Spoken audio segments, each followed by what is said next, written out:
I've been on the grind, this my prime. Let me tell them one time, I've been on the grind, and this my prime. Yeah, I'm sorry for the wait. Didn't think I'd come up, y'all just need a little faith. I've been patient, just waiting on the river with an ace. Gotta move real careful, we coming surveying the place. I touch down in your city, that's a rival. Y'all got one thing on your mind, it's survival. But if you wanna take a shot at the title, call the medic, we checking your vitals. Let me tell them one time, I've been on the grind, this my prime. Let me tell them one time, I've been on the grind, and this my prime. Let me tell them one time. Set them all in my prime. Let me tell them one time, I've been on the grind, feeling real good, yeah, all in my prime. It's about that time, say your goodbyes, cause ain't no match for the way that I grind, yeah, I'm all in my prime. Prime time, we mile high, the gate closed. Same city as voice and I mean woes. It's flatbeds for the checks, that's a bank rolls. I've been killing it, I'm guilty, case closed. Yeah, y'all are too basic, my reputation, borderline amazing. Good things coming, they just need a little patience. Ready for whatever, all you gotta do is say when. In my eyes, when I rise, I visualize. I ain't ever taking a break, you taking 5. Even if I ain't got it, know that I'll make the time. On my next move by the time that the ink will dry. Let me tell them one time, I've been on the grind, this my prime. Let me tell them one time, I've been on the grind, and this my prime. Let me tell them one time. Set them all in my prime. Let me tell them one time, I've been on the grind, feeling real good, yeah, all in my prime. It's about that time, say your goodbyes, cause ain't no match for the way that I grind, yeah, I'm all in my prime.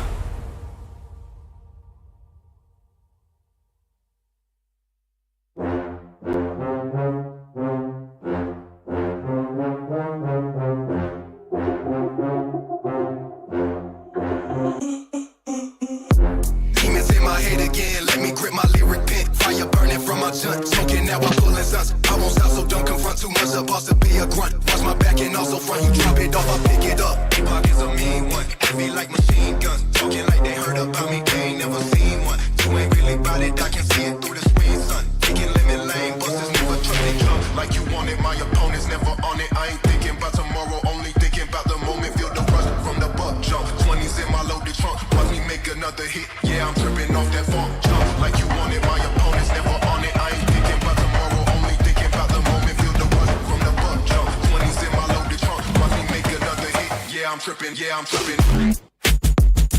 Yeah, I'm tripping. Yeah, I'm tripping. Watch me make another hit. Yeah, I'm tripping. Yeah, I'm tripping. Yeah, I'm tripping. Watch me make another hit. Yeah, I'm tripping. Demons in my head again, let me grip my lyric pen. Fire burning from my junk, smoking now I'm pulling sons. I won't stop, so don't confront too much. A boss to be a grunt. Watch my back and also front. You drop it off, I pick it up. Deep pockets a mean one. Heavy like machine guns. Talking like they heard about me, they ain't never seen one. You ain't really bout it, I can see it through the screen, son. Taking lemon lane, busters never trusted jump. Like you want it, my opponent's never on it. I ain't thinking about tomorrow, only thinking about the moment. Feel the rush from the buck jump. 20s in my loaded trunk. Watch me make another hit. Yeah, I'm tripping off that funk jump. Like you want it, my opponent's never on it. I ain't thinking about tomorrow, only thinking about the moment. Feel the rush from the buck jump. 20s in my loaded trunk. Watch me make another hit. Yeah, I'm tripping, tripping. Yeah, I'm tripping. Yeah, I'm tripping. Watch me make another hit. Yeah, I'm tripping. Yeah, I'm tripping. Yeah, I'm tripping. Watch me make another hit. Yeah, I'm tripping.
time, I've been on the grind, this my prime. Let me tell them one time, I've been on the grind, and this my prime. Yeah, I'm sorry for the wait. Didn't think I'd come up, y'all just need a little faith. I've been patient, just waiting on the river with an ace. Gotta move real careful, we coming surveying the place. I touch down in your city, that's a rival. Y'all got one thing on your mind, it's survival. But if you wanna take a shot at the title, call the medic, we checking your vitals. Let me tell them one time, I've been on the grind, this my prime. Let me tell them one time, I've been on the grind, and this my prime. Let me tell them one time. Said I'm all in my prime. Let me tell them one time, I've been on the grind, feeling real good, yeah, all in my prime. It's about that time, say your goodbyes, cause ain't no match for the way that I grind, yeah, I'm all in my prime. Prime time, we mile high, the gate closed. Same city as voice and I mean woes. It's flat bets for the checks, that's a bank rolls. I've been killing it, I'm guilty, case closed. Yeah, y'all are too basic, my reputation, borderline amazing. Good things coming, they just need a little patience. Ready for whatever, all you gotta do is say when. In my eyes, when I rise, I visualize. I ain't ever taking a break, you taking 5. Even if I ain't got it, know that I'll make the time. On my next move by the time that the ink will dry. Let me tell them one time, I've been on the grind, this is my prime.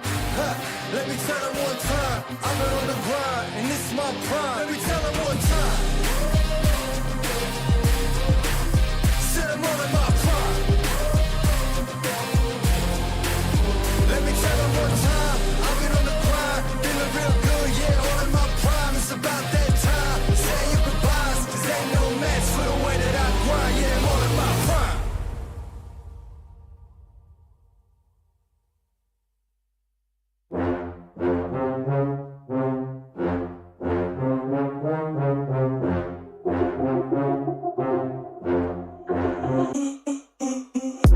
Demons in my head again, let me grip my lyric pen. Fire burning from my junk, choking now I'm pulling sons. I won't stop, so don't confront too much. A boss to be a grunt. Watch my back and also front. You drop it off, I pick it up. Hip pockets a mean one, heavy like machine guns. Talking like they heard about me, they ain't never seen one. You ain't really bout it, I can see it through the screen, son. Taking lemon lane, busters never trust they jump. Like you want it, my opponent's never on it. I ain't thinking about tomorrow, only thinking about the moment. Feel the rush from the buck jump. 20s in my loaded trunk, watch me make another hit. Yeah, I'm tripping off that funk jump. Like you want it, my opponent's never on it. I ain't thinking about tomorrow, only thinking about the moment. Feel the rush from the buck jump. 20s in my loaded trunk, watch me make another hit. Yeah, I'm tripping, yeah, I'm tripping.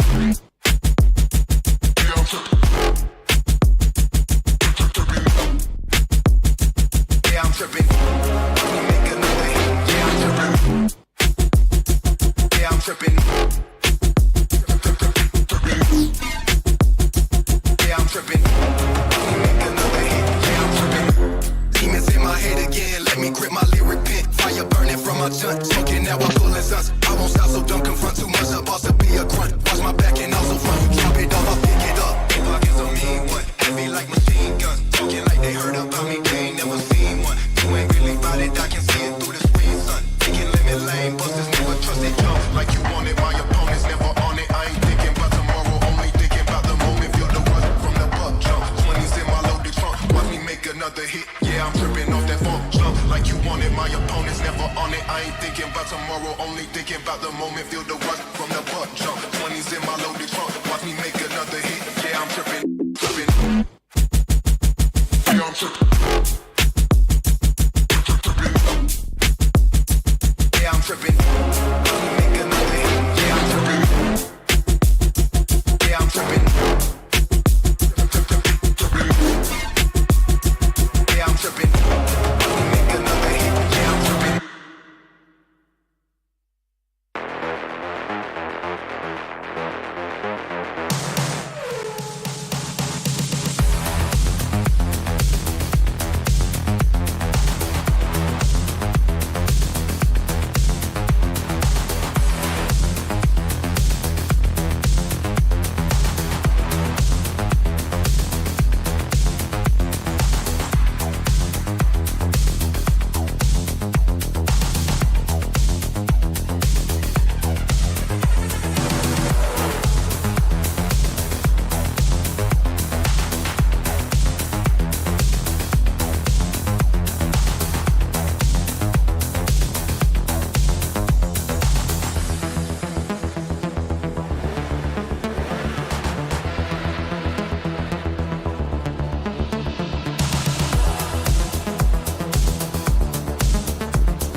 my prime.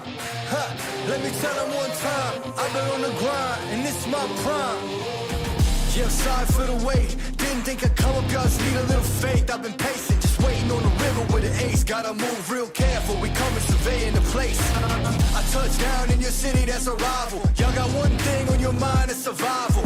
But if you wanna take a shot at the title, call the medic, we checking your vitals. Let me tell them one time, I've been on the grind, this my prime. Let me tell them one time, I've been on the grind, and this my prime. Let me tell them one time. Set them all in my prime. Let me tell them one time, I've been on the grind, feeling real good, yeah, all in my prime. It's about that time, say your goodbyes, cause ain't no match for the way that I grind, yeah, all in my prime. Prime time, we mile high, the gate closed. Same city as voice and I mean roles. It's flat bets for the checks, that's a bank rolls. I've been killing it, I'm guilty, case closed. Yeah, y'all are too basic, my reputation, borderline amazing. Good things coming, they just need a little patience. Ready for whatever, all you gotta do is say when. In my eyes, when I rise, I visualize. I ain't ever taking a break, you taking 5. Even if I ain't got it, know that I make the time. On my next move, by the time that the ink gon' dry. Let me tell them one time, I've been on the grind, this my prime. Let me tell them one time, I've been on the grind, and this my prime. Let me tell them one time. Set them all in my prime. Let me tell them one time, I've been on the grind, feeling real good, yeah, all in my prime. It's about that time, say your goodbyes, cause ain't no match for the way that I grind, yeah, all in my prime.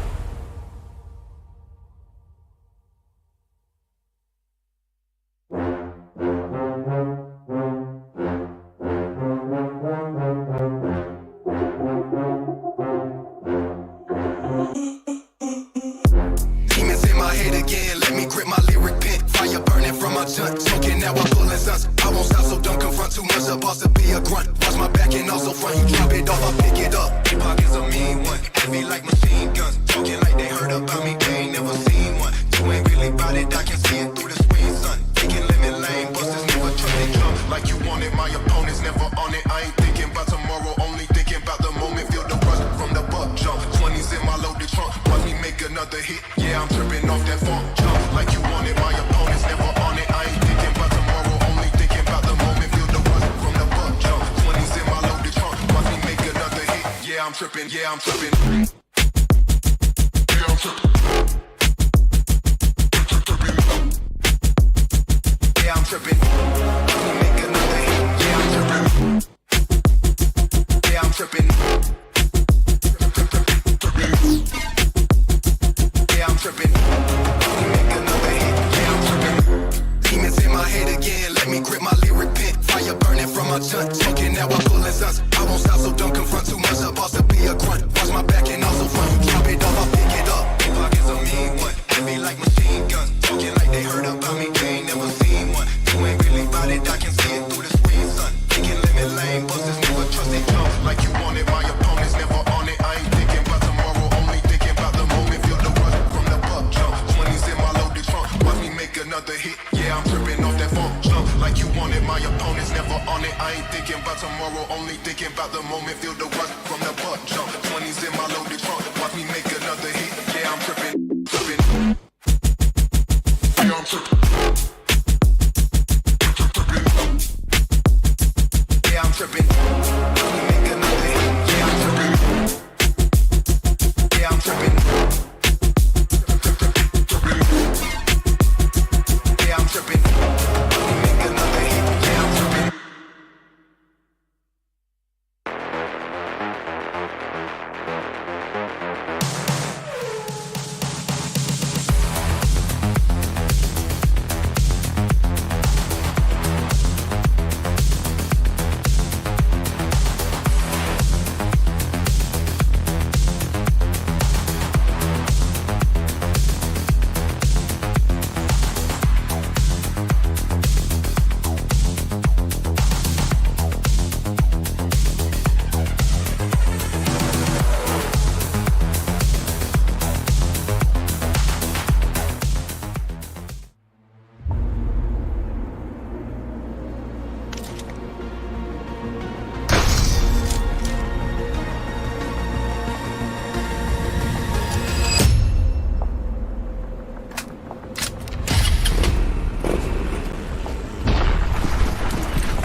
In the journey to forge the future, we have entered a new reality, it seems like. At the end of week 1, we saw a few big relegations happen, and in week 2, we begin our journey with the new groups. My name is Super Johnny. Joining me right now, it's going to be none other than Icy Baby 1-2.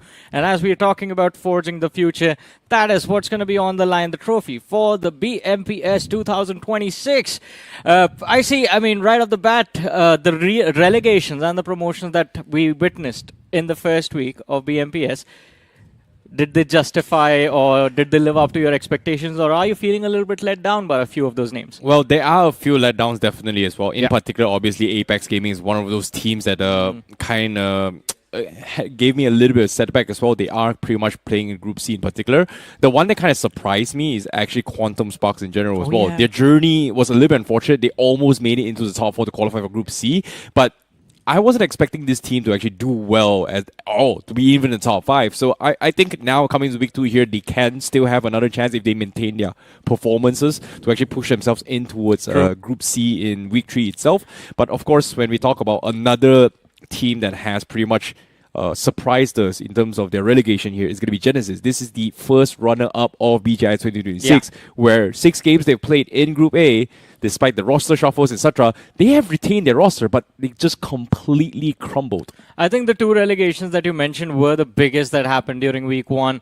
One being Genesis dropping down from Group A, moving to Group B, and they have been replaced by the likes of K9 Esports, who are also joined by WINDGOD, 7 Gods, and White Walkers. 4 teams getting promoted from Group B to Group A. The rest, 12, remain the same. And of course, the competition we witnessed in Group A, it was quite intense. It was exciting. It was entertaining as well. But I think as we move to the second week of our qualifier stages, looking at the groups, things are going to be more interesting than the first week. Exactly. And even in Group B as well, we are going to be bringing in Zero Arc Official, Rapid Chaos, Mysterious 4, and also Ares that has been pushed up here from Group C to be joining Fray. Alongside them is going to be WELT, Myth, Genesis, and also Vasista Esports that has dropped in from Group A. So this is going to mix things up a little bit here for Group B. Obviously, we do have a first runner-up team known as Genesis that is one of the top contenders in this group. Hopefully, they are going to be able to rebound themselves and then push themselves back towards Group A. But of course, new lobbies, new group, new strategies needs to be made as well. There was a one-day break, so hopefully they are able to adapt and figure out the new drop spots for the next 6 maps that they are going to be playing. I'm quite intrigued in finding out like where Genesis starts their games from, because again, it was a massive tumble from their side. Now playing in Group B, hopefully they return or make a comeback in Group A. Talking about Group C, we have Tamilas Esports, 40R, Apex Gaming, Mad Kings, who were relegated from B to C. They'll be joined by 7 Orion, Rising Esports, Santa, Blink, that was Gen XFM right there. And of course, it will be interesting to see how they fare up as well, because Gen XFM in the opening week were a little bit of a letdown. And apart from Gen XFM, I think the teams that were promoted, Autobots, God's Sent, God's Reign, True Rippers, excited to see how they now play their matches in Group C. Exactly. And for Group D, Ligita Esports, Fly, TDR, and also Nonex will be dropping down onto his Group D. And for Quantum Spark, they narrowly qualified for week 1 itself into his Group C. And now they have to start things all over again. And need I remind you, for these guys who are just tuning in here, all this qualifiers means that they are going to be qualifying for the better stages when the qualifying rounds finish. So it's going to be a total week 4. So being at the bottom 8 of Group D at the end of week 4 means you are out of the tournament. Along with that, I think you do not want to be in Group D, especially heading into that last week of qualifiers, because at the end of the last week of qualifier stages, bottom 8 teams from Group D completely get eliminated from the tournament. And you do not want to get kicked out as soon as the tournament begins in the first stage itself. But putting that aside, let's talk about the individuals who have been performing really well. We have the MVP ranking on our screen. Taurus from K9 Esports, a new face of sorts inside of the Tier 1 circuit. Incredible performance from him, followed by Dhruv from Rapid Chaos. Then we have Sarvar from Zero Arc, Lobster from Autobots, and then Huntero from God Saint. Yeah, this was a very surprising entry as well, especially coming from God Saint as well. They came in from the Uprising tournament, Uptrust tournament, my apologies, Uptrust tournament, and they actually did pretty okay. First day, it was a little bit shaky for me. The final third game for first day itself, they got a chicken dinner, which kind of surprised me as well. It was like, oh, okay, this is like a kind of weird, wasn't expecting this kind of a what 180 switch up coming from them, which 1 minute they play so bad, and then 1 minute they just got a chicken dinner, and then on the second day they maintain their consistency and just qualify into his Group C. So I'm looking forward to see whether or not Kodsen can actually play with the actual pros. And I don't mean the teams inside Group D are not pros, but I'm talking about the intensity, the competition to push yourselves in the grand finals. It gets harder. I think they get a taste of it, especially with 4TR being in their group. Let's not forget that's a former roster from Non-X who have done quite well in BGIS. Unfortunately, weren't really able to survive the late stages of the tournament. But we just saw the rankings of the IGL. Now moving to the elimination leaders, which are kind of the same as our MVP leaderboard. This one big switch up is Taurus in terms of elimination leaderboard. Moves to the second, and Dhruv from Rapid Chaos right now holds the first position for himself. Yeah, this is going to be interesting as well because a majority of these players were actually coming from the Group B, C, and D. And surprised enough, from Group A, there was not a single player in the top 5 in terms of elimination leaders as well. It just shows how difficult it is to actually find finishers in the higher tier lobbies. But at the same time, like you said, you know, Taurus, surprise entry. And it seems to me K9 has maintained 2 seasons back-to-back here from BGIS, and also now bringing in new fresh faces to the table. It was Knight from the previous one, now this time Taurus. Can he maintain it here? 6 games done and dusted. Now, my question is consistency. Can you do it again? Well, let's see how things turn out for them as they kick off their journey in Week 2. We have Group C starting things off with Rondo and the 2 Erangels, and then we have Group B with 1 Erangel and 2 Miramars for their opening day for Week 2 matches. And talking about Group C, we've kind of already spoken about them. Let's have a look at the predictions as well that were made by all of us, the commentators, who we expect to do well in their particular groups and who are we expecting to, well, do well in the other group as well. Oh, seems like we do have T7 on right here coming from Maisie, Genesis coming from Group B, Apex Gaming, we do see True Rippers, we do have Lastade, Genesis, Zero Arc. Pretty much almost all of us are kind of in the same picture except for me and Salty going for Autobots as well. And I think Salty went for Myth Official as well, which is makes a lot of sense as well. That Detrox kind of stood out the most during BGIS as well. This past 6 games didn't really look well for them. Not exactly sure what happened to them. Same can be said for Genesis as well. But I think now, even for me, I feel like the biggest struggle that Genesis had was that their main star analyst was actually pushed off to Nebula, and it was you can see a very clear, distinct play style that's been being experimented on by Nebula in particular, which kind of reminds me of how Genesis looked like in the entire BGIS run. So hopefully they will recover here in this new group with Nebula out of the equation. But for now, we're going to be jumping straight into its Game 1 of Rondo for today for Week 2, Day 1 itself. We're going to be starting things off with Group C. It seems like the flight path is going to be coming in from the south side, right outside of Tin Long Garden, passing towards the middle, and then ending towards the north side of Stadium. So it's a pretty mid-central one, no dual flight path in this game. So everybody is going to be very close up and personal. Pretty much, and I guess 2 primary fighting spots early game are open and up for grabs. You have New X Factory, Test Crack, and of course Stadium as well. Dangchen also an off option for teams along with the city of Yulin. We've seen a lot of fights over there. There's a lot of open movement space towards the northern side of Yulin, and that is what is being utilized for those early fights. But then again, this is the map where you can create an advantage for yourself. You can have a much easier time if you end up dropping the ball on day 1. Rondo always requires you to be on point. And as we were talking about it, I think the teams that are here, 4TR, I have a lot of expectations from them, particularly on this map. Well, hopefully things are going to be better for them as well. Are they going to go for early aggression is going to be the question. Well, seems to me, I don't see 4TR, but I see about 7 teams outside of Danchi. So right from the get-go, Aura getting the first point in the bag, but on the finish field, you can see just so much happening on towards Danchi. What is going on in this place itself? I thought for a second it's going to be New York's Factory, but no. Everybody decided to go in Danchi instead. Yeah, pretty much. There is a crowd in New X Factory, but not a big one. As you mentioned, it is Danching. We have Autobots, we have Godsend, we have Santa, Blink, Gen X FM, Rising Esports. I see one man from the side of True Rippers. It's the IGL Punk. Termi is there. RI Esports way towards the west. I think from the POV of RI Esports, things look a little bit easier. At least they can clear everything, focus on taking fights up front. But T7 Orion They were quite proficient in their team fights during the opening week. Repeat the same this time around as well. It's going to be a tricky spot to be in as well. Sticky being lobbed though, hoping to get lucky, but Moodit, I don't think he realizes there's a guy on the right. When is he going to go for the strike here? Seems like may have missed the timing. Moodit is going to be A-okay.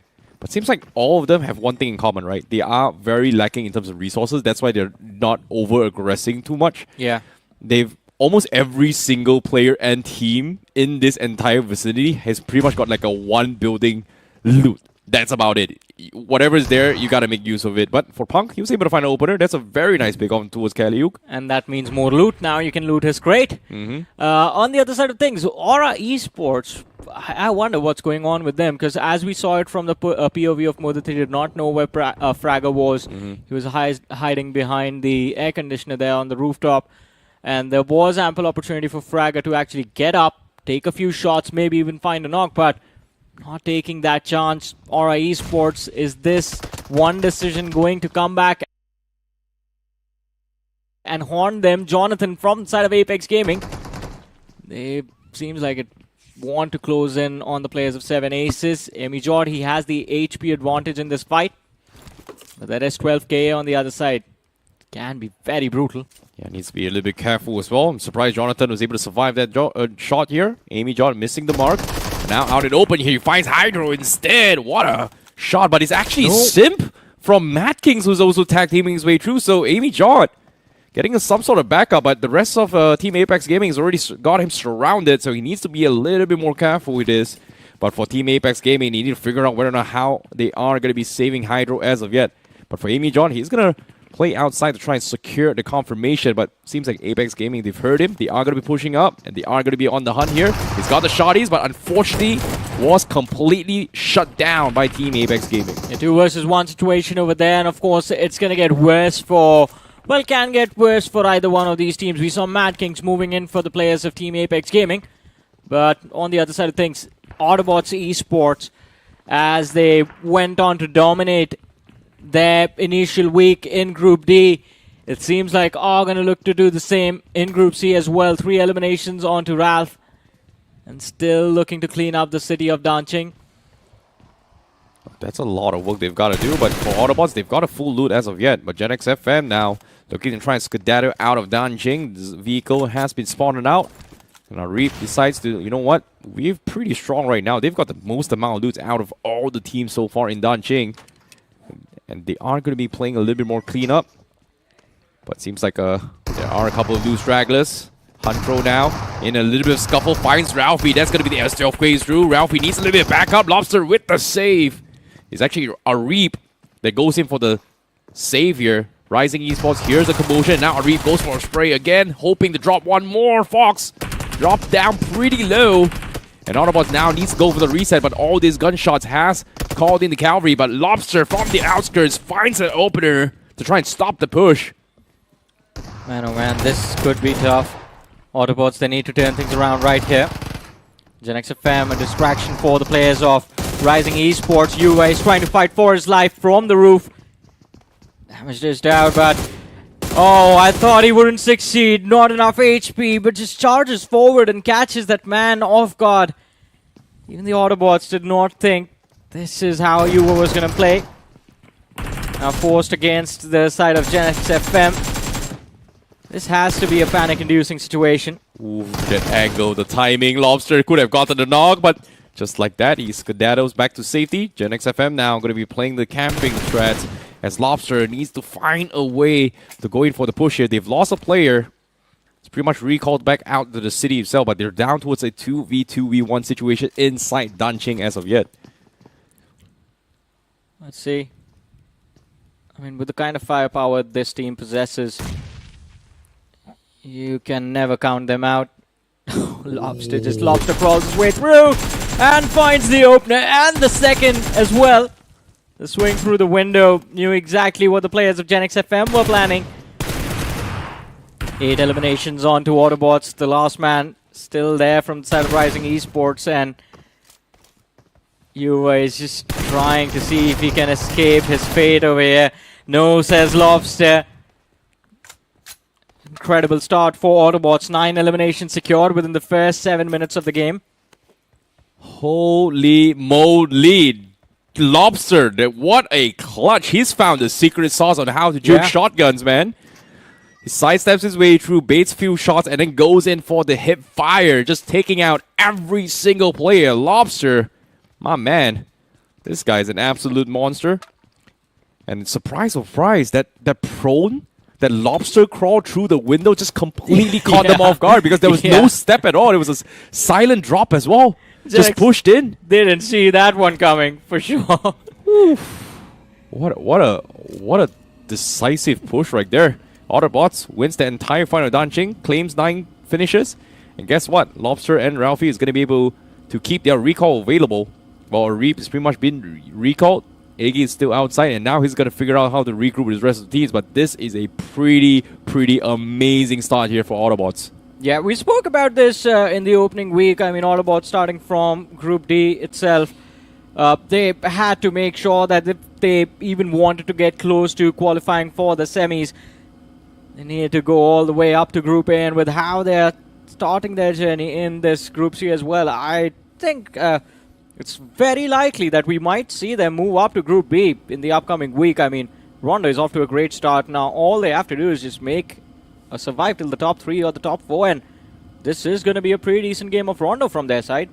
Ooh, I'm a bit concerned here on how Autobots is going to regroup as of yet. Yes, you know, Lobster and Ralphie does have a decent amount of loots on Danqing, but the loots there weren't exactly fully kitted, so they're somewhat of like a 0.5 kitted situation to push in through, while the rest of the teams, they are late outside the zone, are going to be regrouping their way through. But if they are able to find out some sort of restock, well, teams outside the zone is going to be in a lot of trouble when Autobots get some sort of a zone control inside the zone.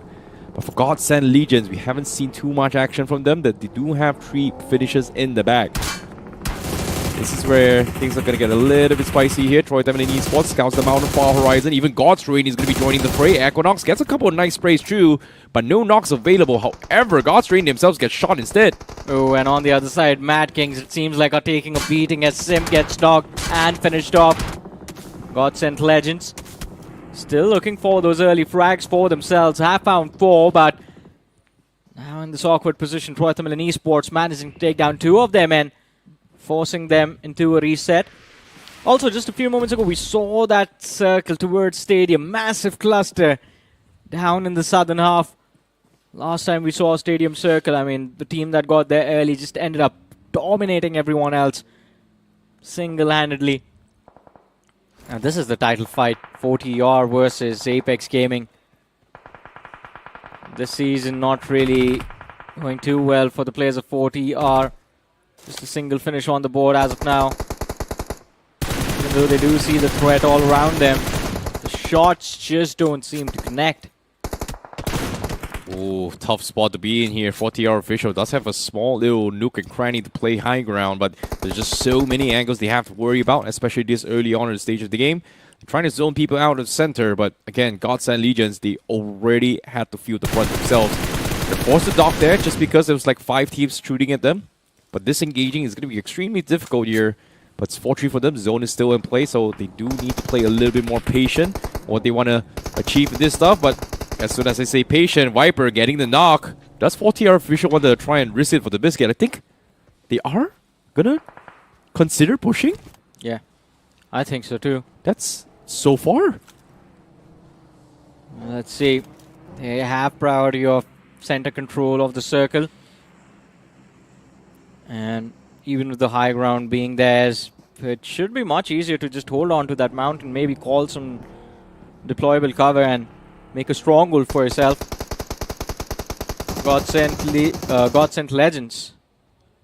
In fact, on the other side, still sandwiched on towards the southern edge of the circle. The next shift still keeps them safe inside of the play zone, but they will have to move out eventually. Oh boy. Stadium, ooh. Is 7 Aces going to be playing the rooftop of the stadium? Is going to be my question here. Seems like a prime time to actually zone people up, but based on what I'm seeing, GenX FM, they're going to be able to get a free entry from the east side for absolutely no contest so far. So they should be able to creep up onto the 7 Aces. Even Aggie as well from Autobots is thinking towards that direction.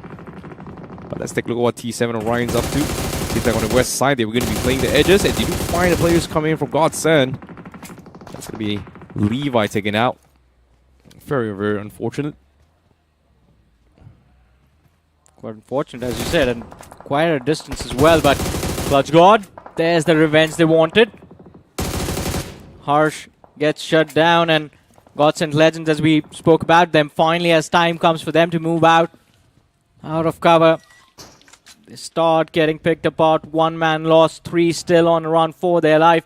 Have found a little bit of a safe haven in the city south of Stadium, but I think as soon as the cluster starts to develop, it will be difficult for them to survive even further. But Blink, man oh man, against T7 Orion and all the players from the side of Blink Esports, they show up charging forward. The trades come through. T7 Orion still in the fight though. JS, he has to be cautious. He's the last man left alive. A man up close and personal. The Molotov goes out and it catches JS perfectly. T7 Orion, what an execution coming through from their side. Yeah, what a push, and now they should be able to get the reset as well. No third parties, but they are along the edges as well. And now it seems like Rising Esports is going to go for a little bit of flank. But Phantom, what a shot. Alpha stood no chance and immediately shuts them down. Now Santa has no choice but to commit to this fight, but T7 already got the first jump here, but the nades from Punisher will make it a little bit even for them. Now it's going to be a 2 versus 2 between T7 Orion versus Santa ESP. With that nade coming in, T7 needs to try and go in for the reset, but on Far Horizon, you do see Rising Esports actually scouting things out. Punisher gonna go in for the challenge. Phantom on the outskirts, got the STOK, goes for the jump shot, misses the first. Almost gets knocked, but the rest of Santa is here. Phantom trying to buy enough time for the reset, but he goes for the white swing pick, takes him down, but still got one more. Pops the first aid, tries to go in for a bait, but the rest of the teammate is there to clean him up, and even Rising Esports is 2 chip in, and T7 Orion Esports, they defend against 2 teams back-to-back. Beautiful team play and beautiful individual skill on display from the players of T7 Orion, especially Phantom, that swing, and the presence of mind to isolate those fights as soon as the second man from the side of Santa was on the other side of the broken wall. Found an individual 1v1, found the knock over there. From there, just the cover fire from the side of T7 was enough to shut down Santa Esports completely in this match. And we have a Stadium endgame. It seems like 7 Ace is taking control of Stadium early. Genex FM and Godsend Legends, they have gone for the apartments. Autobots are looking to move in from the eastern side. Should be an easy breach, not a big challenge, but towards the south, so many teams still outside of that play zone. There's 40R, Mad Kings, Rippers, God's Reign, Rising Esports, Tamilas Esports. A lot of big names playing on the southern edge. It's going to be a tough battle here for some of these teams, but it seems like even for God's Reign, they are going to be stuck out in the open to try and figure out what they need to do. Rising Esports drives by at the perfect timing. They've helped out T7 Orion, but they are still swinging a little bit too far-fetched here. And even then, they haven't exactly found themselves inside the zone yet. Another team is going to be Mad Kings. Try and take a couple shots through. Seems like there is no connection, and Rising Esports gets somewhat of a free pass in. They've somehow made it inside the zone now. But as of yet, they're not exactly in the clear. Foul needs to smoke himself up. He should be able to patch himself up the cross, but it is still a very risky business here. Crawls across. And surprise, surprise, no one sees him. He goes for the one-way smoke here to try and figure things out, but it seems like Godsend's Legions caught a glip, but he is going to be safe inside those compounds as of yet. True Rippers now, also taking advantage of the situation to try and go in for the drive-by. Hasn't found a free, easy entry point. Seems like it is still very difficult to push in. It seems like True Rippers are going to force it stuck out in the open here to try and push inside the stadium by foot. 7 Aces did not make any attempt to try and shoot from the roof itself, but seems like Amy Jot finally takes a shot. Punk almost gets shot down. Yeah, it's so lucky that True Rippers have found some cover to work with, otherwise it just would have been a very bad outing for them on this map of Rondo, but let's see, the game is not yet done. 7 Aces using that positional priority to just take shots on everyone all around them. But man, oh man, what is going on with Team Alpha Gaming? T7 Orion, they spot out a man. Just take him out. Completely exposed in the open. Now getting shot at by the players of Aura Esports, and considering T7 Orion have 11 eliminations on the board already, I think there is nothing holding them back anymore. Oh my goodness, just one more bullet. Wanted could have gotten a knock. And just like that, they could have gotten a point. But T7 Orion, they're not exactly in the clear as well. Team Apex Gaming, not too happy that they've lost Hydro out in the open for free. Oh, also, Kyo Lamau, he's back in the playing four. Wow. Okay. It's nice to see him back in action. Hopefully it's going to be a little bit better here. We asked for it. But as of yet, Team Apex Gaming, they've got 5 finishes. They're not doing too bad, I would say. I mean, a little bit better than how they were playing in the opening week. But, again, the kind of roster that they have, this should be the standard. This should be the bare minimum we should be seeing from the side of Apex Gaming. But let's see, T7 Orion. This is a team that I want to look at in this particular match. Phenomenal start, individual brilliance put on display. Phantom now finds himself up against Aura Esports with Fragger just closing in, trying to see if he can flush Phantom out. Fake a run over attempt, but on the other side of things, Troy Tamilian Esports, they clash against Autobots. It seems like it's not going too well for the side of Troy Tamilian. Yeah, at the same time as well, Iggy driving by here to try and scare them off. And guess what? They did not actually go for the hard crash. They should be able to pick up a re, but nope, guess not. He is going to be caught out in the open. No reset for Autobots, but they will trade 1 for 1. But meanwhile, T7 here, Phantom finally gets scouted out. Mooded now. Left all by himself to defend, but they're not exactly inside the zone yet, with the zone pressuring through. Aura wants to wrap this up as quickly as they can and then back up, but Keo Lamau says otherwise. Mooded, you're not getting out of this. Outside the zone, vehicle's about to explode. Aura actually not committing to the fight here. He's going to back off because of gunshots from Apex Gaming, and now Jonathan knows exactly where Mooded is. They won this points, but the question here is, what will Aura do next? Because as of yet, I don't think Apex Gaming realizes that Aura is about to go in for the slam against them. Let's see. I think right now T7, they might be just facing that early exit. No placement points from this particular game. And I think Apex and Aura are both aware about each other's presence. Because with the way T7 Orion got pinned down, it would only make sense if they were caught in an awkward sandwich. And there you have it. Wanted. He finds a nice little off angle to work with, but I don't think it's going to be enough. Too much distance between the two sides. Unless they find like a completely exposed knock, it will be difficult to find value. What was that, Yuba? Just lying there on the ground. Gen XFM, Dip OP does manage to secure a couple of easy frags for himself. Oof. Depop just popped him off, I would say. But for True Rippers now, they are still stuck on the edges of the zone themselves here. The stadium is pretty much a half of the next phase of the zone, so he might shift out of the stadium completely. But on the west side is where things get a little bit tricky. But Gen XFM finds a very nice off angle. Sees a small little window through the smoke. Spots out Cheyenne. Gets the knock, and that's going to be True Rippers losing a player mid-rotation.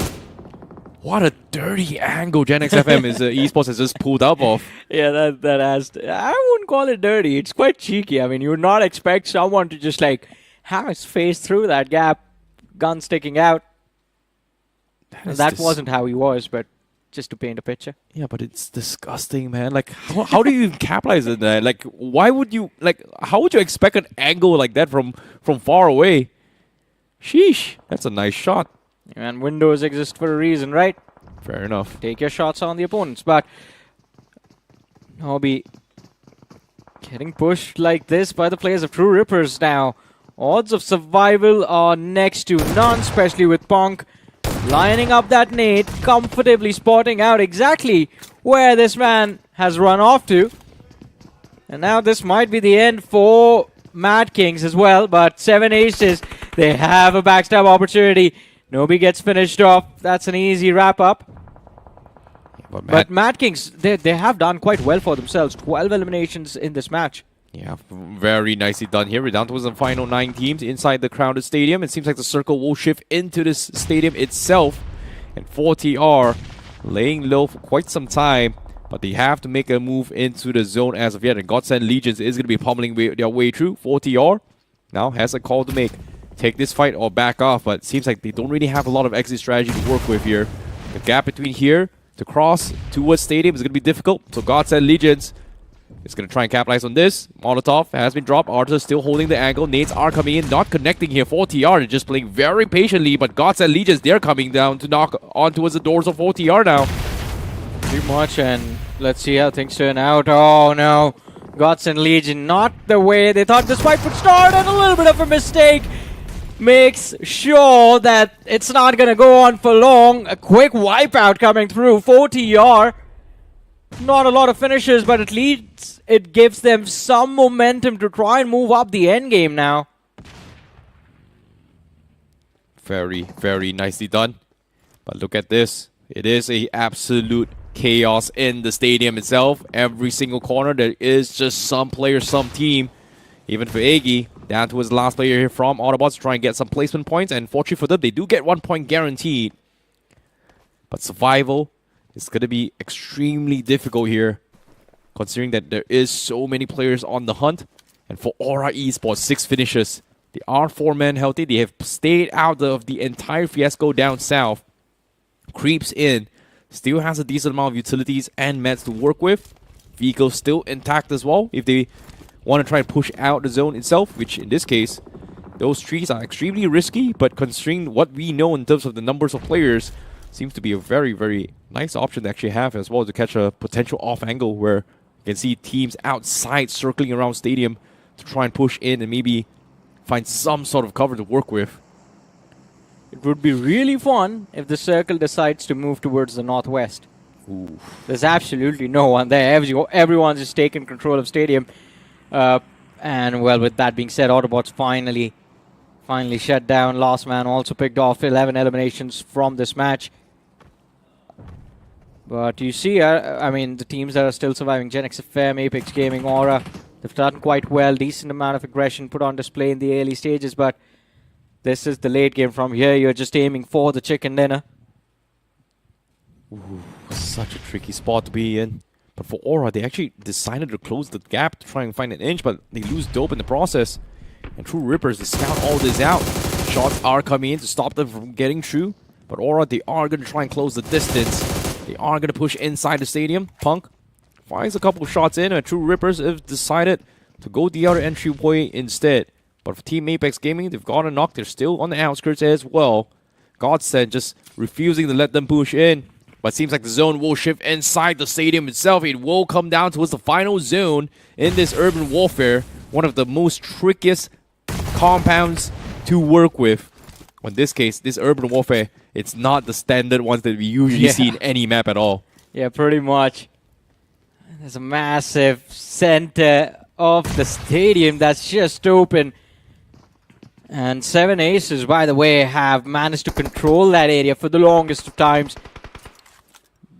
Although all of that is about to change in the next few seconds. Apex Gaming still trying to settle their differences against the players of Aura. But Aura Esports refusing to move in, refusing to be the aggressors. And again, there's absolutely no incentive. The circle is on top of stadium. I think we are going to have 7 teams, or maybe at least 6 or 5 teams surviving till stage 9. Yeah, we're going to see a little bit of hue battles later on as well. But 4TR, last team to actually make it inside the zone, getting a little bit of a stop here for Gen X FM. Arthur is knocked. And now 4TR, they need to find the opener. Seems like with that nade coming through, they should be able to push through, but they do not have vehicles. It is going to be tough. With the zone closing in, they've got to make the move. No. Anonymous getting spotted out. Damu takes him out, and just like that, 4TR, they just got completely wiped off. No entry for them.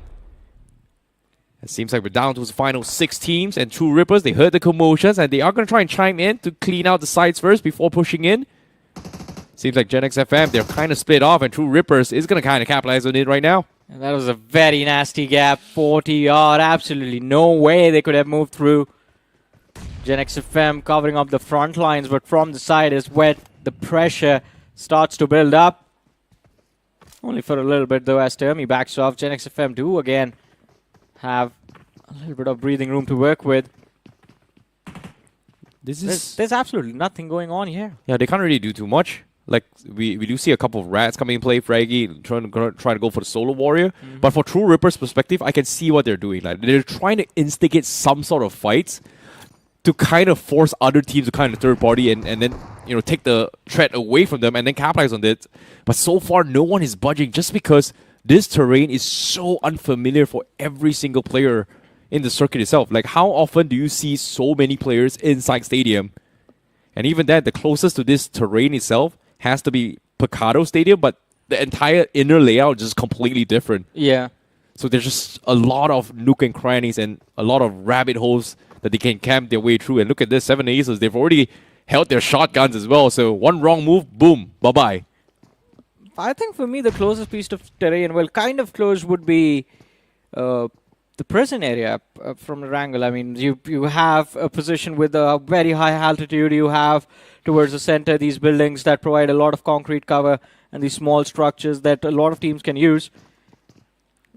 This time around, I think one thing that's different over here is that no one's actually moved to the rooftop of stadium. Yeah. I don't think anyone's playing that rooftop. Otherwise, that team would just be running around in circles, just racking up finishes.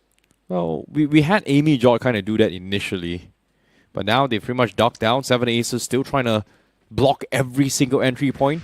It's hard to give you guys a little bit of a clear picture of what they're actually doing, but they are on the inner circles, the inner parts of the interior walls to stop people from coming in. They wanted to be stuck outside and take each other out before they go in for those finishers. That's why they're spreading out like this in towards a 2-2 split here for T7. They're just making sure that everybody is outside and then hope to snatch a chicken dinner. Yeah, I mean, but the timing needs to be spot on, though. I was just going to say the tickets are being checked right now as these teams try to breach stadium. It's stage 9 endgame situation. And True Rippers... Oh, this is just brilliant. These nades are just going to shut down the game plan of 7 Aces, or maybe not, just a sliver of HP. They're swinging around the door, does find the opener, and this is going to be go time for the side of True Rippers. You can't go for revives now anymore. You have to make the pounce. The nade is there right at his feet, and he does manage to survive. Coda from the side of 7 Aces dropped out, and all of a sudden, 7 Aces are getting crumbled down to their last man. Cracks from the distance, looking to find a trade, does take out Termi, but Omega, he's still there. Who walks away with the chicken? I think it will be Gen X FM. They have the most numbers to work with. There are 14 eliminations on the board already. But as soon as I say that, Gen X FM gets shut down at the hands of Aura Esports. Ooh, what a name from Kyo Lamau to shut down Aura. Now Apex Gaming is going to be slamming in. And they have the perfect angles to work with. They are going to be coming in the last as well while everybody inside is distracted. Perfect timing to clutch out this game. We're down to the final 7 players. Team Apex Gaming has got 3. And we've got a few new stragglers. Apex Gaming going to be pushing through. 7 Aces. They had this greedy defense, but it all crumbled. And now Cracks is going to try and stop Jelly from pushing through. But there is still a lot of players. I think he spotted out Damu. Tries to go in for sprays, but no connection so far. Cracks, he is in a pickle. Oh, but he takes down 1. And now it's all down to Jelly. He needs to find this pick for his team. The blue zone is constantly on the move. There is going to be a lot of pressure on all of these players. Q, he's just stuck. Jelly still on the corner. Cracks has to shout a lot of damage and can go for a pound. There it is. He finds the play. He finds the move. Takes down 2. Jonathan, he's the last man surviving. And this endgame is down to a 1v1. 7 eliminations on to Jonathan. The final battle is about to take place. He's looking for the last man. Knows exactly where he is. Right underneath. Has switched to the rifle as well. Oh, Gen X FM, they have done a lot of work. Damu, he's just hiding in a corner. Does he outlast Jonathan? I think he will. Did we see any first aids on the man? There is one first aid available, but apart from that, there's nothing else. And Damu, he also... Oh, no. Oh, no. It comes down to the wire as well. It's going to be a Hugh battle. Who's going to win it? It's going to be Jonathan or Damu. It's Huff. Oh, down to the last wire. But Damu hits the zone first. Jonathan. It seems like Jonathan might be able to survive this, and he won't clutch the winner chicken dinner for Team Apex Gaming. What a surprise ending in the first game of Week 2 itself. My, oh, my. What a clutch. That was a funny game overall, and towards the end, that Damu, did he run into the blue for a few seconds and take that extra bit of damage? Because we saw him there with almost entirety of his HP when the two players were trying to juke each other out. But after that, the next shot we see of him, he had almost a quarter of his HP gone, and when it's stage 9, every single digit on that HP bar matters. Every single pixel. I think the intention there was to actually proc himself low, right below the 75% mark, so they can initiate the first aid kit first before the zone completely closes it. I think he mistimed it. Took a little bit too much damage and then just bow out right there. So very, very nicely done here for Jonathan. Yeah. Fortunately for him, he was able to survive this. But again, back then, that was the way to go to kind of survive their way through. But now, the damage calculation is just too much to actually do that. Pretty much. As you were saying, I think the intention might have been there, but you can't do that anymore. The game has changed a little bit, so that's why reading the patch notes always becomes important. But on the other side of things, I think we will have the MVP on our screens. And man, oh man, what a comeback from Apex Gaming and from Jonathan as well. An incredible performance coming out. I think 7 eliminations on the board.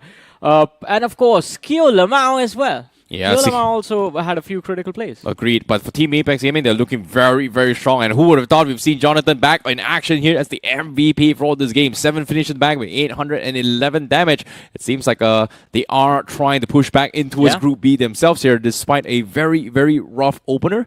But seems like the teams are looking very, very solid here in this game. Hopefully, it is going to continue in terms of the trend so far. But let's talk about the top players as well. Damu from Gen X7 has done really, really well. But Lobster with the insane opener in this game has gotten himself in the top 3. We've got Cali from Aura. We also have Nubi from Mad Kings. And surprise, surprise, Mad Kings, unfortunately, they could not survive towards the end game zones. But the early aggressions, they were able to rack up some serious points. We didn't see too much coming from Mad Kings, aside from the fact that Sim was picked off mid-rotation. But aside from that, these are the 5 players that did the best in the map Rondo. Yeah, and it seems like all of the star players from every single roster have finally woken up as soon as we begin the journey of week 2, because Jonathan from Apex Gaming performing phenomenally well. Lobster has been very consistent with his transition from week 1 to week 2. And then, of course, we saw the other lads on the list as well. Aura Esports, I think this was one of the surprising entries into the late game. Especially with how they were able to shut down 40R. Exactly. And even then as well, this engagement with Jonathan versus Mad Kings, and also I think earlier prior to that there was another team as well. Jonathan was actually fragging up some serious points as well. But eventually he actually lost his life a little bit here, so they did force a recall, but it doesn't really matter. Like early skirmishes is all about gunpowder, it's all about fighting their way through. So this amount of points that Team Apex Gaming have just gotten with the chicken dinner will give them a very, very nice 2 games safety cushion to work with if they want to push themselves back into his Group B. Yeah, pretty much. And again, I think if the start is good, you can just try your level best to make sure that you keep the momentum going, you keep the ball rolling. But let's see how things turn out. Rondo, a very intense match, an awkward finish. 7 aces, I think they are the ones who will be quite upset with the end result, especially with how things were building up. For a few moments, even towards the end, it felt like it would be 7 aces who would walk away with the chicken dinner, but that wasn't the case. The chicken dinner taken away by the side of Team Apex Gaming. 21 points secured. Gen X FM also walking away with 21. Aura Esports 14. Autobots with 12. You have Mad Kings, 12 elimination. Mad Kings also had a pretty phenomenal run in this match. 12 points secured, 7 aces are there with just 11. T7 Ryan, always the aggressive bunch. 11 points for them. And then you have True Rippers with just 7 points. Too passive in this game. Yeah, True Rippers was just dodging the way through, getting picked left, right, front, and center. They just could not find a good position to play with here. And could you really blame them as well? Stadium is such a difficult ending here.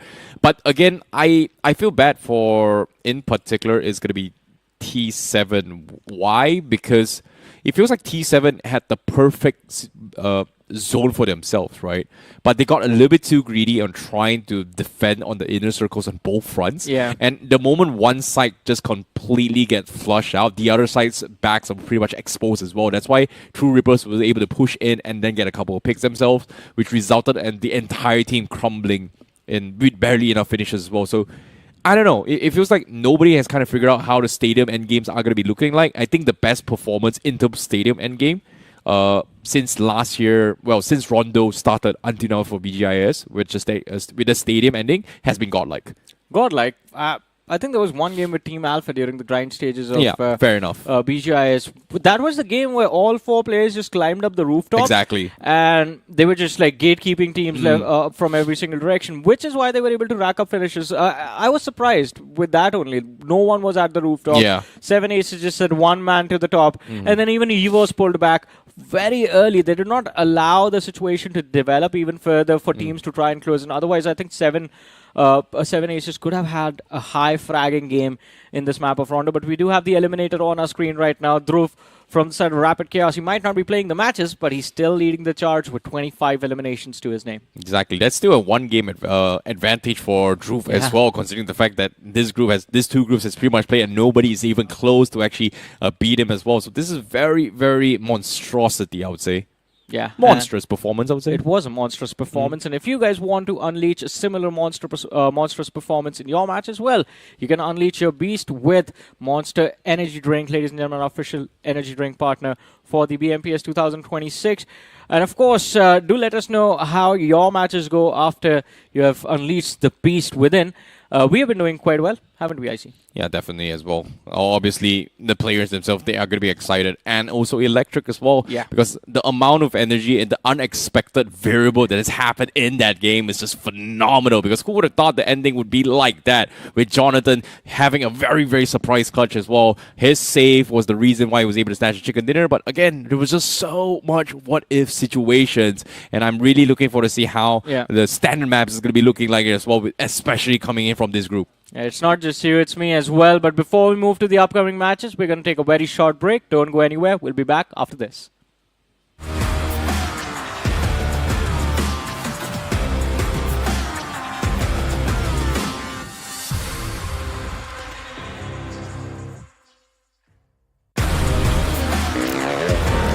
Please do not get in my way. You cannot drive in my lane. Tires is burning the pain. You don't have nothing to say. This is how legends are made. I know I got what it takes. And I'm not popping the brakes. And I'm not popping the brakes. I'm too competitive. I like the narrative. That on the best in the league. Who you comparing with? That is competitive. Top of the throne, it is me. How you moving so on the speed? I just been bringing the heat. I just been bringing the fire. I just been bringing the fire. Bringing the fire. I just been bringing the. And they can't stop me. They know that I'm bringing the. I got the fuel in my veins. Trust me, I'm making a name. We are not one and the same. I am on top of the game. I cut out the line on my brakes, and that's why the drive is insane. All of a camp, adrenaline rushes is numbing the pain. Too competitive, I like the narrative. I don't know best in the league. Who you comparing with? That is competitive. Top of the throne, it is me. How you moving so on the speed? I just been bringing the heat. I just been bringing the fire. Been bringing the fire. I just been bringing the fire. And they can't stop me. They know that I'm bringing the.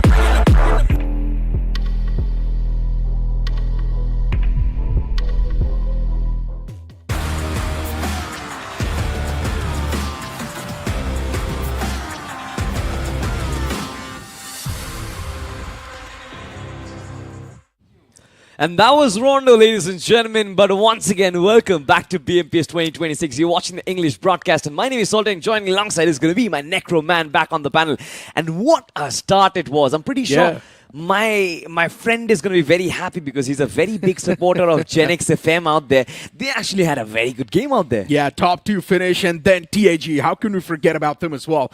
Keelamau is back inside the playing floor, and you can already see the impact, but I'm just messing around. His performance wasn't that great individually, but still as a team, TAG did really good. Yeah. Starting things off with a chicken dinner, this also means that they've already got a nice cushion over the lobby. They certainly need that night cushion as well, but moving ahead, we have those 2 maps of Erangel. I believe majority of it will get decided which team sets up a lead for themselves inside of Group C. Right now, the competition certainly is heating up, Necro. I mean, there were so many teams who actually got promoted. We got to talk about them. Autobots had a fantastic start, but could not really convert much. And then, of course, there were teams like Godlike Esports, GDR. Yeah. What are your thoughts about GDR and Godlike? Because they did not really show up that much. Yeah, for some reason, it feels like God's Reign is one of those teams that has always been the late bloomers. It's just the first game of the day. God's Reign is supposed to pop off technically if if you look at the lineup, they are pretty much a firepower-oriented Yeah. team, but still for some reason we did not see that performance, and that's what I'm saying. Maybe in the upcoming moments they will perform.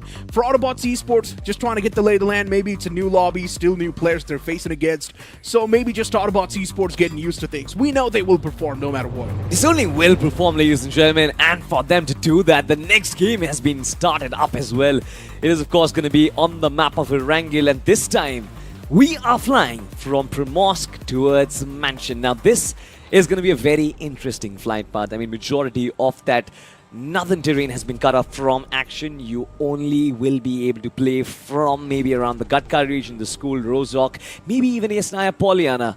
Military base is going to be under your contention, but what about Severny? What about Stolberg? What about Georgiopol? I think all those regions will be a little far-fetched, Necro.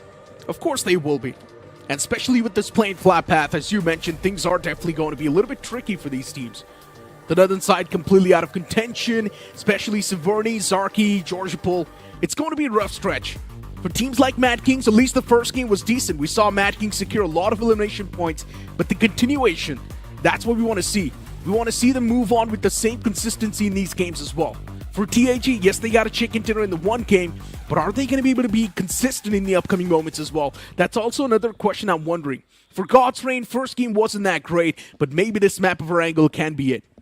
You know, moving back to that conversation of Mad Kings Esports, I think Mad Kings definitely need to step it up. For sure, they've got the firepower, but then when it comes to converting that firepower, when it comes to, you know, getting inside of the right places, being inside of the right circles and finding those right spots, I think that is exactly where Mad Kings haven't really found success, to be honest. They will have to work a little bit harder to find those conversions as well. But ladies and gentlemen, in fact, next we'll look at that circle. Shooting range Severny and majority of the circle being in the waterways as well. Completely opposite on the plain flat path. It's interesting. Godsend Legion dropping down towards Rozhok. You've also got 4TR around that spectrum. T7 Esports as well, pretty much around Pochinki, and even Santa Esports a part of it. Speaking of Santa Esports, this lineup is also supposed to pack a lot of punch. Yeah. They're supposed to be aggressive. They're supposed to be out there taking those fights. But the first game wasn't exactly the way Santa Esports wanted it to be. And then you've also got Godsend Esports against 7 Aces. It's going to be another drop clash. That's going to be exciting. And there's also Autobots Esports in the proximity. Yeah, I'm actually massively impressed by a team called T7 Orion. I think their fighting style is brilliant. The way they kind of showcase the teamwork as well, especially under a lot of pressure. I feel like T7 Orion can certainly make changes on the overall standings. But since you mentioned Santa Esports, on the flip side, I've been extremely disappointed with this team. I mean, look at BGS 2026, Team Alpha. We all were talking about them. All the pros were talking about them coming in as undergods. They definitely showcase that they have a lot of potential. They played the first group, they played the first week, could not really make it out of Group C this time as well. It seems like it's going to be very hard unless and until they fix their Wrangle and Rondo mistakes. Not exactly sure how long that's going to take. One thing is for sure, time's limited. And they need to buckle up. Mad King's on the screen. First week was a complete flop. Performance wasn't that great, but second week, for some reason, we're seeing that spark in them. There's a massive fire being ignited inside of Mad Kings, and now for some reason I'm turning into a believer. There's a chance they can make it out from the top 4 and be promoted. Santa Esports, well, here we go once again. Santa with their trickeries. That was a great somersault, by the way. I think that is a skill move. That is by no means an accident. That is a skill move and a half coming in from Alpha. I mean, like Santa pulling off these tricks as well. I mean, nobody expects Santa to be that fit to do some calisthenic moves out there. But you know what? Santa Esports, they've got different plans. They just need to start delivering those gifts, maybe. Gifts to their fans, not to the opposition. Maybe an evil gift to the opposition. Yeah. Let's see, though, who's going to be on the naughty list. Even that's what matters. God's Reign, a team that is definitely having a lot of potential. In this group, for some reason, God's Reign can definitely be the one to make a lot of waves.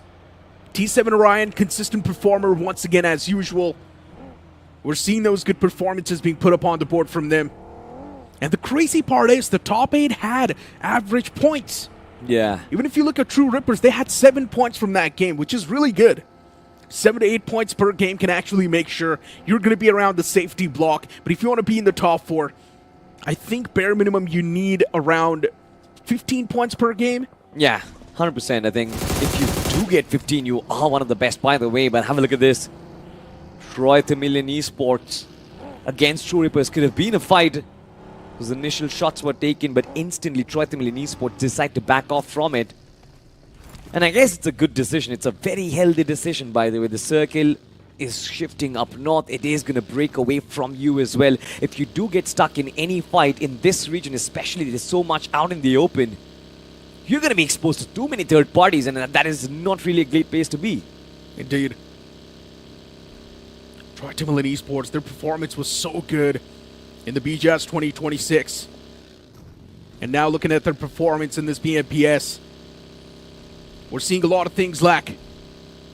One of the main things is going to be their points. Around the bottom 4, it's not something you expect from a banner like Santa. Autobots Esports on the screen as well, another team that has had a decent start. With 12 points in the first game itself, Autobots Esports, they're already off to a consistent start. If they keep on getting 12 points per game, without a doubt, they're going to be in the bottom, or not the bottom, at the top 4, and they will be moving on. And I feel it's not just Autobots. Even God's Reign and True Rippers do have the potential to actually get promoted from Group C as well.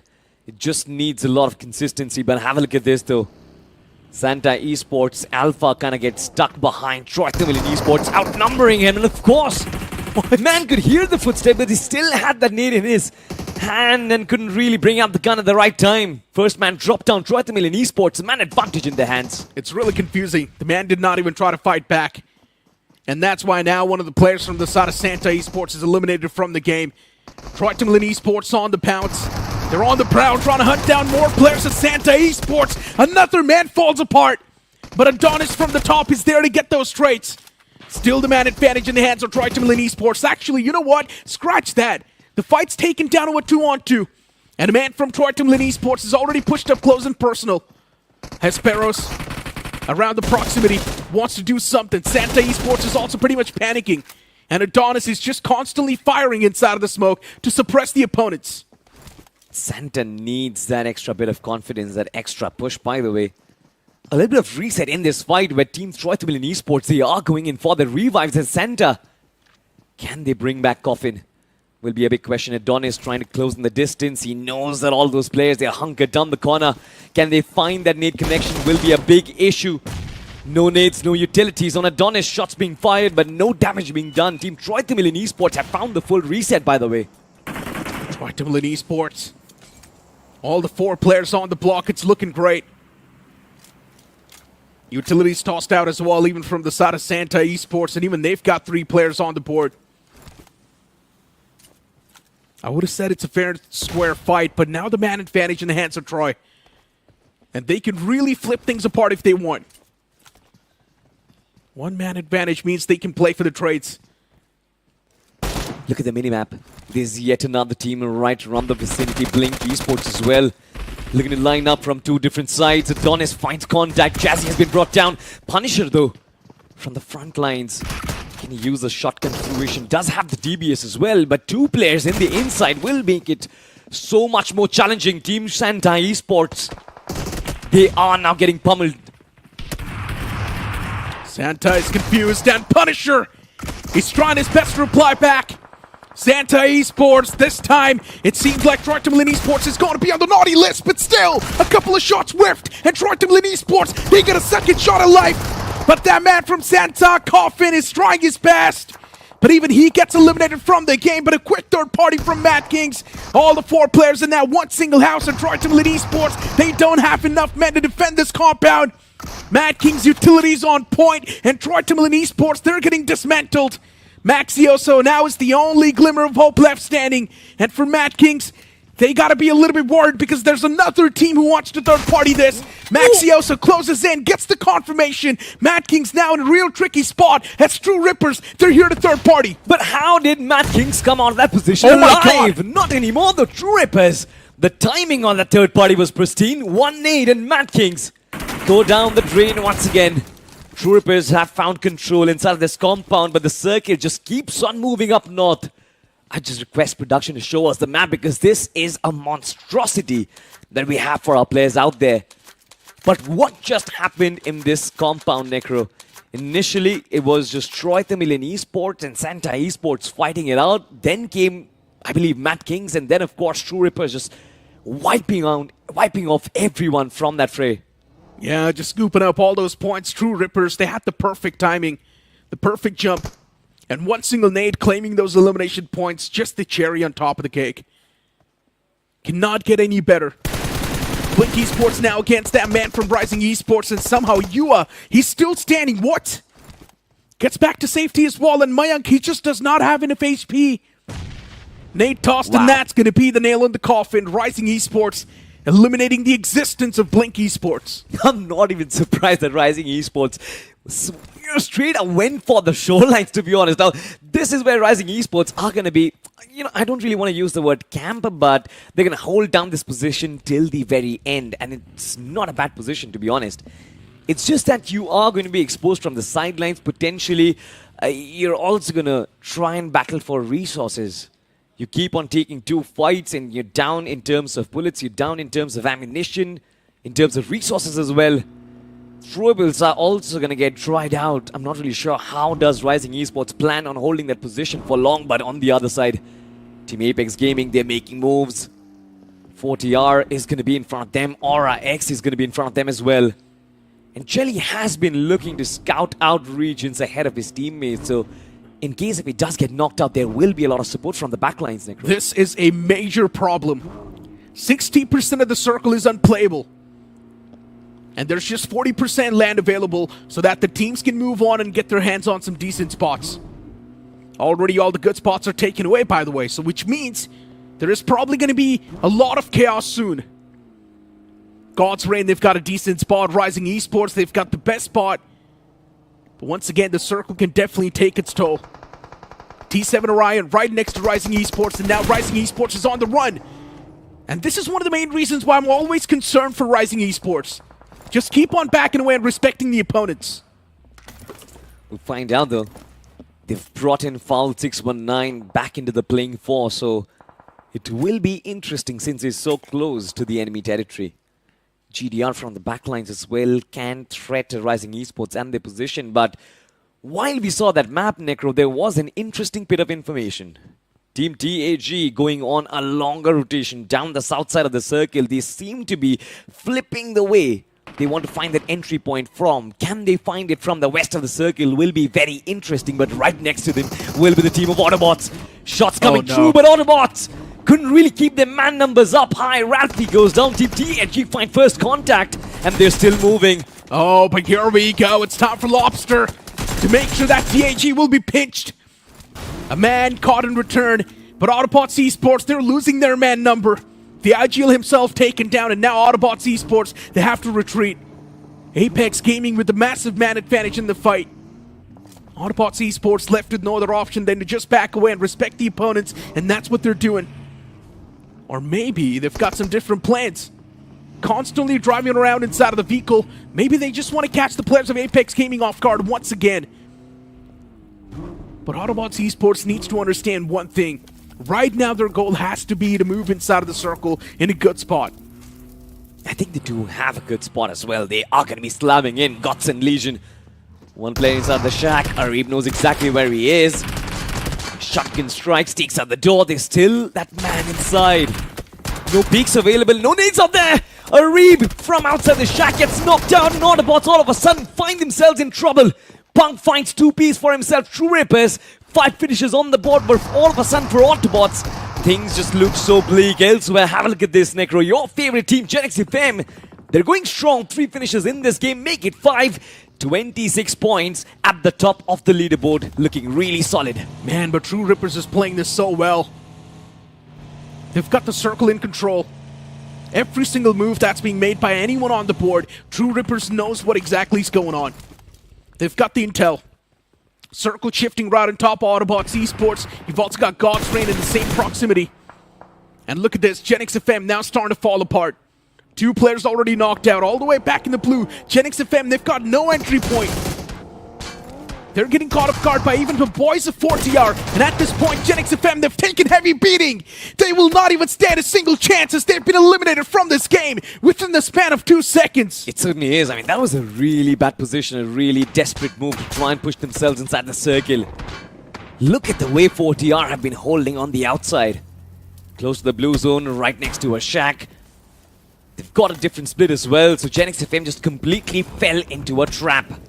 But can 4TR come out of this is going to be a big question. True Rippers from the sidelines have been constantly peppering them with bullets, so any moves they try and make, I'm pretty sure 4TR is going to struggle, and at least reaching inside of the circle is going to be a big challenge for them. But as I mentioned, True Rippers, they've just got such a phenomenal positioning. They control a lot of that circle. A decent chunk. And they can also hold off a lot of those teams on the right side of the map. God's Reign towards the left. There's a few teams making that rotation towards the edge lines. Apex Gaming being one of those.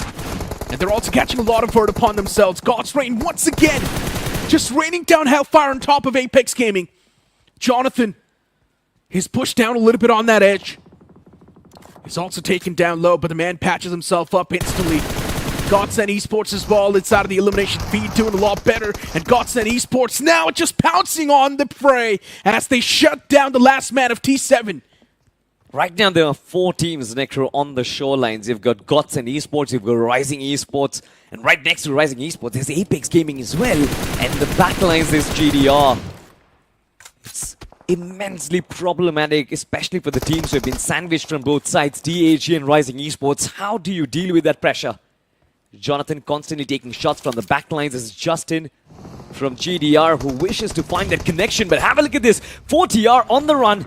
ORAX seem to have found the opening, seem to have found that little nick of time where they could have capitalized, but 4TR escape. Still have one more man who's been knocked out. He's exposed. Some way Dope still manages to keep that man with him. That hovercraft just took that man away from the rest of his comrade. And now he's still causing problems for Rapido. This is such a comical move, by the way. Hey, but here we go, the hovercraft right next to Rapido. 4TR, they've just got too much on their plate, and that nade could have did a lot of damage. But still somehow Rapido's alive. That hovercraft is going to be a tough one to deal with. So Rapido now needs to switch his focus on someone else. Spots out Dope, he knows he's ejected. And this nade might just be the deal sealer. Tossed on top of Dope, it does not do anything. RX still alive. All the 4 players looking healthy, good and dandy. Another nade tossed out, and once again the man's back inside of the hovercraft. A massive mistake! But he's so lucky! Still alive.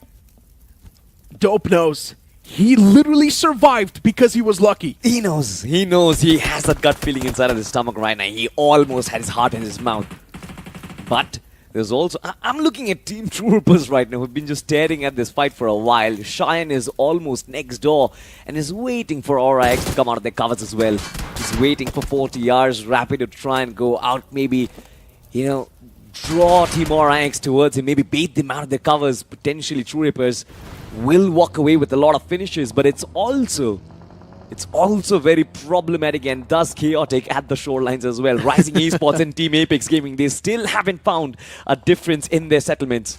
I'm pretty sure True Rippers is just waiting for something to happen. Yeah. For someone to get knocked out. The moment that happens, True Rippers is going to make that pounce. That quick third party will be seen. I mean, look at Shine. He's just standing out there. He's just eyeing out the teams. He's looking at RX. All right, where do you go? He's looking at Autobots. He's like, what is going to be your position? He's looking at 4TR. He's like, you're a single guy. You can't even do much out there. Just give me your finish. He's waiting for the triggers to get pressed up, but I guess he's also waiting for the calls from his IGL as well. Finally, Rapido was on the move.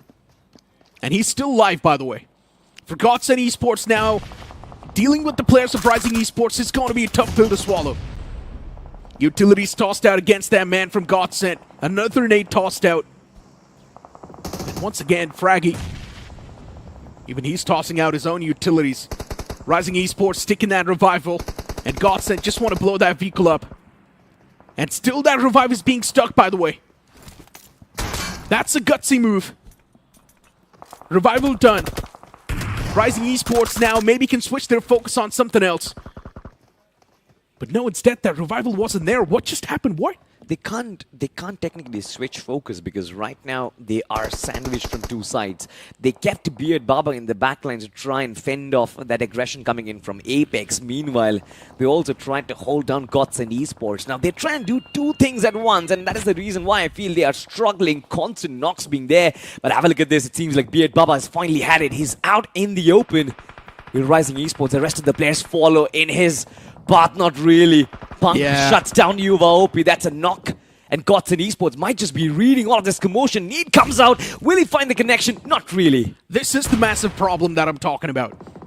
Right now, Rising Esports is in a big sandwich. And especially with a team like True Rippers closing in, it just gets even worse. Godlike Esports around the proximity as well. Even they want to keep on applying that pressure. And Rising Esports, they've also lost out on Yuva. Now for God's Reign to close in, they first need to deal with TAG, and that's what they're doing. Keelamau's knocked out, Jonathan underneath. Can the man really defend this spot? That's my question. Nate tossed out, and it's just going to eliminate his own teammate, and that's what happens. Keelamau eliminated from the game. A bit of a friendly fire from Jonathan. Jelly getting confirmed. And now it seems like TAG is pretty much just done for. No possible way they can survive this. Yeah, I mean, four finishes, you can't really say that this game has been a waste because they've already made their way inside the top 8 right now. All that Jonathan does need to do is just try and keep himself alive, and maybe, just maybe Rising Esports can help him do that. If they do fight it out against God's Reign, Jonathan might be able to find that opening that just gives him just enough bit of position points, and that is all that he's looking for as well. Meanwhile, on the flip side, True Rippers, they are moving. They've freed him. They can move about that open space along the circle, and they know that every single remnant out there inside the lobby, they're holding down the shorelines. But my question is, what is going to happen at the shorelines as well? Who's going to come out on top? Is it going to be Godlike Esports? Is it going to be Rising? Will Rising be able to break open this deadlock? Will GDR will be able to come out on top? It's big questions coming out from the shorelines, ladies and gentlemen. I know one thing for sure. Rising Esports cannot win this game. Yeah.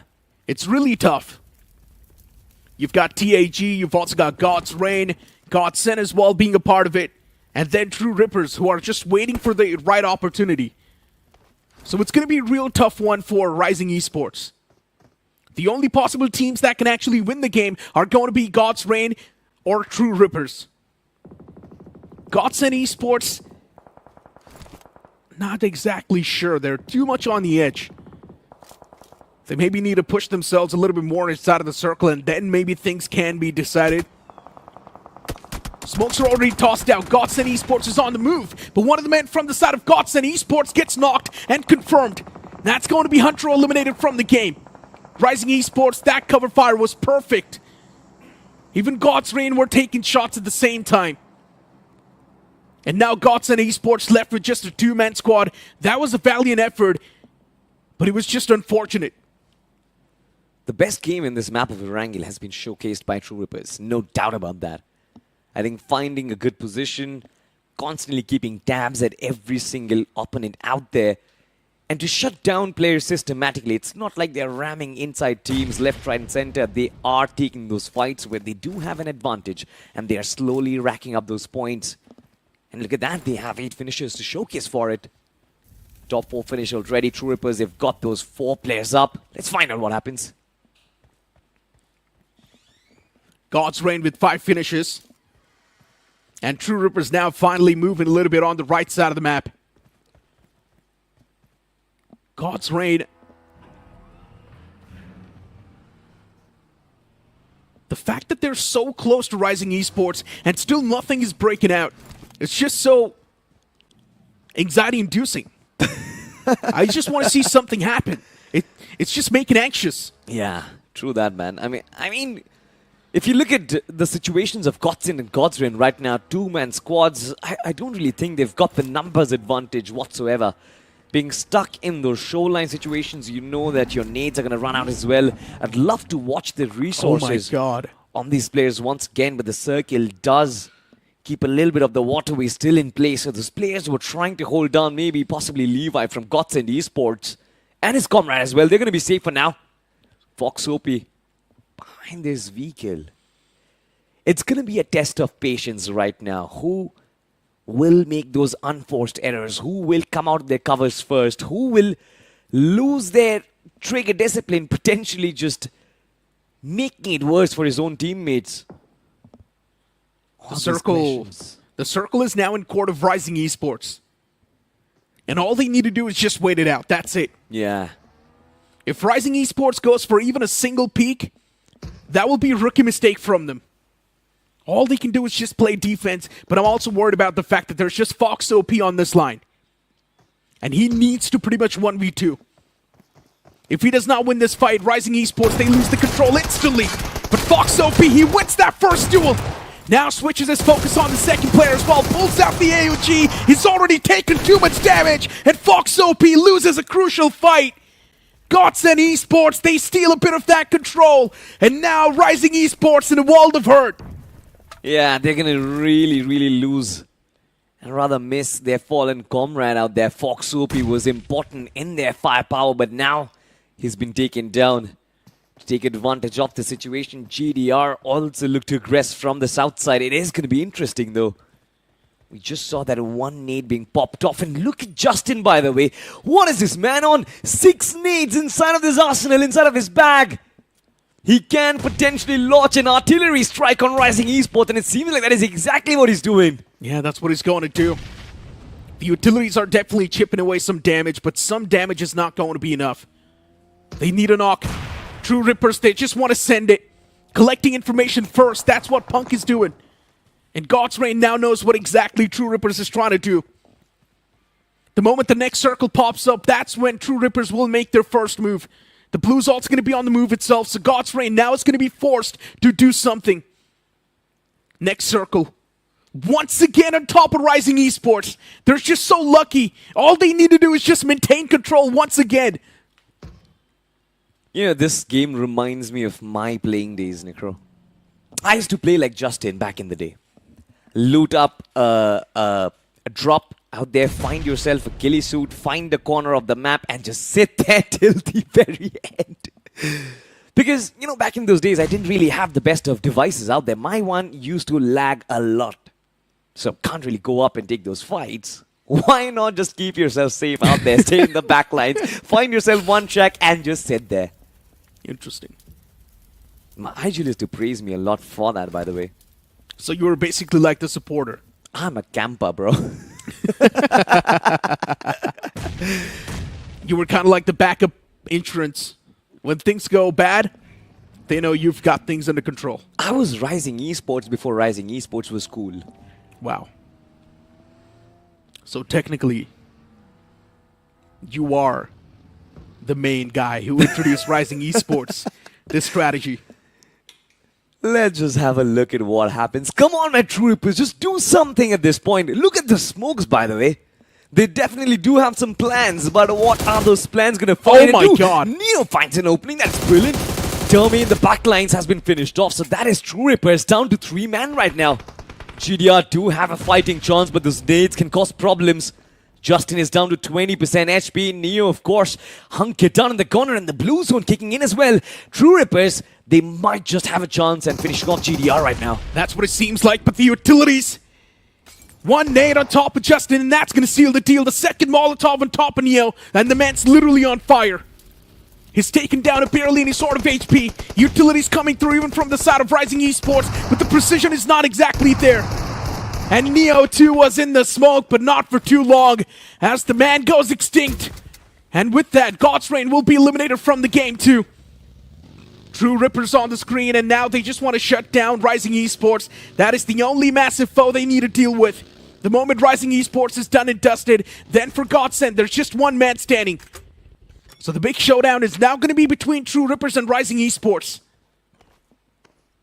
I guess Fraggy Oh, actually it's can done. spoil. Oh my god, as soon as I was about to say that, he can spoil the game for Rising Esports. Man falls down, but have a look at this.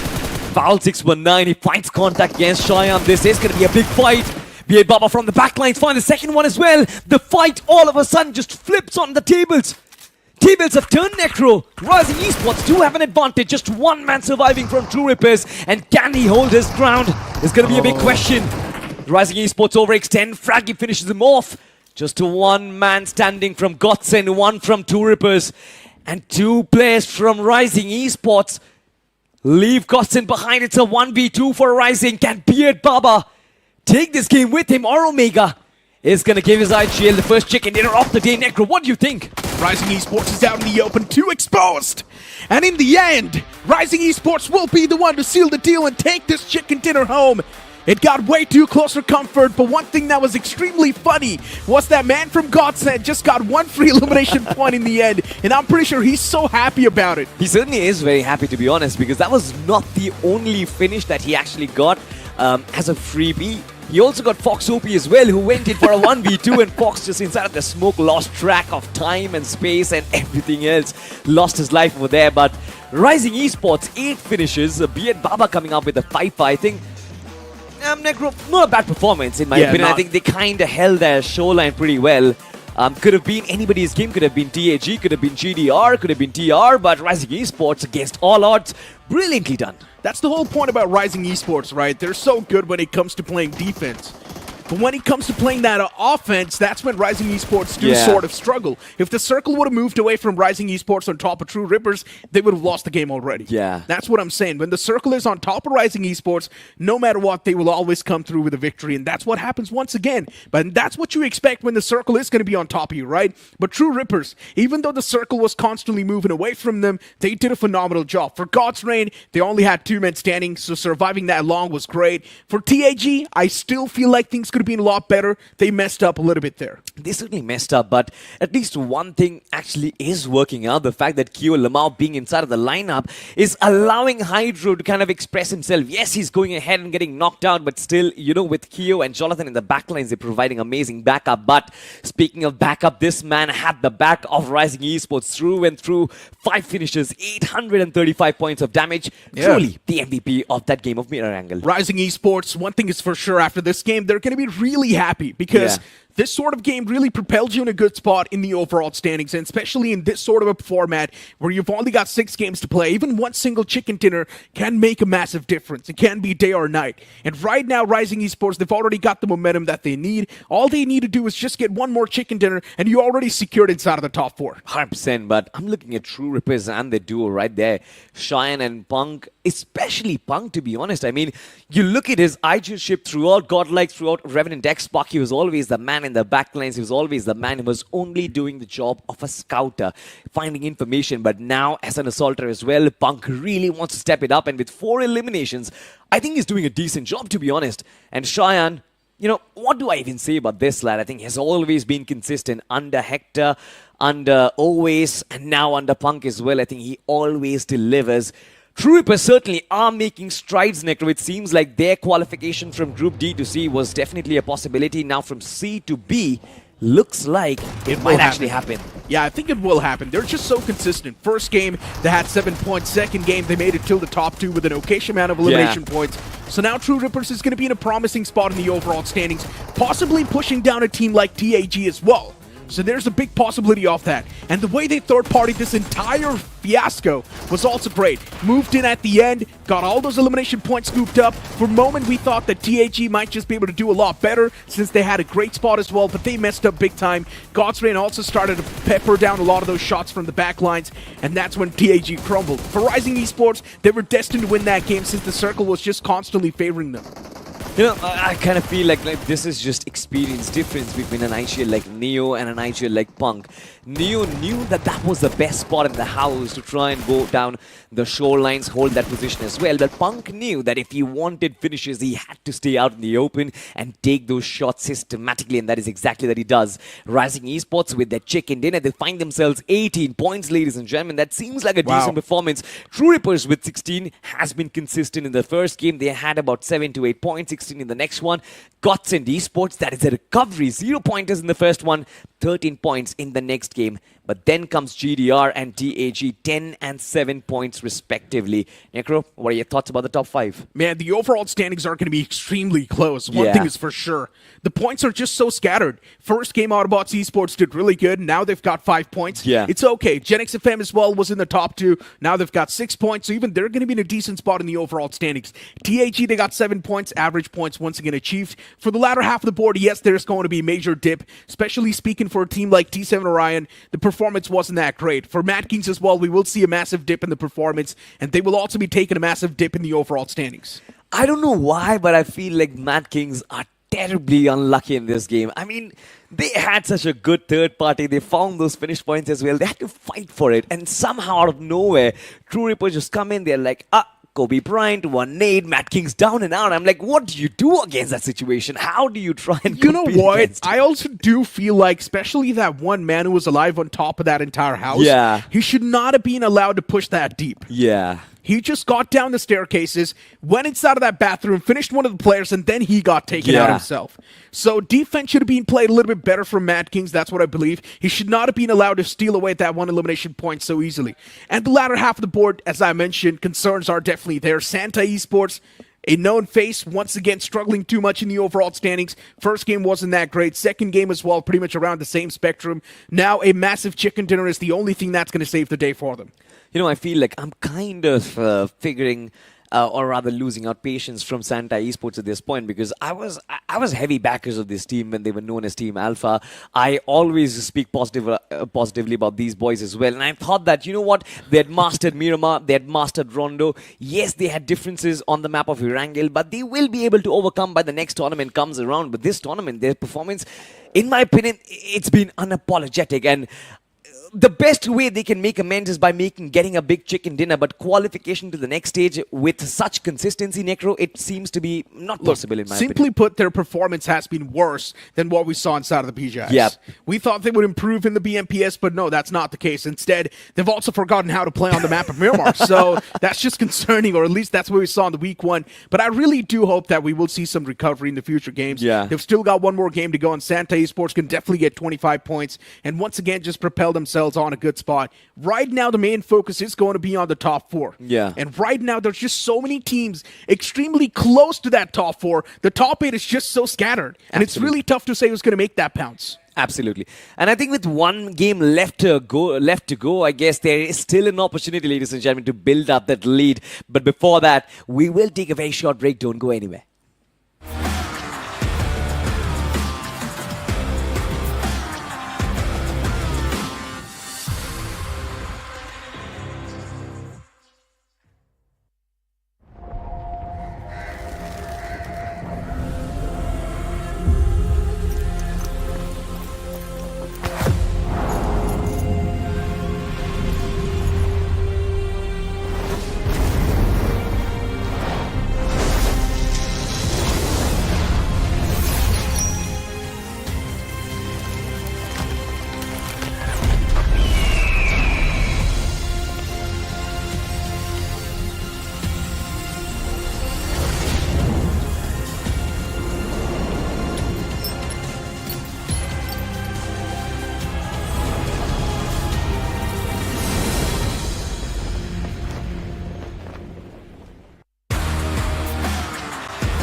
An impressive win from the side of Rising Esports, but that felt like a very awkward game for Erangel from the teams of Group C. And of course, a lot of teams are going to try to bounce back, not a lot of matches. And if you try to make your way towards Group B this day 1, where you had that round, where you have 2 Erangels, it is very important. Let's see how the next map turns out. I see. Again, I think we are seeing the big names be a little bit consistent, but it seems like the middle pack is fighting back with equal power. Yeah, it is going to be very tricky as well, because it all comes down to just rotations, timings, and also those individual clutch moments, right? But this past 2 games, the one that actually surprised me the most here is Godsense, right? Because the way they actually came in from Group D, from Uptrust as well, you know, being one of the undergods coming into play, I thought for a second they were not going to do well. But 2 games back-to-back is pretty decent as well. And I feel like if they are in the current trajectory on maintaining their performance, they just need one big game, and they should be able to push themselves to Group B. So that is going to be one of the biggest storylines to actually talk about if that actually happens. Again, as you mentioned, I think one good game is all they need. But even if you can't get promoted to Group B, I think you should try your level best right now to avoid getting relegated into Group D. That is just going to make your lives a whole lot worse, matches a lot more stressful, because now after this, I think halfway journey of a qualifiers will be done, and the last 2 weeks, they are going to be absolutely brutal. But apart from the names at the top, any name at the bottom that you did not expect to be there, for me, that has to be God's Reign. I think I'm on the same page as you. God's Reign is going to be one of those teams that I think they should have done a little bit better as well. Yeah. We know for a fact that IGL has, from God's Reign, has pretty much shifted on towards Neo to actually lead the charge. And he's been making changes. During the first week, it was a little bit an unlucky kind of change situation where, oh, wait, we're usually heading towards military base. This is our home ground. And at one time that they decide to go towards Zarki, the circle actually went towards military base, and then things just kind of spiraled out of control overall. So I think in terms of gameplay wise, they still did pretty okay they still made it to the top 4, top 5, but we haven't seen that high finish octane game. We know Neo, we know Justin, they do have this firepower capabilities, but we haven't seen that for a while. I agree with you on that. I think it's the signature God's Reign play style where the iconic line of the Gods reigning supreme sort of came into picture. But now I think that reign has come to an end. And as you were talking about, we've seen it during the matches as well.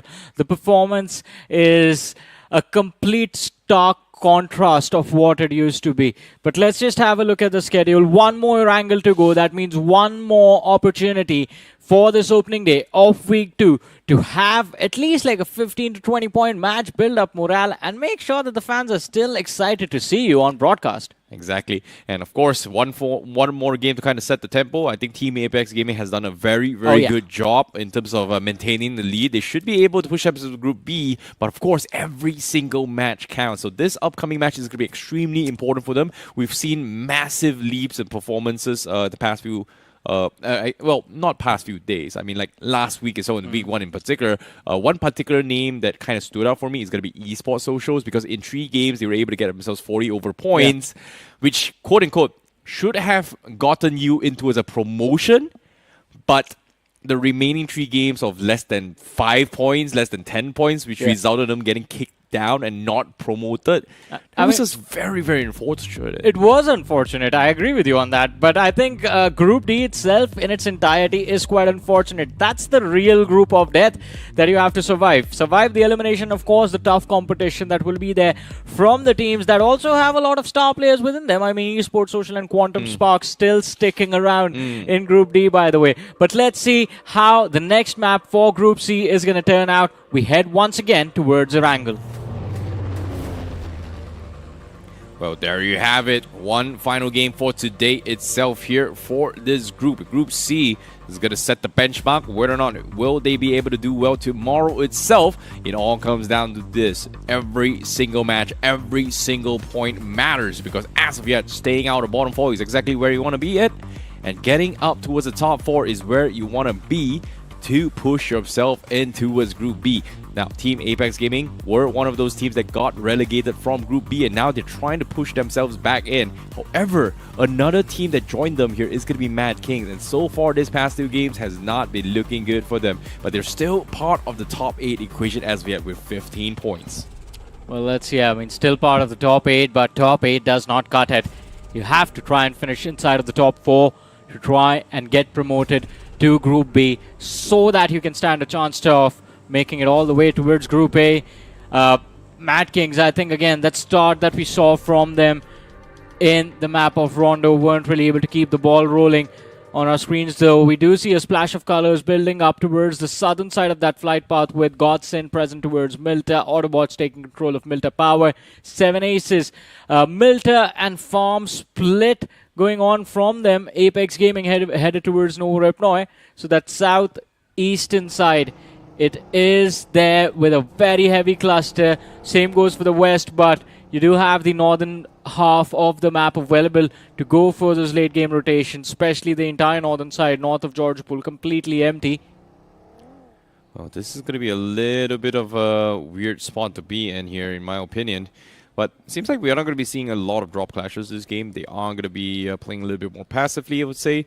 But now, for Team Apex Gaming, they are going to be heading towards Novo. This is home ground here towards the old True Rippers. And fortunately for them, this time, they're not getting completely cut off. So this is a good sign for them. They should be able to play this game a little bit safely again. But I'm very surprised that, again, when the roster shuffle came to play, Kyo Lomao back in action has kind of showed us that there's a reason why we wanted Kyo Lomao in the playing four to begin with, right? Like, Kyo Lomao missed out on the entire BGIS run. They could not qualify for the Grand Finals with just 1 point away. And even then, there has been a lot of question marks. And for them to actually bring him back in week 2 itself, I'm liking what I see.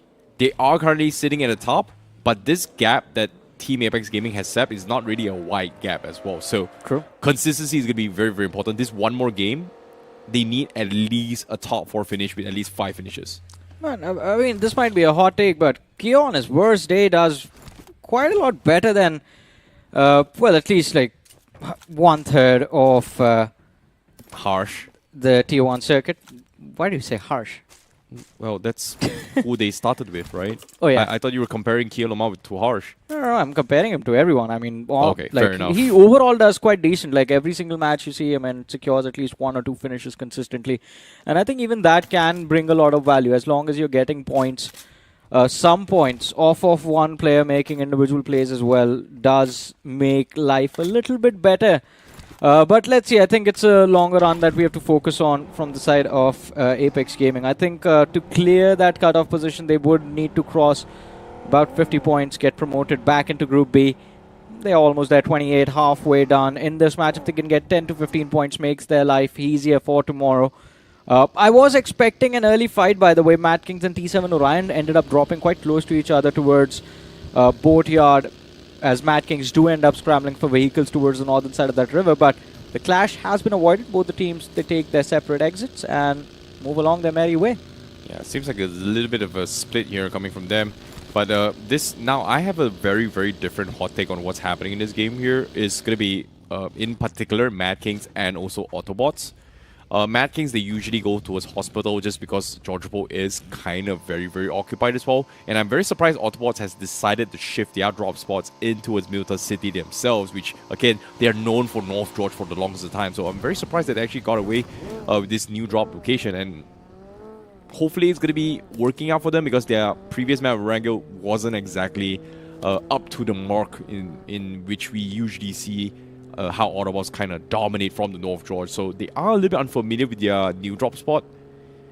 Maybe it will mess up their overall rotation so far. But T7 Orion, they started the day with Rondo. Amazing. Game 2, complete flop.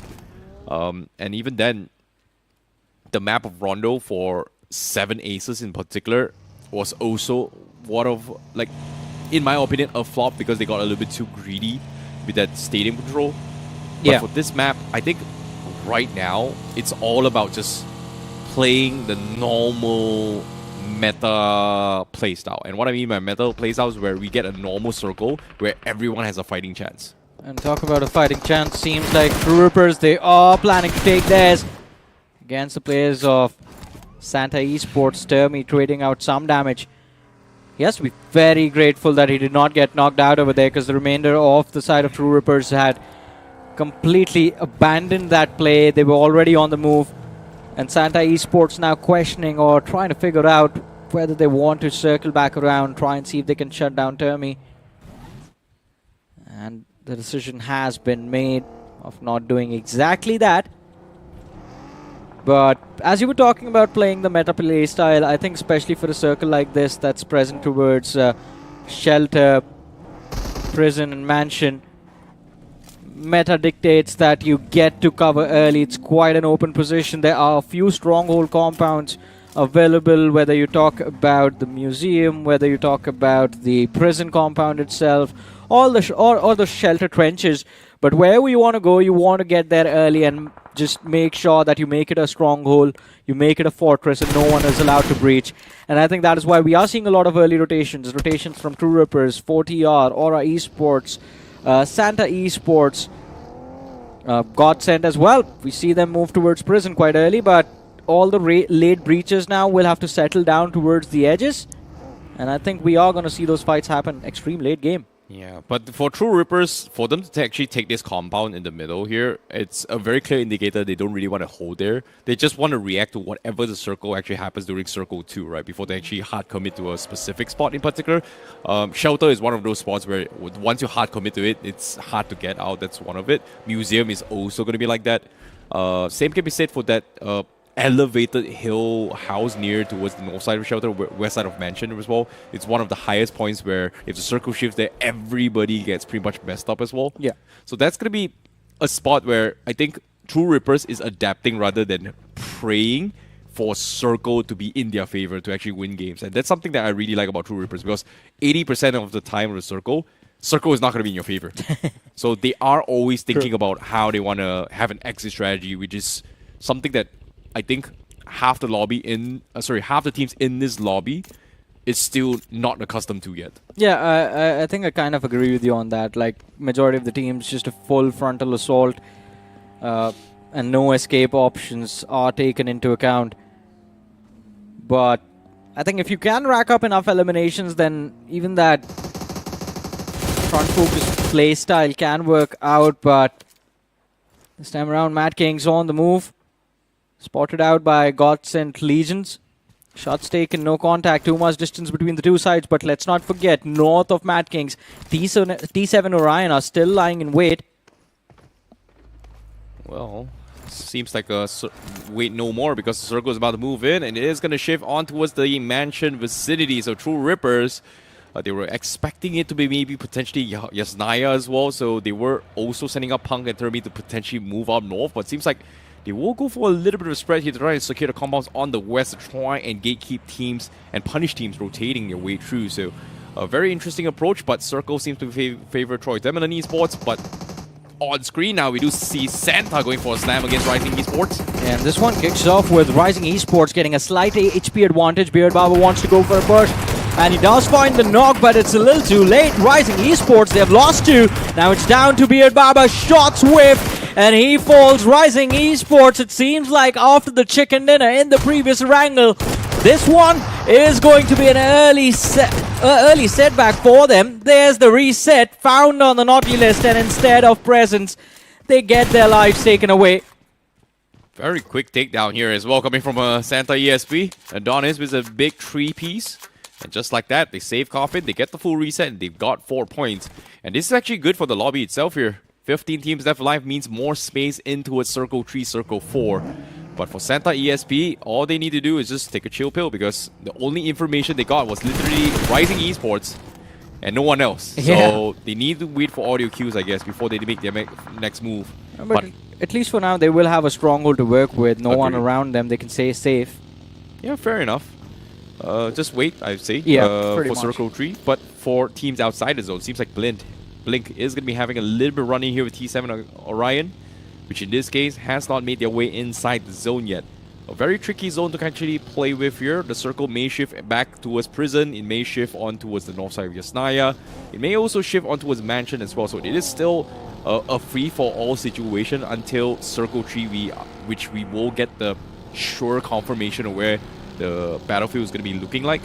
But for Blink Esports, they're forced to rotate around away from T7 just because that's the only hostile that they know, they are aware of. So they are going to try and find a different entry point, but they are hugging the edges. And so far, aside from that, they don't really have a lot of information. And even for Team Apex Gaming, they have been laying low, which is their next nearest team surrounding them. Yeah, but I think Apex Gaming, they have to be very cautious. Blink, at least, playing from the edge means that there will be absolutely no one watching their back. Trying to catch them off guard. Same can't be said for Apex Gaming as they make the move towards Godsent Esports. Can be a possible sandwich over there, but Godsent Legion on our screens a few moments ago. We saw that awkward little run into the players of T7 Orion, but now both the teams have moved into the play zone. And the play zone moves away from them. This is going to force those teams up north, T7 Orion, Godsent Legion, Genex FM, into the cluster. And 40R now can start racking up eliminations, or at least they could have had they stayed together. But look at that split. Arthur Anonymous in one direction and Viper along with Rapido in the other. Although, I think towards the center of the circle, towards Shelter in particular, these lads from Godsend and Autobots Esports, they are going to be celebrating, especially Godsend. They have control of the prison building. Yeah, personally, I think they're pretty much done for. Just because of the moment you step inside prison, there's no way out. You're not going to be finding frags as well. I think they are trying to regroup to try and take the southern part, high grounds of the prison itself, which again, Autobots will be looking to try and capitalize on that first. So that is going to be the skirmish that is going to be happening inside the circle. But for teams outside the zone who just has to make a mad dash for it here, T7X Orion has to fight against Godsend Legion right now. It's going to be a very, very tricky one to actually fight with. Emperor is pretty much done for. T7 needs to wrap things up. Harsh on the far horizon, providing cover fire. But it's not going to do much here because this confrontation, T7 knows there's only a few players inside this vicinity. Oh, there's a revive. And Godsend Legion back again with all 4 players standing. First aid also being used up. T7 Orion now pinned in that building, and they have Master right on top of their heads. The opening is going to be found by Toxic. And as they try to pile and play with numbers, do they not see that man hiding in the corner? I don't think he's been spotted out. Master just does manage to switch things around, joins Emperor. And T7 Orion left bleeding now. That performance in Game 1, all of that aggression, it seems like they can't replicate it or seem to replicate it in the maps of Erangel. Going for a revive as Phantom has been knocked out. Master now has an off angle to work with. So much information for the players of Godsend Legion. This could be the first squad wipe, well, the second squad wipe of the game after Rising Esports took an early exit. Emperor, he finds one more. Now there's last man remaining from the side of T7 Orion. Mudad can't really do a lot. There it is. The execution comes through. And the squad wipe as well. 4 points bagged and tagged by Godsend Legions. That's a very, very clean takedown here coming from Godsend Legions. They may have messed up in the initial phase, but T7X Orion gave them ample enough time to actually go in for the reset, regroup, and then go in for the takedown.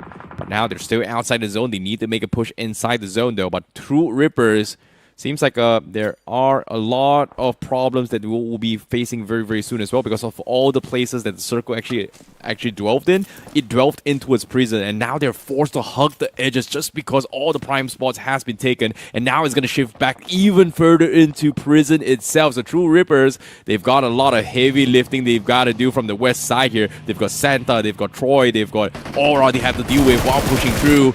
And inside here, Aura now inside Shelter needs to make a move in towards prison, which in this case, they are caught in the stalemate between Santa. And as soon as they go in, 4TR is going to be welcoming them with open arms. As you can see on the far horizon, is going to be the team to be gatekeeping them. But inside prison, we do have our first casualty. In this case, Bunny accidentally flipped his car down towards prison, takes a nosedive, gets knocked as well. Yeah, not really a position Gen XFM want to be in, especially with Autobots circling around on the other side of the hill. As you were talking about Aura Esports, I think that cluster towards the southwestern edge, it's too brutal to deal with. There's True Rippers, there's 7 Aces, 4TR right on the edge. And between all of them, Aura Esports, they should try their level best to keep their heads down. True Rippers on the other front, trying to see if they can find an opening against the side of Santa Esports, but that's not how it goes. That's not how the story unfolds. The nades from Santa Esports end up finding the opening, but the trade from Omega can result in Santa Esports in a very confusing position. Another one lobbed out by Punk. They are looking to convert these finishes. Oh boy, Coffin about to crawl his way through, but Punk sneaks in, picks him off before he actually backs off, because now teams are going to try and rotate past this here. Aura heard all these commotions. Fraganu thought he could try and third-party this, but decides, you know what, let's just back off and move for the zone. But True Rippers, they've blocked the exits of Santa, and this is exactly what I mean. It's a hard commitment coming through. It's hard to get out, and True Rippers is pretty much pinned them inside the shelters as they are going to be on their merry way. What a disgusting play. However, while they're rotating here, Punk almost getting knocked here by 7 Aces. He is taking a lot of damage. No bandages though. Needs to take a little bit of a pit stop. Well, he does have 14, so I'm very surprised he didn't actually bandage himself while driving, though. Yeah, I think it's just too much threat around him. Punk gets knocked out finally. 7 aces. They find the knock for themselves. And the revenge play from Sheram. It's beautiful to look at. Just runs into the side of 7 aces. Face first. Finds a little bit more breathing room for the side of True Rippers. But now Termi, he needs to be the savior this time. From the distance, the distraction is there as Amy George decides to pummel the players of Aura Esports. This gives True Rippers enough time to get Punk back, to get that revive going, but will 2 players in this endgame situation, for what it seems like from the POV of True Rippers, will those last 2 men be enough? Yeah, it's going to be tough here. It is a free-for-all down to the southwest. Everybody's pretty much out in the open, even Aura Esports. They've got Kellyoke knock. They clean out the backlines with Amy George. Stabbing them in the back here, but it's still going to be a free-for-all. Wow. But now Punk, they are going to make a mad dash away from this fight, and immediately they drive past every chaos and they make their way into the mountain terrains of prison themselves. So they are going to be safe for now, but the rest of the pack outside the zone still stuck. Godtrain finally joins the fight a little bit too late, but they do have 4 men healthy, and they are getting Aura completely pinned here. Smokes deployed, nades coming in. They need a knock before they push through. But the decisions need to be made here. Do we take this fight or do we push for the zone? Because the next phase of the zone is still going to include the entirety of prison itself. As they try to push up north of the hill, it will also force them into the line of fire of 40 yards. So, God's Reign, they have to try and pick off Aura Esports one way or the other. Well, Aura Esports, they're just holding back. They know they don't need to aggress. Both the teams right next to the southwestern edge of the play zone right now. And Justin is trying to see if he can check the position of Aura Esports, but they've completely smoked off that vision. Oh boy, very tricky situation. And fortunately for Aura, they are able to reset and actually back off. God's Reign does not want to overcommit to this push. It is a slow ending of a circle here. Stage 5 is where things will slow down a little bit more, so patience will pay off for them. God's Reign has pretty much inched their way into the edges of the zone. So they are going to be fine for now. But the question remains here, where will the circle shift right after this? Because prison in play means teams like Godsend, which initially was inside the zone, inside those buildings. Guess what? They haven't been able to make their mark at all. They're pretty much stuck inside those buildings with no way out. Pretty much, but this is the lineup that I've been waiting to see back in the max potential again since we last saw them in BGIS, but this time around things just are completely different for the side of 40R. Rapido has had 2 eliminations in this game, but the team is stuck towards the western edge. And Aura Esports, again and again, just being the distraction, not allowing them to focus. Although it should be an easy entry inside of the zone, not a lot of distance for both sides to cover. On the other side of things, Alpha Gaming going up against Royal Tamilian Esports. 2 hovercrafts in play. Wow. Gives them a lot of potential rotation opportunities, a lot of HP on those hovercraft and Royal Tamilian Esports. It seems like it was a bad idea to close this distance. Now this 2-2 split can fall apart. From one side, it's True Rippers beating down upon the players of Royal Tamilian Esports, and from the other, the pressure is being built up by the side of Apex Gaming. Oh my goodness, the knock from Punk allowed Jonathan to snatch that finish. That's going to be a point stolen away from True Rippers. But Team Apex Gaming, perfect timing. They have the utilities. But at the same time, Aura now getting pummeled here. God's Reign has been very patient about this. Aura, they thought they got out, but guess what? They run into his 4TR, loses their vehicles, loses 2 players. And now, Aura at the mercy of both 4TR. But now a fadeaway nade from 4TR official will send them a little bit of a goodbye here. But they are stuck out in the open. God's Reign, Equinox. Now, looking to try and take him out here. Now finds an off-cheeky angle. Gets the knock. Kellyoke pinned. Completely stuck. The smokes is not going to do him any good. God's Reign want to thin the herd here. Can they get the reset? I don't think so. But 4TR, they actually back off from this fight after hearing the shots from God's Reign. Yeah, 4TR knew. I mean, Aura Esports, they made a big mistake by staying towards the edge a little too long, and now the sandwich is complete. 4TR do not want to get involved in this situation. The best thing they are hoping for is just claiming those extra finishes down below, and you do see Arthur moving in. Equinox, he does not have the angle to work with. Arthur, though, from that distance can easily lob a nade or Molotov and find a cleanup, find those finish points for himself. Does go for a nade. No contact, though. It's a little bit slow as well, but 10 more seconds left. Stage 6 is about to move away. But for Team Apex Gaming, what are they doing? They are going for the slam here. Hydro goes in for the shot. Jelly with the cover fire takes down Arthur. 40R, they were distracted. And now they are going to get hunted down. Team Apex Gaming strikes at the perfect time. They find another with Jelly with the push.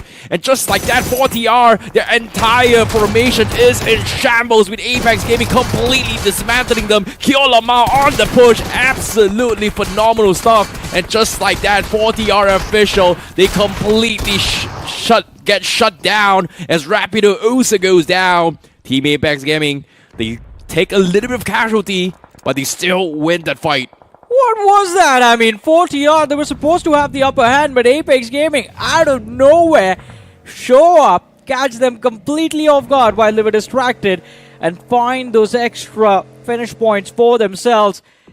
I mean, 3 players, 4 players traded out at the cost of 1. It's a good trade, especially when you're sitting at the tippity top of the leaderboard.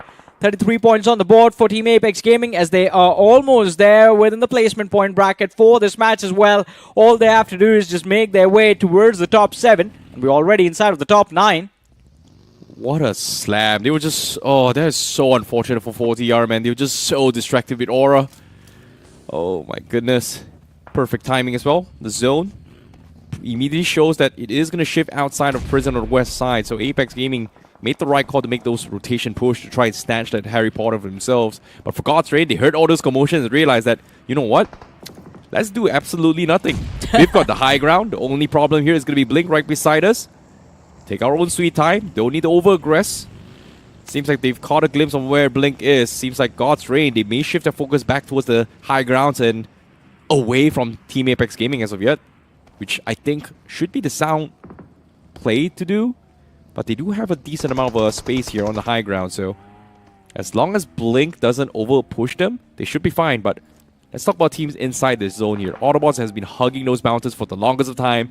They've got a great anchor doing so far in terms of the mountains, but they've got 0 finishes. All they've done from Autobots is just shove people around and away from them.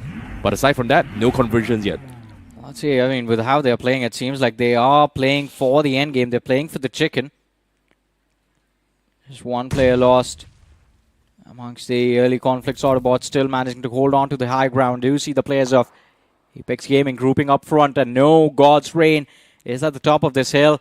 The circle right on top of the heads of the players of True Rippers. Autobots push towards the edge. Will be forced to move. Luckily for them, I think the southern side, it is open. They can go around that hill, try and see if they can pick a fight against either Blink or God's Reign. Although if they do end up clashing with Blink, God's Reign is going to go for an instant third party. Now, let's talk about the situations that is Ralphie's happening going here. up north, though. I'm surprised, though. But at the same time, it makes a lot of sense because Autobots, technically, they have a nice spot on top of the hills on towards out above prison. But the angles for Blink and also God's Reign can actually completely catch them off guard. So they are looking for potential exit strategies. Hopefully they find something. But for Team Apex Gaming, right now, they still need to push up. And God's Reign's got full line of sight with them. But for Blink, look at this. From the east side, they finally go in for the slam. And Autobots is going to capitalize on all this push here. Ralphie is going to bleed out the zone. And in one fell swoop, they all get completely shut down. What happened? Blink it and you miss it. Coming through from Blink Esports, Autobots Esports, annihilated in a matter of seconds, but Troy the Million fighting for their lives. That ricochet onto Hesperos. It was so lucky. Makes this execution extremely easy for the side of Godsend Esports, who are finally starting to shine like bright stars. 6 eliminations secured in this match. Points total close to 21. Almost on the verge of surpassing Rising Esports, who are there right now holding on to the 4th position with just 23 points. And Rising Esports, let's not forget, were the first team to be wiped out in this match. Exactly. But as of yet, Team Apex Gaming, they're still in a stalemate here with God's Reign. Both sides need to push down and close and personal, and Team Apex Gaming is not making it easy here for God's Reign. Apex Gaming just needs a lucky knock here, and they should be able to to stop God's Reign with the circle pressuring their way through, but as soon as Mercedes, Neo with the nade catches Jally instead. Team Apex Gaming down towards the last two players. God's Reign should be able to clean this up. Jonathan now with the nade, hoping to get lucky, and guess what? The nade does connect on Justin. God's Reign now going on a fiasco. Absolute chaos is happening, and Jonathan, he won't defend, he fights another as well. He won't keep things alive for Team Apex Gaming. Yeah, and it's not just that. He has gone ahead and destroyed the side of Godsend as well. 3 finishes in the back for Jonathan as Apex Gaming still survives in this game.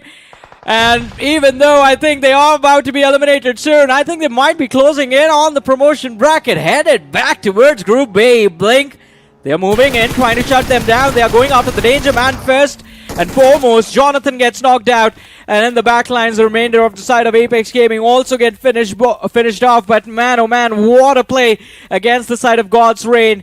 For a few seconds, I'm sure he had a little bit of a panic as soon as that vehicle just went right past his shoulder.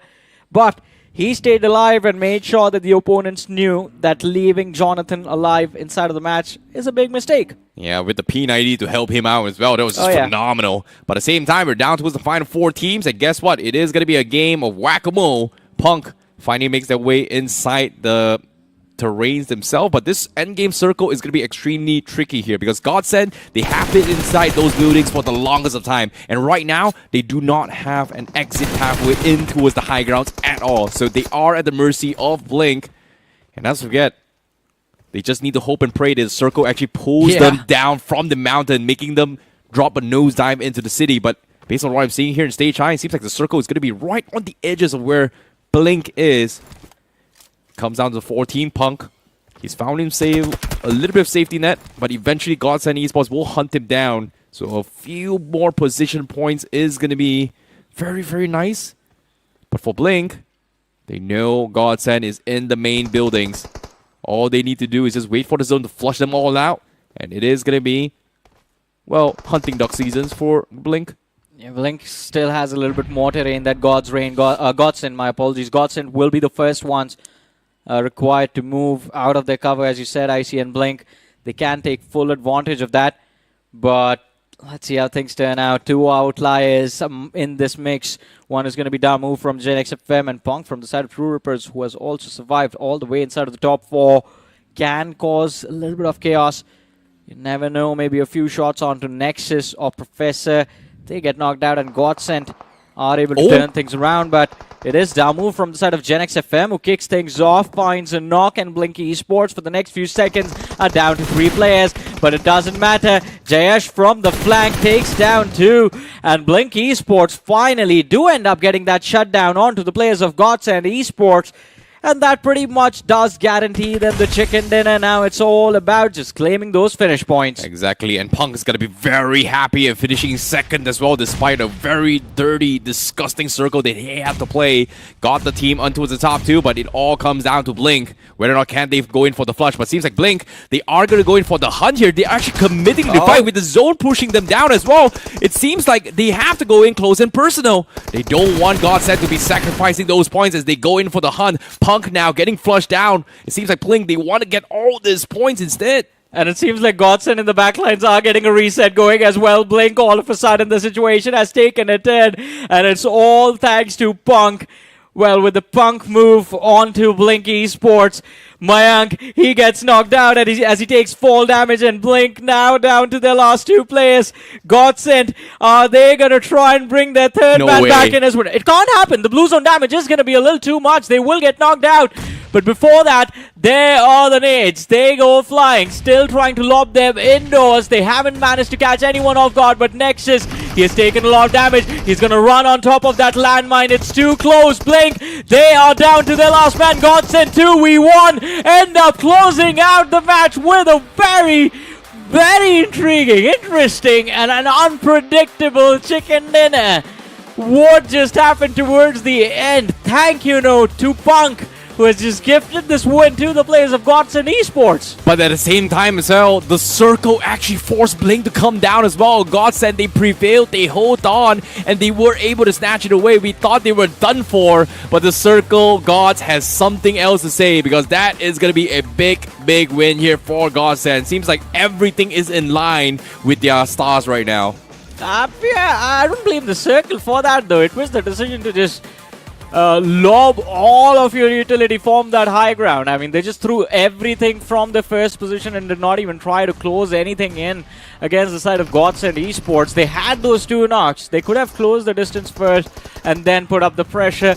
And of course, somehow did manage to lose count of the fact that Punk was also there. Exactly, but at the same time as well, Puck did a phenomenal job of surviving all the way to the end as well. Like True Rippers, they were just completely shut down mid-rotation, and he was knocked as well, got picked up, somehow find a small little rabbit hole to kind of survive towards the north side of, the top side of the prison himself, got himself into the main buildings and just camped his way through towards the end game. So very, very interesting approach, but nicely done coming from True Rippers. But at the same time, props was Godsend. Luck was definitely in their favor. I thought they were pretty much done for. I thought Autobots has one of the prime positions, but Autobots is completely shut down by Blink. Got completely shut down by God's Reign, and it was just such a free-for-all. Yeah, it was a free-for-all, especially towards the end stages, post Stage 6, when the teams from the southern side were trying to close. And we do have the MVP, Jonathan. That's his second MVP of the day, by the way. The first, there was the map of Rondo, and now there is this map of Wrangle. So an impressive performance coming through from Apex Gaming and Jonathan. And I think they do end up finishing with about 37, 38 points on the overall leaderboard. And that is a good start to day one. We have the top players on our screens as well. Hunter from Godsend makes the list. Punk, of course, deserves to be there with the top 3 finish. We have Adonis from the side of Santa Esports and Mayank from Blink. Yeah, this is a very, very interesting game here, but nevertheless, here consistency is going to be key. And guess what? Team Apex Gaming is going to be on top right from the get-go. And even for a little bit of a comeback here, Godsend and Blink, they are going to make things a little bit interesting here for tomorrow's matches in Group C in particular. So I'm excited to see how things is going to go out as well, because I feel like we are going to be seeing that nail-biting finale where it will come down towards a merely 1 to 2 points difference of a tiebreaker, which we did see in the last day of Week 1 itself. But in case you guys missed out in action as well, the highlights, these are going to be some of the highlights on how the game kind of progressed as well. The start, it was a little bit of a shaky performances here between Santa, going for a little bit of a push versus Rising Esports, which Rising Esports gave me for the stamp, but Santa was able to hold on and wipe them all out rather early. Yeah, I mean, that was an impressive play. And then there was the fight with True Rippers. Cheyenne, Termi, and Punk trying the level best do end up causing a little bit of damage to the teams while making their move towards the center of the circle. But from there, it was just chaos for the side of True Rippers. 4TR getting flushed out like that. And caught off guard by the side of Apex Gaming. I don't think even they expected it to happen, but good move from the side of Apex Gaming, considering they were playing towards the northern and the northeastern edge. Then all of a sudden moving towards that western side was completely unpredictable. Yeah, but at the same time, so it came down to the last 1v1 situation here. It could have gone towards Blink's favor, but unfortunately, Godsend just had a little bit of number here. Professor, I think he was tanking the circle a little bit too much and got himself his health a little bit down low. That's why it was in one-shot range coming from Godsend. But nevertheless, it came down towards a nail-biting finish, but 19 points here for Godsend, 14 for Blink, True Rippers with 12 as well. We've got Santa X with 5. So these are the 4 major winners from this game, whereas the rest of the pack, they have been taking up with breadcrumbs. Yeah, pretty much. I think they, as you mentioned, they are going to have to settle for the crumbs. But I think the big winner from this match has to be Apex Gaming, because even True Rippers, they were there close to the top 5 of the overall leaderboard. This game kind of helps them catch up. But the side of Apex Gaming, they have made a nice little safety cushion to work with on the overall leaderboard. I think I feel bad for Rising Esports now.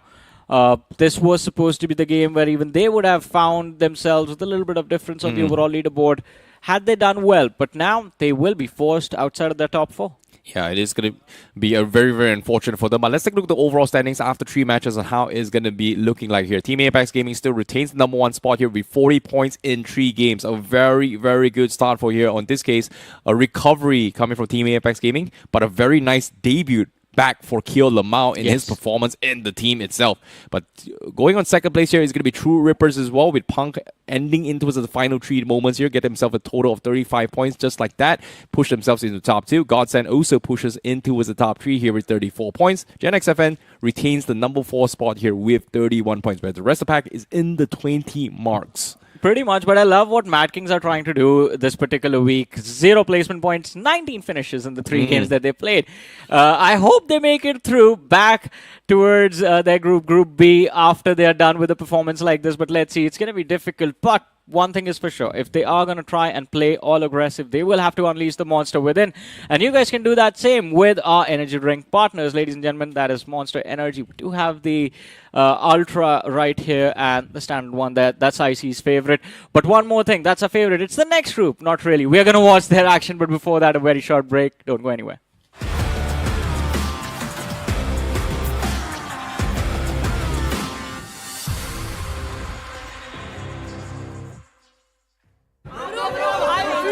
इन जैसे पे मैं तो react भी नहीं करता। BGMI cricket league का winner है, रोज खेलता है, आप भी ट्राई करो। अबे असली का 650 कोट देगा फिर भी नहीं करूंगा। इस खेल में ना सिर्फ टीम सपोर्ट करनी है बड़े भाई। जीत गया छोटे भाई। ये देख, बीजीएमआई पे टीम सपोर्ट करो और ग्लेशियर जीतो।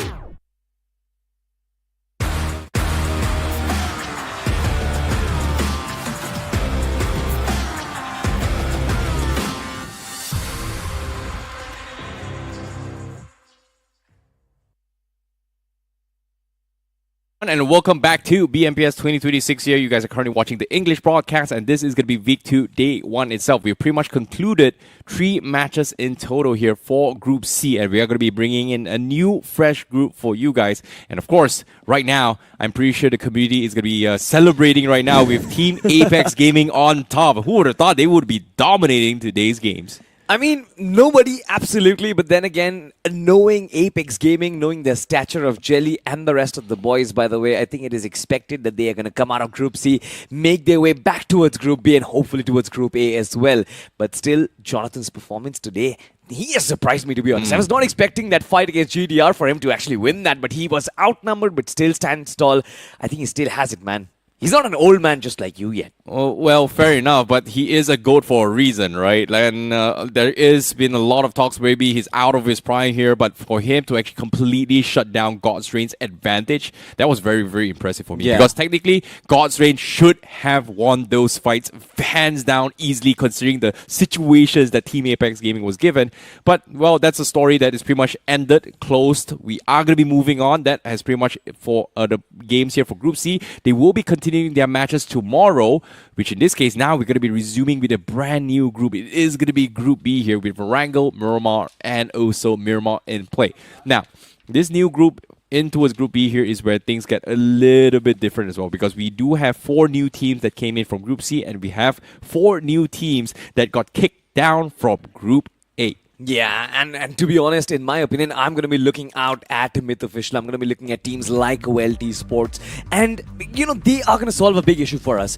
Is Group A and Group B that much difference? Is the level of competition that much more different? Because if that is the case, then Wyld Esports and Myth should have a very easy day tonight, at least. Are we not going to be talking about the first runner-up of BGIS? Genesis is also down here as well. I mean, man, to be honest, let's just hold down to our horses, because, ladies and gentlemen, we are stepping into the battlegrounds of Erangel once again, and we'll find out, can these teams from Group A, potentially Genesis, take away the victory? But it seems like the Big Bird is back up the skies, and this is match number 1 from Group B, I see. Tonight, we're heading from Novorupnoi straight towards shooting range, a flight path that cuts the map into equal halves, almost diagonally. You can almost go anywhere, barring those extremities like, you know, Primorsk, Query, Felipia, and even towards on the northeastern quadrant, somewhere towards Stolberg, Kamishki, but all the other regions, they're playable.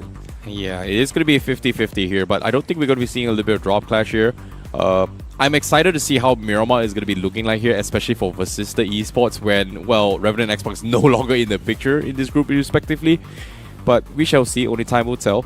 But for now, I think Lastade is going to be the team we have to be watching out for as well. This is a superstar team from last year that made waves in qualifying for all the current finals under the banner of Los Hermanos, and things hasn't been looking good for them in this year's BGIS as well. So now they're back in this form. They are going to try and push themselves into his Group A, and hopefully they should be able to clutch their way through. But speaking of which, we do have a little bit of a melee action here between Hadex Esports. Caesar almost getting knocked off, and seems like Lastade was able to scare him off, but it is still a 50-50 situation. But as soon as the say it is, Rishi brings out the AK, gets knocked in. One down, Lastade is a man behind. Rishi needs a little bit more backup. It is going to be a little bit of a free-for-all now. He needs a little more backup, but more so he needs a lot of ammunition. He finally gets it, by the way. He had about like 40 bullets in that chamber, but look at Hadex right now. Couple of their players falling. Rishi has been knocked out. Lastade, they were almost always supposed to be winning this fight. They've got the man advantage. One of their players is still knocked out, and that is Karlan, by the way. Big man is getting revived. Hadex, they lost their advantage in this fight as soon as Rishi fell. So I want to find out, can they make a comeback? So low out there. It's a 1v2, by the way, for Shadow, but have a look at that. Backup coming in. Jax couldn't really do much. Hadex Esports, they are getting systematically destroyed, I see. Yeah, Cypher is a little bit far off to try and join the fray. He finally brings in the big guns, but seems like he was able to find a pick-off as well. Kalan gets taken out. And just like that, Lastade down towards the 2v2. Caesar needs to patch himself up, but Lastade, they want to try and go in for the reset here. But did they get enough mats is going to be the question here. The smoke is going to buy a little bit more time, but they are kind of grouped up. Now, Hadex, they are looking for a little bit of a wraparound, but Caesar is actually bailing out of this fight to look for a met and have Cypher in the front lines to try and keep on the pressure. Seems like all this time wasted has given Lastade enough time to rethink what they want to do next. It seems like Cypher being late bought enough time to save his teammate, but he immediately backs out of this fight. That is going to be the full reset here for Lastade. You know, I feel like it was a brilliant recovery coming in from Lastade, especially from a point where Karlan was knocked out in that early phases. Hadex, it seemed like they had dropped from the plane extremely angry. They just wanted to fight Lastade with anything that they had. Bare fists, maybe bare fists, and if not, then melees will do the job as well. And I'm actually thankful that they did find themselves a couple of weapons to try and use, but like you said, Hadex should technically fall back from this fight. They had no business fighting in a 2v4, and Lastade, they've got the momentum set for themselves as well. This is a smart play here coming from Lastade Esports. They know they have the numbers. Rather than sitting passively, they are grouping up to check every single corner to find for trades just because they have the numbers. But if they have approached this passively, third parties are going to be coming in. We've seen this happen time and time again between different lobbies here. And Lastade making the I would just say a riskier move is actually going to be better for them in the long run. Because as of yet, they have lost sight of where the rest of members of Hadex is. Caesar is able to get the reset on himself, but it's very, very close here. Lastade, they're hoping to live here for gunshots here. Seems like they don't really know where he is. I think he did catch a glimpse of Caesar's footstep on top of the roof. So Lastade, they know there is someone here stranded. Finally hears him though. You know, I still don't get it. I felt like Hadex Esports were setting up a trap for Lastade. Shouldn't really have given those sound cues, but now Lastade knows exactly where those players are, and Caesar has been found out. Just one man left alive in the form of Cypher. Does have the AK as well. It connects on top of the head. Brilliant knockout though. It's just a one piece. The revive should be quite simple. This nade from Cypher can do the job, but Lastade, I'm expecting they have an idea. It's well cooked. He finds a knock once again. He finds, in fact, both of them. The revive was complete. The next player was knocked out as well. And now it seems like Lastade, it's going to be a 2-on-1. Well, it's going to be tough here, but oh no, they took too long. The third party, Miv, T-Trox to the save. Finds a casual tab, knocks the third guy. Lastade, they are out of meds.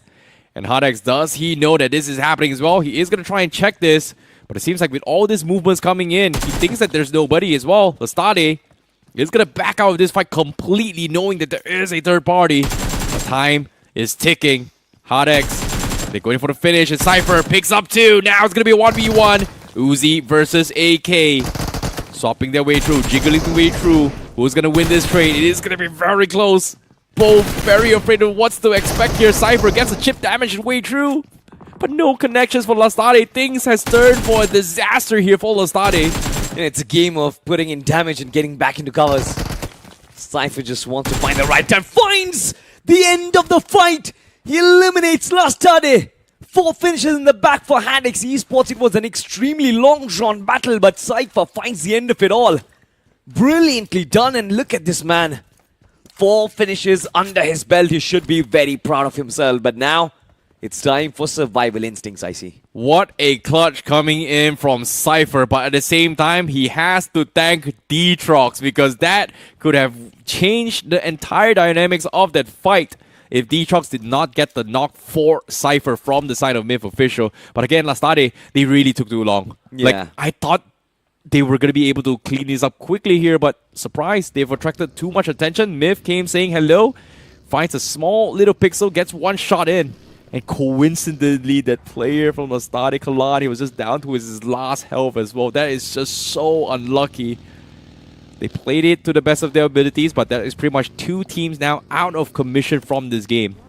I'm sorry, Cypher, you are all going to be on a solo warrior trip, but there's just so many things at stake, and he's outside the zone as well. So rotating is going to be extremely difficult for him. No vehicles, no teammates, no nothing. You know, but I'm also very surprised with the fact that Myth Official took a couple of those casualties as well. I was expecting them to just be mere spectators from that fight, watching in from the distance, but in fact, they actually lost a couple of bodies. So for Myth Official as well, I think the rest of the game is going to be a tough stretch, but have a look at this. Jaguar Esports in the middle of nowhere. They are closing in on shooting range, but then right on their north side, I guess they are going to find the lads of 8-bit. You know, it's really interesting. Like, that 1 shot from Detrox to get the knock is the reason why Mysterious 4 found them and they got 2 pieces out of them. That is, like, is not captured on cam, but based on the scoreboard, that's exactly what happened. The timing is just very, very unfortunate. Now it makes sense why Myth completely dipped out of Milta so early. And I mean, honestly speaking, I think this is going to be a lesson for them as well. I mean, if you are in Milta, if you know that there are going to be certain teams on the south side of the circle, on the south side of the map, you better not put a pit stop at Milta. It's just that one high traffic area, the one high traffic city everybody comes down to. The circle finally shifts once again, brings us down to Rozok, Portiart School and shooting range. And you see the cluster forming on the north, I see. That is the reason, because the circle was in the north. Majority of the teams had put their eggs on the fact that the circle is going to end up in the northern hemisphere. Well, that is going to be a betrayal. On the finish fee, there is going to be a little bit of frenzy because Jaguar Esports, they are taking shots, but they're still quite exposed from all sides. So I believe they must be looking for pit stops first. Very tricky spot to be in here. With the circle in play, it's still undecided as well with the divider for Boneyard. But the Series 4, they finally go in for the slam. Very, very quick push as well. Nash just completely losing 2 players here. Mysterious 4, what a scary push as well. Look at the confidence coming in from them. Takes one of the prime spots that they can. They even have the hovercraft. They are going to try and protect it in the squad house before they actually go in for the hunt here. Seems like Goku, he's going to try and drive around to try and scout whether or not if the circle is going to be in Boatyard in particular. They are hugging around the bridges, hoping to punish teams rotating from the far horizon. Not a fan of what Goku is doing, but it is necessary to get those information. And I think Goku is going to try and bait some shots.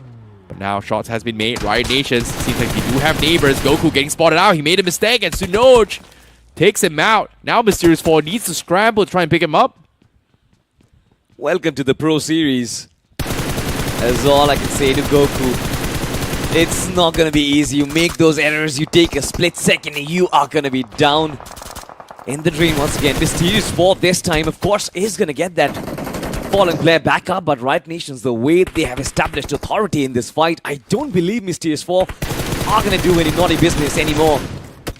Oh my goodness, such a huge commitment just to pick Goku up. They sacrificed the hovercraft, but look at this, H4K, Basista Esports as well, getting naded down. They're pretty weak, and H4K gonna potentially clean out all of Basista Esports. But the third party from afar, Jaguar Esports, it was gonna be chiming in, but the counter fire from Rage God is gonna stop Jaguar from third-partying this. Beautiful stuff here from Rage God. Finds a pixel as well. Very nicely done. And he is going to keep the rest of members from H4K alive. But Jaguar Esports, they finally pick Avanza up. Aries driving along them. Heard the commotions. But I think Jaguar Esports, they need to quickly reset this and back out because they are slowly getting surrounded as well. By the way, is this BGI's winner Shogun? Is this Gladiator Shogun who used to be in the lineup of Gladiators with Destro, with Justin, with Delta PG? Because if he is, he packs a lot of experience, by the way. For Jaguar Esports, he for sure can give them a lot of info on where they want to find those pit stops, on how do they want to tackle the circle, because it's extremely tricky. Have a look at the circle once again, ladies and gentlemen. It still shits down south. Rozok, Portyard and School still in competition. Genesis Esports have complete control of the school building and they're going to be so happy with this circle shift. Meanwhile, the teams inside of Rozok right now, specifically Myth Esports, they're expecting a little fight coming to them as well. Yeah, let's take a look at the replay here between Lastade and also Harex, but Cypher with the 1 versus 4, the nades comes in, and yeah, this pixel shot Detrox, oh my goodness, this timing just opened up for Cypher to actually save the day. That is just, well done to our replay operator as well to spot things out. That was just so unlucky though for Lastade. That was a very small little window as well for Detrox to actually pop that. I mean, honestly speaking, I think Lastade have enough experience. They should have guessed that. The fight was extremely long drawn. They should know that there is going to be teams coming in from the south side, coming in from military base, and they will use that bridge. Nah, I disagree, man. Like, just one shot to the face in that small, dirty layer angle. Nah, man. Like, in normal circumstances, if I was full health and I got shot like that, I would have moved. But the timing is just like, my health is just one shot range, and I'm hiding in a small little corner and just get tapped. I don't think you're going to expect that, man. It is a battle royale at the end of the day. Nonetheless, man, we move on without Lastade, without Visista Esports. And specifically speaking for Visista, I think this is one of the toughest phases that they have faced in the last couple of years, I see. I think performances have not been coming. Yes, they did make it to the finals of BGIS. But considering the stature of players that they have, including Hector, including players like Scary, Jord, Beast, and others, I think Visista should have actually been a powerhouse, but they are being smacked down right now. Even inside of Group B, yet to open the mark on the overalls. This is interesting shots here coming from Cypher. I think he's intentionally shooting to scare people off, expecting that, you know, he's going to try and fake a presence where there is a full team here. But it is actually drawn the attention of Ares here. They are aware. They're playing a little bit cautious. They slow down the tempo. But eventually, if they go in for the slam, he is going to go down. But look at this. Well, the Esports, goes in for the chase. Takes Shogun down. But the rest of Jaguar Esports now out in the open. Well, Esports, they are trading 1-for-1. But Avnish goes in for the drive-by. Gets a little bit of a salvage points. But Wyld Esports is still caught out in the open. And now Avnish is forced to disembark to try and challenge this. Goku gonna look for the push. Here comes the slam. Rico comes in, but Goku doesn't need it. The distraction was good, and he will save the day. Welt will clean out Jaguar Esports, and they will potentially get the full reset as well. You're finding those revives and actually winning the battle without having any casualties. Brilliant stuff coming in from Weld. Wasn't clean. It was an extremely messy fight, in my opinion. But the way they kind of handled it, Dragon coming in right in the nick of time. Kavas providing all of those knocked bodies. I think this is brilliant teamwork coming in from Wyld Esports. But on the flip side, I think in the northern front, there's a lot happening. H4K, they just dive into battle. Ares, Bijoy has been brought down. In fact, the entire team has been brought down. H4K. Oh my god, that is so unfortunate for them as well. Because of Cypher's shot, they had to swing away from Cypher and then got messed up. That was just very, very unfortunate here. Meanwhile, Welt now in a little bit of trouble here. Rapid Chaos, they heard the commotions. Welt just got the small reset and now instantly gets pummeled through. The third party comes in. Rapid Chaos Esports finds the two-piece, and Welt needs to skedaddle out of there and make a run for it. What a timing, and Dragon OP. The line of sight comes through. Headshots on Flash. Drops him down low. Dragon OP trying to survive this. He's down towards his last 3 bandages and 1 first aid kit. But they will find cover under the mountains of Rozok with a small little dip to work with. Not the best spot to be in. But it seems like Wyld Esports, they know exactly they don't want to be needed through as well. They are going to rotate away and hope for a potential gamble in the city themselves. And fortunately for them, nobody's taking shots at them. Yeah, I'm very surprised that Dragon OP is still alive. To be honest, the way Rapid Chaos they move in and move out of fights, it's like a flash. It's like they actually live up to their name. Through Voji, of course, once again finding those early conflicts. But have a look at this. Flash gets knocked out. Too optimistic, too greedy in that situation. Out in the open, was exposed. It's easy for Right Nations to shut players like that down, but look at the eliminator. Dhruv Voji is adamant he does not want to give his tag away. Lobster was almost right next to him, but this man establishes that lead once again. 27 frags and he's still going strong. Rapid Chaos, that was a good fight, but it seems like they've been caught out in the open. Higbozon from the backlines. Tough shots coming through. Voji falls down. And that, I guess, will result in his demise. Don't you think so, IC? Yeah, it could be. Maybe a little bit of mistake here. And as soon as I say this, Genesis comes in and say, whoa, it's actually WELT that says, hey, I want my revenge. And they go in, clean them all up. Very, very interesting approach. I think they saw the finish feed as well with Genesis actually going for the knock. Scouts things out, realize, hey, wait a minute, there is a loose straggler. Let's stick to the point. But at the same time, WELT Esports, now Dragon AOP and Goku, they're doing a very decent job at just holding down the fort to try and play placement points. But Genesis, they've been laying low the entirety of the game. Yeah, that is very surprising, by the way. I did not expect Genesis to actually use this approach, but have a look at this. They did bring back Zap on the playing lineup. Wanted to switch things up a little bit. Higbozon right at the edge. They know Genesis is going to be in these positions. Viper's flank angle has been discovered. Higbozon, I'm not really sure what the plan is going to be. I guess they just want to buy some time for themselves. The circle does shift. Genesis fall back. And Higbozon, they follow through. They send in all three of their players. Viper is still inside of discovers, but no shots being taken. This is confusing.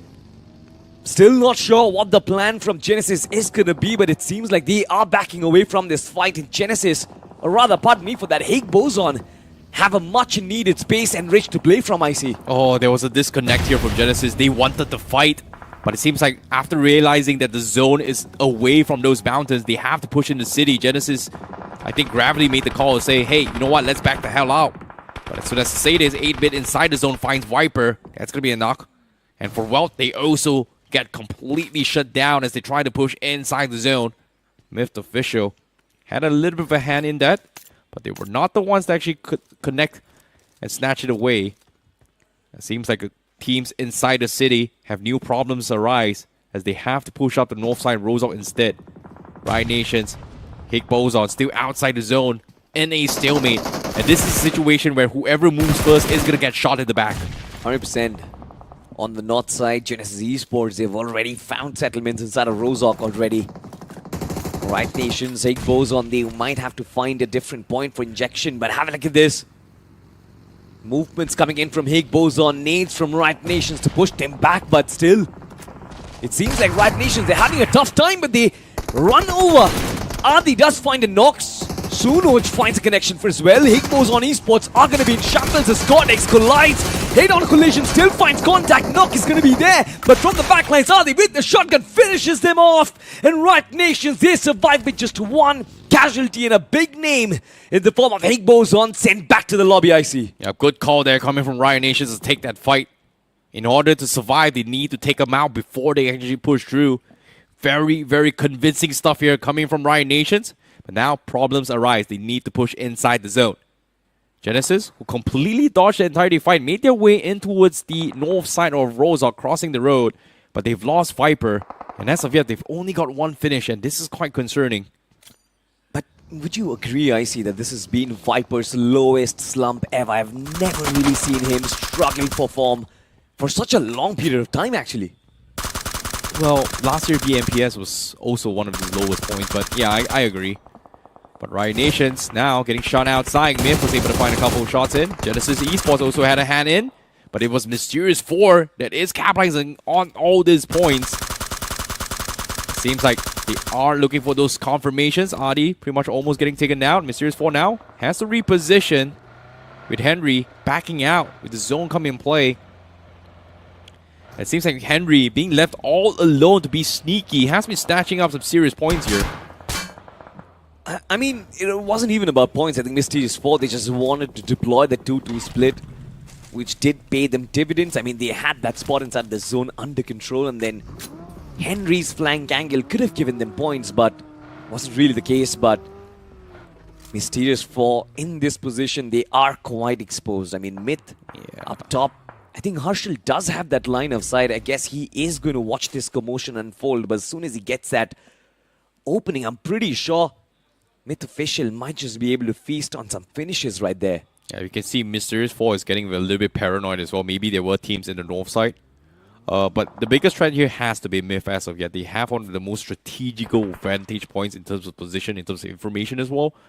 They can't really go for wide swinging flanks if Myth is shooting at them. So they should immediately take them all out. But the question here is, do they want to take the risk? Because they don't exactly know how many players are in those compounds. In this case, from our perspective, Harshal Daddy, 2 players. But now, the rest of the world, they are inside the city. They are going to be going for an urban warfare. Genesis Esports was able to get one more point in the back, with Zap getting another finish here. And their nosy neighbors has been awfully quiet as well. And you know what's interesting in this top 8? There's one particular player that has survived it all. Cypher is still in the mix here for Hadex. That was a first fight, by the way. Cypher was the first one to establish that lead on the finish department. He was the first one to pull off a clutch as well. He was also the last player from his team who was left alive and is still inside of the top 8. Brilliant rotations coming in from Cypher, and commendable effort, leading his team to some placement points at least. And I think if he does that, he is going to do the job quite well. But have a look at this teammate bit. They slowly are awakening up for sure. Does find the connection against H4K. And let me tell you, I think inside of the city, there are going to be at least 5 teams out there. You've got Zero Arc, you've got Right Nations, you've got Genesis, 8-Bit, Hadex, and H4K. All of these teams still scrambling for compounds inside of Rozhok. I see it seems like an urban battle. It also seems like all of these teams, they're getting choked, slammed by each other. Yeah, but at the same time, H4K is doing a fantastic job being a bodyguard here for Cypher. I think they are paying tribute to him for sending Ares their way, considering the fact that Ares thought that there was a full team here, it was only Cypher himself, and Ares completely dodged the entire push towards Cypher and slammed to his H4K. But to what extent can Cypher survive is going to be the question here, because right now his pin between H4K and 8-Bit. 8-Bit can't exactly push in as well, because Zero Arc is doing a fantastic job of just making sure every single team does not push out, as they are the right of the edge of the next phase of cover, which in this case will potentially be the endgame zone in between them and going to be Myth Official as well. So 8-Bit, they know there is a couple of loose stragglers. Skips did hear where Cypher is, but doesn't want to overexpose his position. He wants to try and capitalize on people's mistakes here. Or in this case, a couple of audio cues. So it is going to be a slow game here. 15 seconds left before the circle forces them up north. And everybody's just waiting for zone, waiting for mistakes. You can't really blame them as well. Yeah. I mean, look at Myth Official, right? They were also one of the first teams to actually lose down a couple of their bodies as well. They rotated towards Rozhok. They find their compound and they sit there till the very end. Still 0 finishes on the board. But Myth Official, they don't really flinch, to be honest. They don't have good reason to do so as well. They have the circle with them. In fact, not just them, even Mysterious 4 have a huge chunk of the circle. And all of these teams inside of Rozhok right now. The ball is going to be in their court. Do you make a move? Do you wait for the others? Do you play for finishes? Do you play for position? Big questions being asked. And I think Cypher's position has been sniffed out by Skips as well. As the nade flies towards him, Cypher, of course, is going to make subtle movements, but nothing out of the ordinary. Still holding down the backlines, still holding down the edge of the blue. H4K did regroup for 8-Bit, I think. Oh my god. Because of H4K's removement, Cypher, like 8-Bit Skips thought Cypher is gone. And now he's gonna get a free pass here, as 8-Bit also needs to make a move from the zone. H4K gonna be gatekeeping them alongside with Zero Arc. Shots being fired here. Skips is gonna try and make a run for it here. Nodi also trying to lob a couple of nades here to try and stop them in his track. Now with the nades coming in, they need to push up. But you can see H4K, they're afraid of a potential backstab on top of the mountains here. Sarang looking for an entry point. Skips getting chipped down low. Another nade comes in. Will get the knock on Shu, but even Skips will fall. And just like that, Cypher actually gets the 2 knocks here. Oh my goodness, he finds 2 more points. Headaches. 6 points for Headaches. But finally he gets shut down. It's a valiant attempt at the very least, but I think he's gonna get remembered for sure. That was a brilliant, brilliant try. And have a look at this, the game still goes on. Zero Arc official, they are landing up those nades. 8-bit is going to be absolutely pissed because of this situation. Nobody expected Cypher to be up there. And like you said, H4K moving up just gave Cypher that additional advantage. And speaking of advantage, right now, Hunters, I think all of that advantage is going to get snatched off. He's the last player surviving for his team. And the nade flying in is going to do absolutely nothing against Zero Arc. But can he survive the zone? Not anymore. H4K shuts him down. 10 eliminations, double digits on the board for this team. Yep, down to his final 4 teams. Zero Arc official doing a fantastic job gatekeeping, but the one that reaped the rewards has been H4K. And right now, as the zone is going to force them in towards where Myth is, the center of the zone. Mysterious 4, who's on the north side, has been laying low for the longest time, has no choice but to push up towards the endgame zone as well. H4K, 10 finishes in the back. Still under fire. Zero Arc official continues to pin their way through. They need those knocks. They need those points. And Zero Arc official can't push up with H4K at the backs here. The pin continues. The zone is going to force H4K to make the move. Zero Arc still has zone control in the south side. Patience from H4K, hoping for some sort of saving grace, but it's not coming anytime soon. It won't even. Zero Arc official right now needs to hold down to these compounds to the wire. This is the only compound that is inside of the playable zone, by the way, so barring Myth official, both Mysterious 4 and H4K needs to come out in the open, and that is exactly that pain his life is waiting for. H4K starts making moves. They want to push up against Zero Arc. Shots being fired. Sarvar yet to find an opening. Zero War, they know that this game, this fight, it's kind of moving out of their hands because H4K have closed down the distance, but Sarvar finds a massive knock. And Rage God goes down on the floor as well. Zero Arc wants to take advantage of this fight. They're closing in. Those nades do absolutely nothing. H4K moving inside the blue zone to try and find an advantage, try and find an opening. But they do so as well. It is Noddy and his shotguns do strike. Can Mysterious 4 take advantage of this fight? Can Myth official find an opening for themselves? Big questions I see, but H4K, they're still battling for survival. Oh my goodness. H4K, they finally got them out of the rooftop. Finds a little bit of space, but they've lost a lot of space here. Circle is moving. Time is ticking. They've got to make a move. Zero Arc's got them pinned. Smokes are coming in. Nades come in. Nodi used the nade to buy space. And guess what? He crosses over. And Zero Arc did not catch him as well. Chandan also going to be looking to try and reposition as well. They are slowly making towards the end game here. Zero Arc now has new problems. H4K or Myth was inside those houses. Ooh. But the nade from Nodi is going to find Sawar now making it towards a 2v2 on the sides. Maybe even a 3v2. That was an extremely lucky nade, by the way. H4K playing this fight on the ridge. Oh my goodness. They know this is their advantage. This is their terrain. And Zero Arc, they've been destroyed. But can Mysterious 4 take advantage of this is going to be a big question. Myth officials so far inside this fight have done absolutely nothing. As nades fly inside of their compounds, I'm pretty sure even their hands are going to tremble. They still want to find an opening against Mysterious 4. Otherwise, they are undoubtedly taking this match home. They've got 4 men surviving, but finally, somebody finds an opening against the defense of Mysterious 4. Yeah, this is the timing here. Myth, it's about time to shoot as well. Mysterious 4, they're finally hurt. And with the flank coming in for H4K, they are going to try and save the day, but H4K, with a 13 finish game, they are looking to try and stash a chicken dinner, but the biggest trend is still Myth. And Mysterious 4 hasn't made their move yet. H4K hasn't been able to spot out Myth. With the push coming through, 2 players from Myth. They are going to try and get out as well. With smokes coming through, it seems like the circle is going to force them out of those compounds. Yeah. And there's absolutely nothing that Myth official can do about it. They have laid down the smokes for sure, but those smokes are going to be the grounds of nades. And Daddy goes down. Harshil, his prostate, his belly is touching the grass, but can he survive like that? H4K from the sidelines. Mysterious 4, their attention was grabbed by Myth official, and H4K grabs advantage of that fight. Can they clean up the squad? It's going to be a big question. Mysterious 4 have been dead and buried. And H4K snatch away the golden chicken from their grasp from a position where they had absolutely nothing.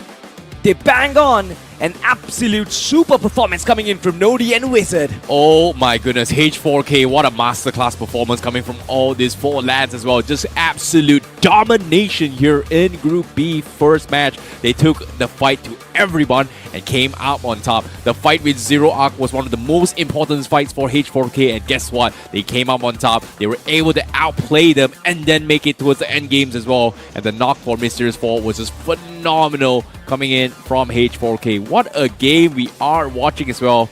And who would have thought that we thought for a second that H4K was going to get choked down by Zero Arc Official, but mistakes has been made, and opening that H4K was looking for just completely blew the entire defense of the endgame zones in their favor. Very, very nicely done. You know, almost for a second, I almost thought that H4K is like playing 4D chess inside of that Rozok circle, by the way. I mean, with Cypher out there, the way H4K moved past Team 8-bit, find themselves interest spots, I think it was just brilliant. And then, of course, we also saw the fact that they were just holding down one single compound at the edge of the circle. They were waiting for the other team to move inside. I think all of those micro movements just led them to find such a big chicken dinner. And I think after that game, they had somewhere about 17 eliminations, if I'm not mistaken. 27 points. That is, I think, one of the biggest games that we have seen today. Exactly. I think they are going to be at the top quite comfortably. Should have no difficulties whatsoever. 100%. But let's talk about the MVP from that match as well. Wizard is going to be the MVP here with 6 finishes and 913 damage. And you know what's really impressive as well? Their high-risk reward situation has paid off tenfold with the chicken dinner. This is the maximum output, I would say, you can ask for as well. And this is just really, really nice as well. But joining him here, I believe we do have a top 5 that is going to be joining him as well. And I'm pretty sure all 4 players from H4K should be part of the top 4 equation. No. Close. 3. But at the same time, Cypher's got 6 finishes all by himself. Yeah, we kind of forgot Cypher down there for a tad bit, to be honest. Hadix versus that initial fight against Last Started. That was brilliant, by the way. Goku, of course, from Mysterious 4. I think that was a brilliant attempt, but I'm kind of sad to see Mysterious 4 getting baited out by Myth Official and then H4K taking away the advantage. It's unfortunate. I mean, 9 times out of 10 over there, 4v3, they should have won that fight. Mysterious 4 were in a super position, but it's just Myth Official out of nowhere. They're like, ta-da! We are here, look at us, and then H4K from the sideline just shoot everyone down. Yeah, personally, I feel like a very impressive stuff here has to be Cypher as well, because he is the reason why Lastade got shut down with the help of Myth Official. That's number 1. Number 2, he's the reason why Ares got completely shut down as well by just baiting shots with M249, faking out like, hey guys, I have a 4-man squad right here. And then Ares gets shut down. And guess what? He is also the reason why 8-bit got shut down as well. This is just annoyance. I don't know, like he's an annoying cockroach in this entirety game, a pest that needs to be demolished in this entirety of the game itself. I just hope that Hadix does justice to this performance in the follow-up as well. In the next game, they will have a sort of a platform for themselves, and I hope that the momentum continues. But you know what? There's also another guy whose momentum has been continuing, and that is the Eliminator, Dhruv OG, who establishes his lead on top of Lobster once again with those quick 2-piece, but that is not really a very big lead. Rapid Chaos needs to find yet another good game for themselves if they want to be comfortable on the overall standings. Yeah, but at the same time as well, H4K, they were calm, they were cool, they were collected as well. They chose their fights very, very wisely. And with the help of course, well, Cypher as well, they were able to, clear out their backs a little bit nicely as well, which again has given them a chicken dinner. Very, very impressive stuff. But it's been a while since we've seen 27 points in a single match, and H4K has set a pretty high record here in the map of Rangel with 27 points. Followed by them here, we have Mysterious 4 with 14 points, Myth with 8, Headax with 7, with Cypher's individual brilliance, and also securing position points. What more can you ask from a guy, man? Absolutely nothing. And I think, like I said, if Hadix can build up on this performance in the next game, they will have a shot to move towards Group A, which is going to be a pretty big thing, by the way. But I'm very surprised by H4K. This is not a Group C. This is not a Group D. This is Group B. And the way they dominate, it's absolutely brilliant. We move on to the flip side on the second page. And this is where you see a lot of disappointments, I see. I mean, I'm still not understanding. There's something massive that is going wrong in the camp of Assista Esports or 8-bit as well. They haven't really found stability. be. They did bring in the young Shub as an assaulter, but still that is not working out. They've got champion materials in the form of Juicy, in the form of Sarang, but something definitely is going wrong for 8-bit. You know, it's really sad to see how Versista Esports got picked off as well, just because of the fact they were caught out in the open, and Jaguar Esports was like, hey, you know what, let's take them all out. And while they were distracted, you just... Again, problems arise when they are just taking fights out of nowhere, which mid-rotation has been a big problem for Versista Esports. Same can be said for Jaguar Esports as well, which... Could you really blame them? Not really, because sometimes when you hear gunshots, you want to try and capitalize in third party, but sometimes the beauty about Battle Royale is that it's not going to be third parties. It's going to be fourth, it may be fifth, it may be sixth. There's just a lot of uncertain factor, which makes the entire game so interesting. You know, that is the beauty of Battle Royale, but the beauty of IC Babies is very passionate about Battle Royals as well. So that is the reason why I have a lot of respect for this old man. Otherwise, I think he's nearing the dinosaur era. But nonetheless, man, I think we are moving on to the maps of Miramar. And there is, of course, going to be a big responsibility on the shoulders of Hector, on the shoulders of Scary Jot. Can Versista Esports come back? Can 8-bit come back? There's going to be big question marks, but all of that is going to happen, ladies and gentlemen, after a very short break. Don't go anywhere.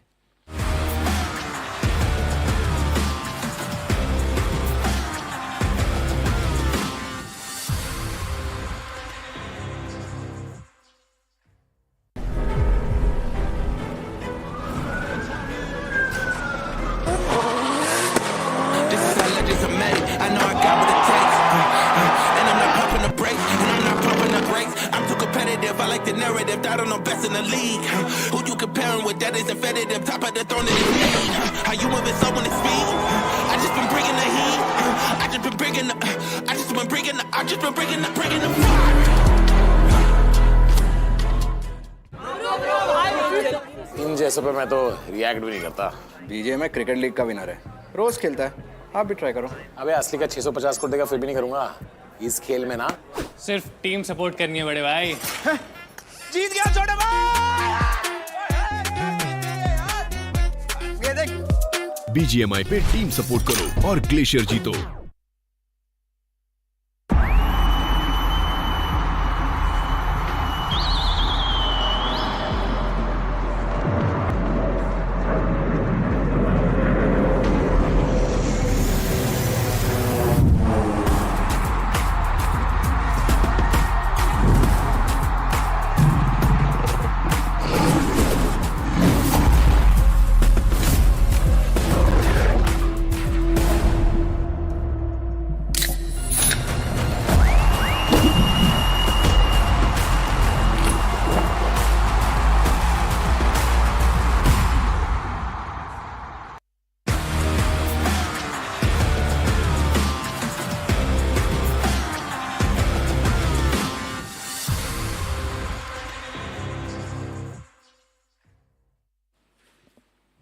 Welcome back after that short break. I'm going to be a host of Cast Necro. John alongside with me on the panel is Super Johnny. And Johnny, after watching that previous game, it feels like once again we've got a few new faces now rising up. H4K, the previous week wasn't that great. Now out of nowhere in the first game itself, they secure a massive chicken dinner. Pretty much, as you mentioned, H4K not off to a great start to their overall journey in BMPS 2026. This week, I mean, with a performance like this, we can have a lot of hope from them. But I'm a little bit more surprised by Mysterious 4, who were just promoted to Group B, instantly outperforming the rest of the competition. Now, that was something else to witness. Exactly. Mysterious 4 is also doing, once again, pretty much good, expected from them. And now the fact is that a few teams that were relegated from the Group A itself inside of this group are actually struggling. We're not really seeing those good performances that we expected, once again, from those known names. Yeah, pretty much. And I think one of the biggest names of them is going to be Genesis Esports. Because when that demotion happened, and especially based on how this team played throughout the entirety of BGI's 2026, I expected Genesis to straight up just run over the other 15 teams in this group, but turns out that's not the case, or at least that wasn't the case in that first game. We still have 2 more Miramars to go. Let's see how things turn out. Exactly. A lot of confusion still, but H4K starting things off in such a miraculous manner just gives them a massive lead in the overall standings. The second map is also going to be the map of Miramar for this entire group, so one thing is for sure, a lot of chances will be given to them to adjust accordingly. And since for a team like Genesis Esports, they're taking quite a lot of time to settle in, maybe Miramar can be their stronger suit. I mean, that's what they're going to hope for, right? And it's not just Genesis, it seems like WELT and Myth as well.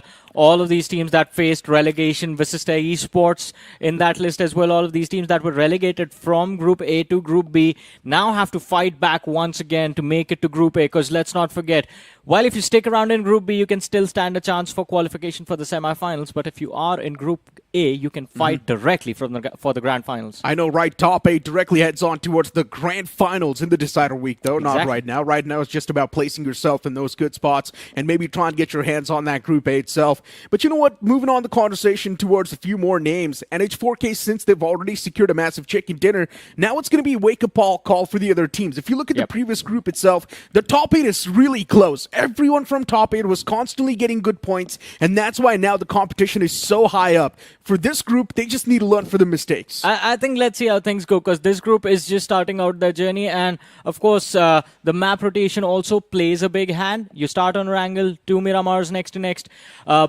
Things are going to be a little bit slow. Things do not take a change, and the pace kind of picks up when you have that Rondo in play. I think for Group B as well, they will be waiting for tomorrow. Today is just about not letting, as you mentioned, the top of the bracket, the top 4, the top 5, in fact, to not let them run away with the lead completely. If you can keep them in check, if you can stick around within like 4 or 5 point difference, then I think tomorrow you can still work towards that top 4 and hope for a promotion. I know, right? At this point in time, for the teams that are struggling on the latter half of the board, I personally feel like if you're not able to perform in the first 3 games, then waking up late's not going to be an option this week. Because we're already seeing so many teams do good for themselves, right? In the first game itself, we saw H4K get a massive chicken dinner. Mysterious 4 as well get a decent bit of points. If you look at the previous group itself, in the first game, there were so many teams who had more than 10 points.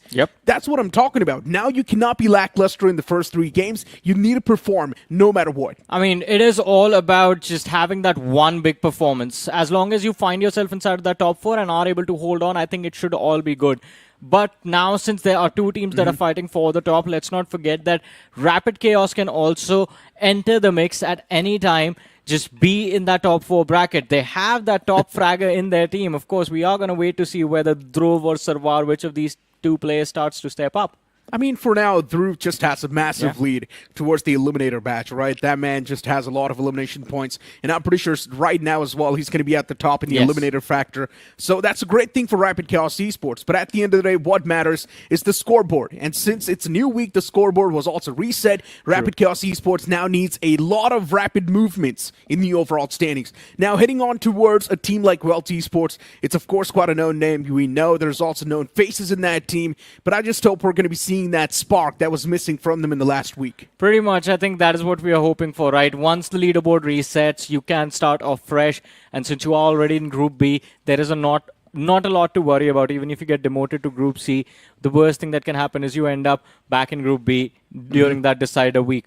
It's not as bad as if you were dropped to Group C already, then you would be trying your level best to avoid Group D relegation. So still a little bit of a better situation if you talk about how the players might face it mentality-wise or pressure handling-wise. It's not a lot of pressure right now. So there is that room for error available. If you are going to utilize that, if it gets forced upon you, just make sure that when it's your time to strike, you do not miss out. Again, just one big performance, 15 to 20 pointer enough to keep you safe. You know what? When I saw this lineup of WELT Esports for the first time, I had a big question. Who is IGLing? Is it Goku? Oh, yeah. Is it Dragon OP once again? But I personally think it's Goku IGLing, and Dragon OP this time is once again went back to his old ways, which was assaulting. That's what he used to do inside of Team Limera. Right now, things are not working out the same way because, of course, there was a major gap, which was almost 1 or 2 years. So it makes a lot of sense that they've pretty much lost synergy, but I really hope now it's the time to wake up. That could be the case, but I was surprised with how bad of a drop WELT had to go through and then get relegated. Because let's not forget, the first few matches, they were actually quite good. Yeah, first game, they got a chicken dinner. Exactly. And that was one of the main reasons why they were keeping themselves on the top of the board in the first 3 games. But we also did see that string of consistency was broken the moment the second game came through, and WELT Esports was not able to follow up with that same dominating performance. But right now, the question still remains. Are they going to be able to do good on this map, or Myanmar? Are we going to see WELT Esports once again fumble the ball and pretty much be at the bottom of the board? I mean, it's so confusing. There are so many names in this group, Group B, that you would want to see make their way towards the finals. We have spoken about WELT, we spoke about Myth. There is 8-bit Boson with a lot of stacked players in their roster. There's Lastade Esports, the former lineup of Ewoks. And again, expectations are there. We know the players can deliver. But unfortunately, for a few of these names, it's not been a great start. We have Miramar on our screens, the flight path starting from the west of El Pozo and headed towards the east of El Azhar. It's a flight path leaning completely towards the northern half of the map. Yeah, this plane flight path is definitely going to be an interesting one since, as you mentioned, tilted all the way up north. So if the teams do want to move on towards the southern side, for example, Puerto Paraiso or even Valle del Mar, that's going to be out of contention. Zero Arc heading towards El Pozo, it's not going to be a problem. H4K pretty much heading down south around La Juliera or maybe even Montenuevo. Then you've also got LSD pretty much heading towards Valle del Mar. That's going to be a long one for Lastade Esports. Yeah, it's going to be a long rotation for them, but right off the bat, I'm a little bit worried about Myth. You see that open drop. Luckily for them, WELT end up moving away versus their Esports. They very rarely get that open drop towards Picado, and this time they will be grateful for it. And Riot Nations were there in the mix as well, so there was a potential for a collapse upon to the players of Myth, but that has been completely avoided. Although, this game, it's going to turn out to be a pretty interesting one. Right off the bat, we have a circle towards Los Leones. I guess we are hoping for another urban finish on Miramar. Yeah, circle popping out on the opposite side of the plane fly path. That happened in the first game too, and now it's happening over here in the second last game. And Vasista Esports says, man, he's behind a tree. Beast is still alive, though. So at least he's lucky. But Beast, you got to be careful. There's a chance the man can just turn around and come back for you. But Vasista Esports right now, it's all good and dandy. Beast dropped there to get his hands on the vehicle, but he actually lost control of it. And that's why now Vasista Esports, they've got a plan B setting in. Yeah, I mean, the intention is to regroup in Picado. For a second over there, I thought Beast was going to be done for. That buggy just circling around the tree. And Beast managing to dodge, getting knocked out over there. Picado, it should be a decent start for Vasista Esports. At least they get a lot of opportunity in the mid-game stages to gatekeep these teams pouring in from the northwestern edge. I do believe Vasista Esports is going to be one of those teams promoted towards Group A. I mean, because right now it's no REVENANT XSPARK to challenge true. them in this map. So I do believe Vasista Esports should have a consistent point flow. I agree with you. I mean, Miramar has been a decent map of theirs as well. I mean, it's just the fact that REVENANT XSPARK, that drop clash on Picado, has completely backfired against Vasista Esports time and time again. Though this time around, I'm a little bit intrigued by what is going on here. They did not go directly to Picado. They overshot it, looting at the smaller compounds and now falling back to the city. In the meanwhile, Myth has kind of moved southwest of Vasista Esports' position. Myth can try and find or maybe look for an engagement into the side of Vasista. But I don't think so they're going to be doing that. Myth Esports is probably going to be chilling, sitting in the back lines, looting up, and then probably heading around the centric part of the circle. That's what the game plan's going to be for Myth. Ares Esports, all the way towards La Cabrera. That's going to be a long one. Riot Nations, all the way towards Chumacera, uncontested. Previous game was decent from Riot Nations. It was not too bad. 6 points in the first game itself. Yes, I do understand if you want to be a little bit consistent, if you want to get that top four, maybe you got to have 8 to 9 points per game. But considering it was just the first game of the day, getting 6 points isn't too bad. It could have been worse. Yeah, I agree with you. I think for the first match, it is completely okay, and especially since it wasn't Rondo. It was on Erangel, so that's a decent outing.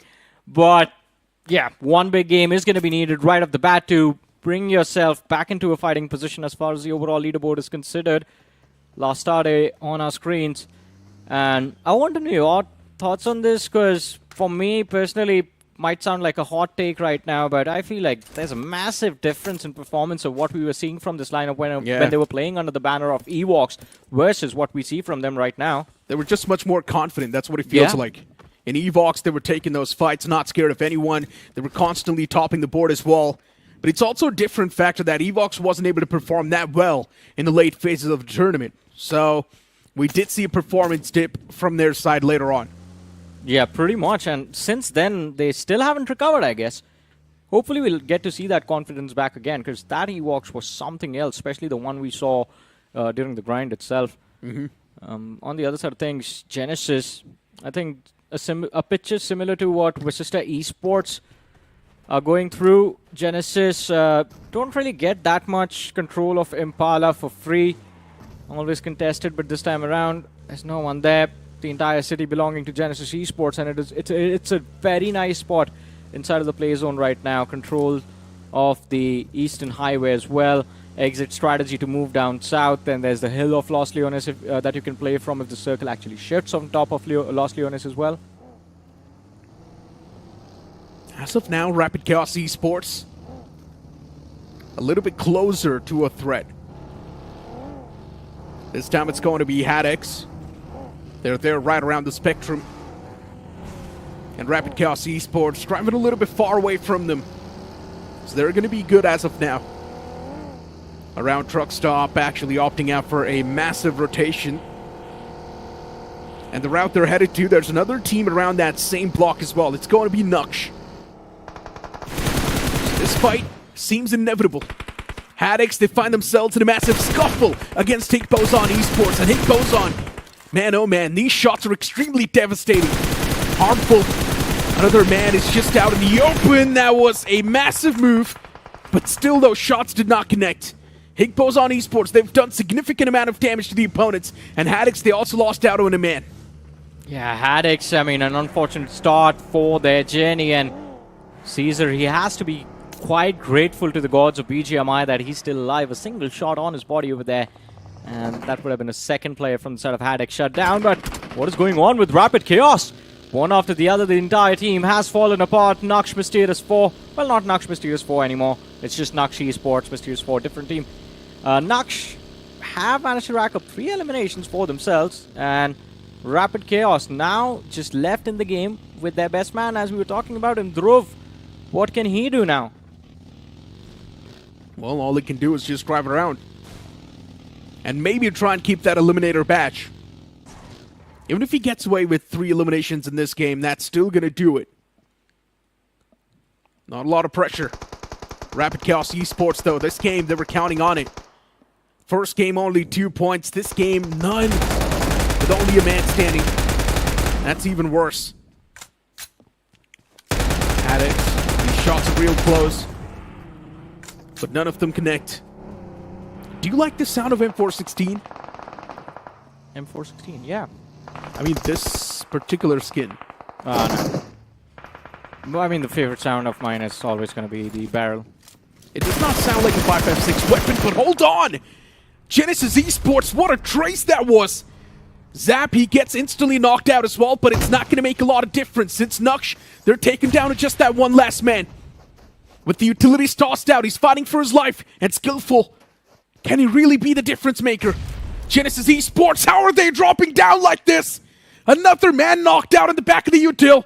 Genesis Esports cannot keep on making this mistake. And Nux Esports is getting his second shot at life. The revive comes through, as you mentioned, the utility from the side of Skillful. Absolutely brilliant, especially that nade onto Hunters. The timing of it was perfect, but Gravity, my goodness, from the backlines. Does manage to trade Skillful out now. It's down to RNF God once again, the last player from the side of Nux Esports. And now, I think this fight has kind of slipped out of their hands as he goes around the corner. The shutdown is there from Genesis Esports. But Necro, Genesis, they have to be grateful to Gravity, and you have to agree they got a little lucky recovering in that fight. Yeah, still quite a scrappy fight. It wasn't a close one, or wasn't a clean one. 4 points, though, off the rip. It's not a bad start. 10 points in total in the overall standings. That's quite decent.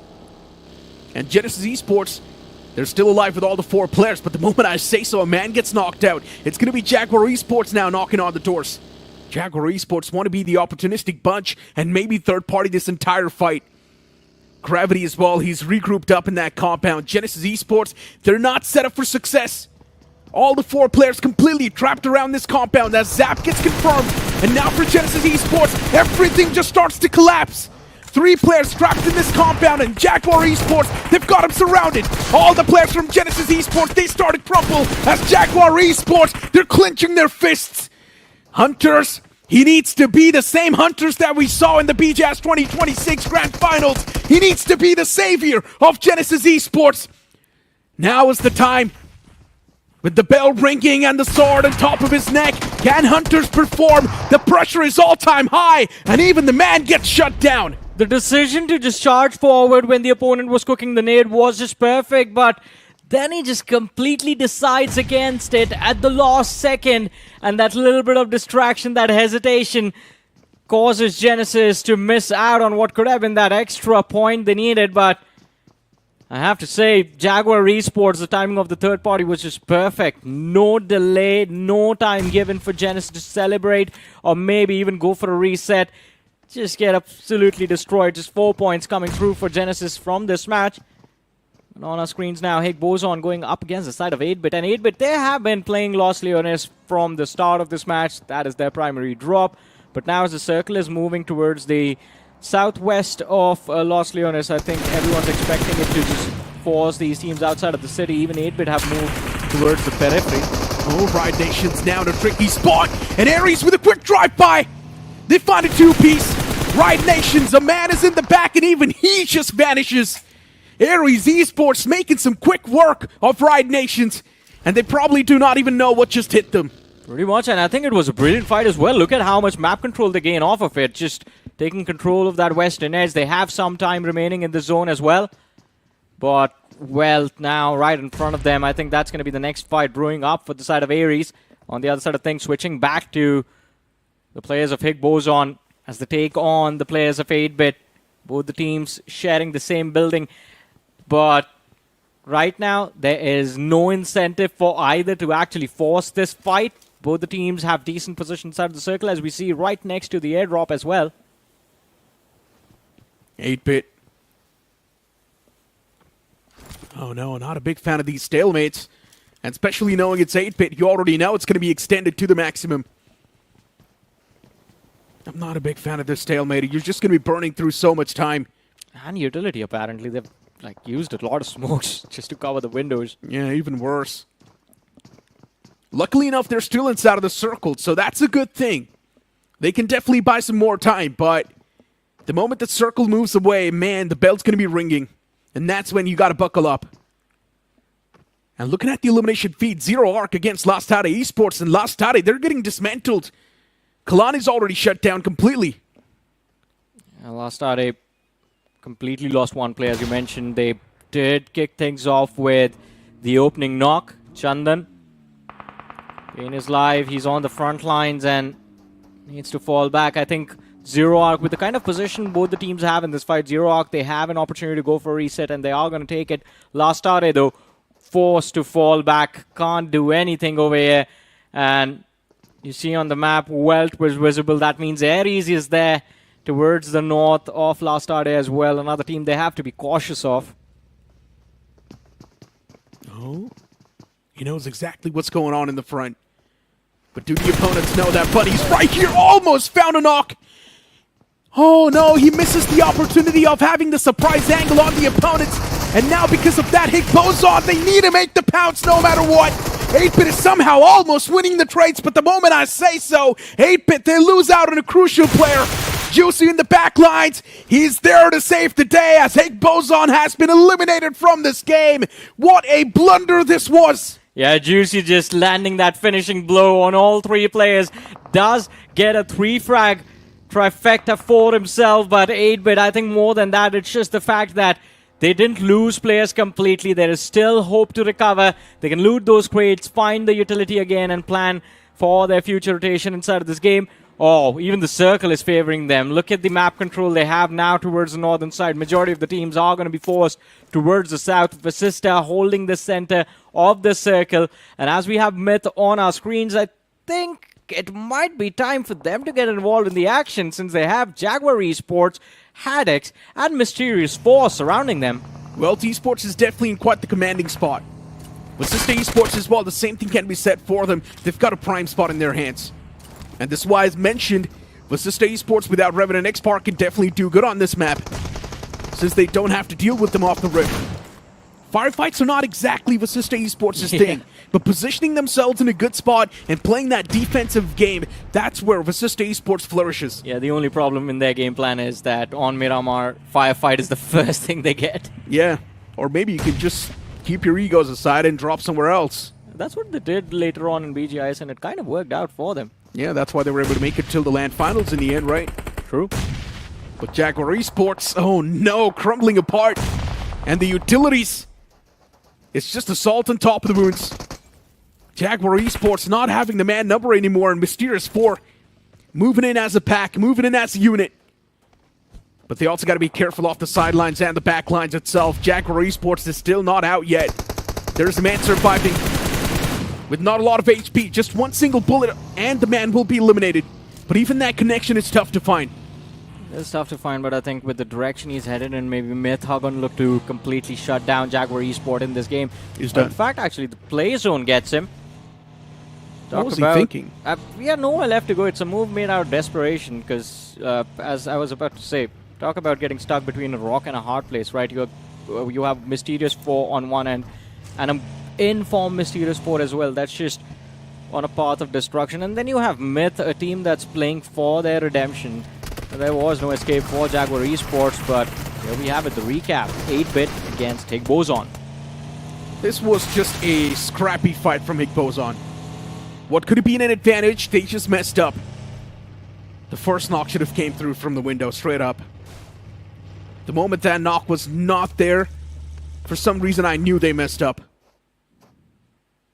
And then since the position was also revealed, the remaining teammates were forced to reveal themselves as well and make that pounce. And the moment they did so, there was just Juicy in the backlines, mowing them all down with a Groza. And Groza is just an absolute shredder. Few weapons in the game that actually give you an edge. Groza, P90. P90 is like a personal pick for me. Don't really like it. Oh, it definitely does give you an edge. Don't worry. Hip, yeah. Yeah, that's the whole point about it, right? The hip fire. Exactly. Even in mid-ranges, just the hip about fire to is just say. insane. You don't even need to scope in. The biggest advantage is the mobility that it offers you while just shooting down the opponents with an absolute laser beam. Yeah. I mean, the true essence of the run and gun strat, right? Yeah. But Vasista Esports, it seems like they're not going to try and run away. Zero Arc has closed in a lot of distance, but if they don't have any concrete cover for themselves, Zero Arc can get shot at from the distance. That's And the in only this- thing I'm worried about. And in this position, Vasista Esports does not even need to do anything. Exactly. They can just stay there for days. Yeah. It's a good spot as well. If you try to make a move out of desperation, well, you're just going to be ending up eliminating yourself. The circle is on top of you. Wait for the lobby to collapse. And that's what's going to be happening right now. There's so many teams in the outskirts. Myth, H4K, Mysterious 4. And there's probably going to be a massive brawl brewing up soon, especially between Zero Arc and Mysterious 4. Yeah, I think it's going to start soon. Mysterious 4 have also sent Noob and Naman up ahead, Henry following up. But it seems like Mysterious 4 just continue to move forward. Looking at the compounds along the roadside, I believe, or maybe just playing along the dips. In the middle of nowhere, Dhruv right up ahead. Can be a surprise and unpleasant one for the players of Mysterious 4. To be fair, you would not expect him to be there, right? I mean, yeah, it's a tough surprise, yeah, for sure, but still, I mean... There's no way out of it, man. He just gets up and shoots him in the face. Oh, man. And Mysterious 4 now, at least they've got the dip to play with. But Mysterious 4 knows it's not a good spot.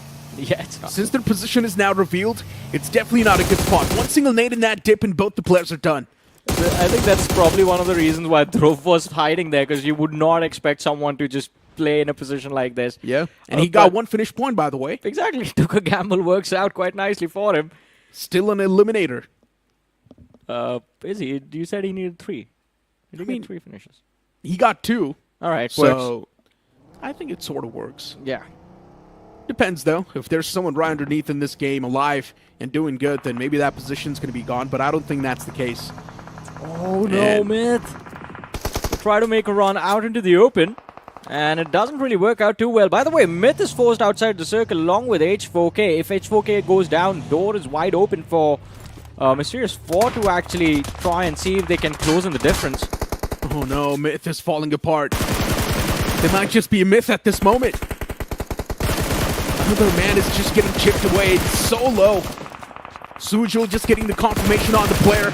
And for some reason, Myth, they're just losing numbers. Lucifer knocked out as well. Myth is on the verge of being extinct from this game. Lucifer getting confirmed. And H4K with 2 elimination points racked up. Now they know it's time to make the move. For Myth Esports, there's just one man alive. That's going to be Detrox, and the man's on the run for his life. Detrox is just driving around, hoping that he's not going to die. Yeah, there's not enough space for him to even stop and find some cover for himself. Well, luckily he finds a safe haven working with the players of... oh, no, I thought he was working with them. Maybe they were going to protect him, but no. Zero Arc, Morty ends up shutting down Myth. Haddix on our screens right now, down to the last man as they start getting pushed and pressured by the side of H4K, who have been quite phenomenal in their ability to prioritize certain fights. Now they realize it's just one man from the side of Haddix. Not a lot to worry about. Might as well deal with the team that's pushing in from the rear in the form of Lastade. And RageGod and Sujal, I think they are going to try and get themselves in a position from where they can isolate these fights. Oh, H4K. Once again on the move. Trying to be as flexible as possible. But H4K is also catching too much hurt. Vasista Esports in that compound. They've got different things in their mind. Utilities now being cooked, even from the opposition. And H4K just needs to be cautious. Return nades tossed out. It's not going to find the proper connection that's needed. As Sujul gets knocked out by Vasista Esports, and that's a massive move. H4K now needs to retreat and get that revival on the fallen player, and that's what they're trying to do. A lot of smokes are now going to be wasted by H4K.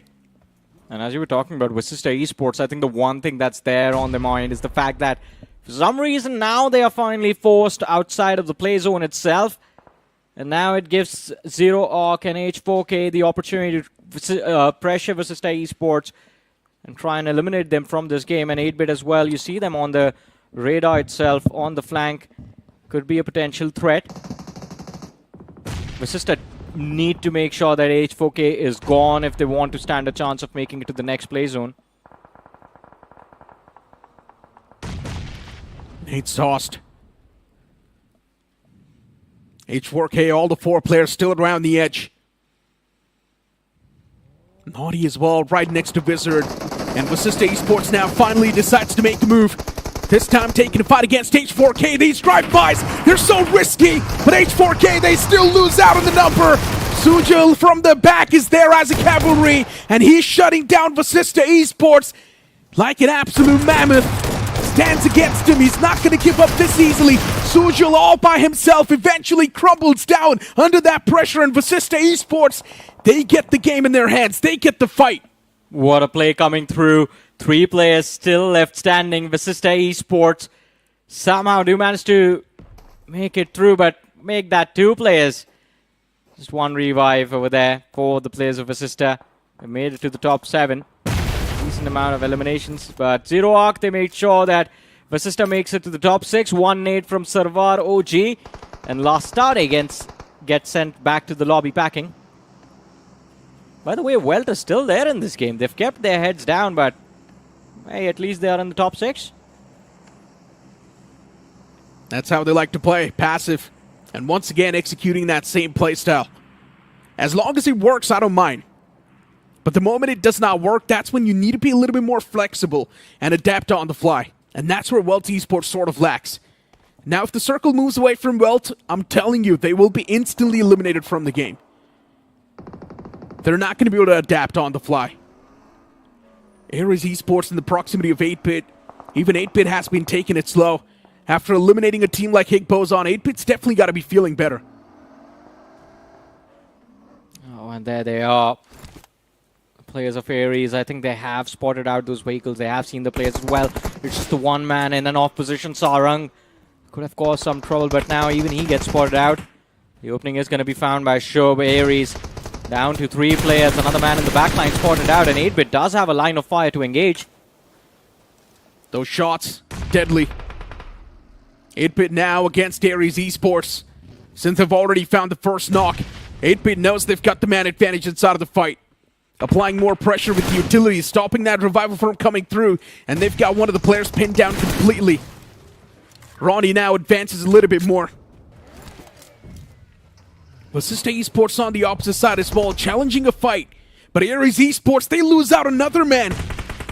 Error knocked out. And the way the Revival as well is now being stuck. This is interesting. Ares Esports actually trying to squeeze in this Revival. Are they going to be allowed to? Yes, it's going to be the answer. The fallen man back up on his feet. And for some reason, 8-Bit's not pushing up.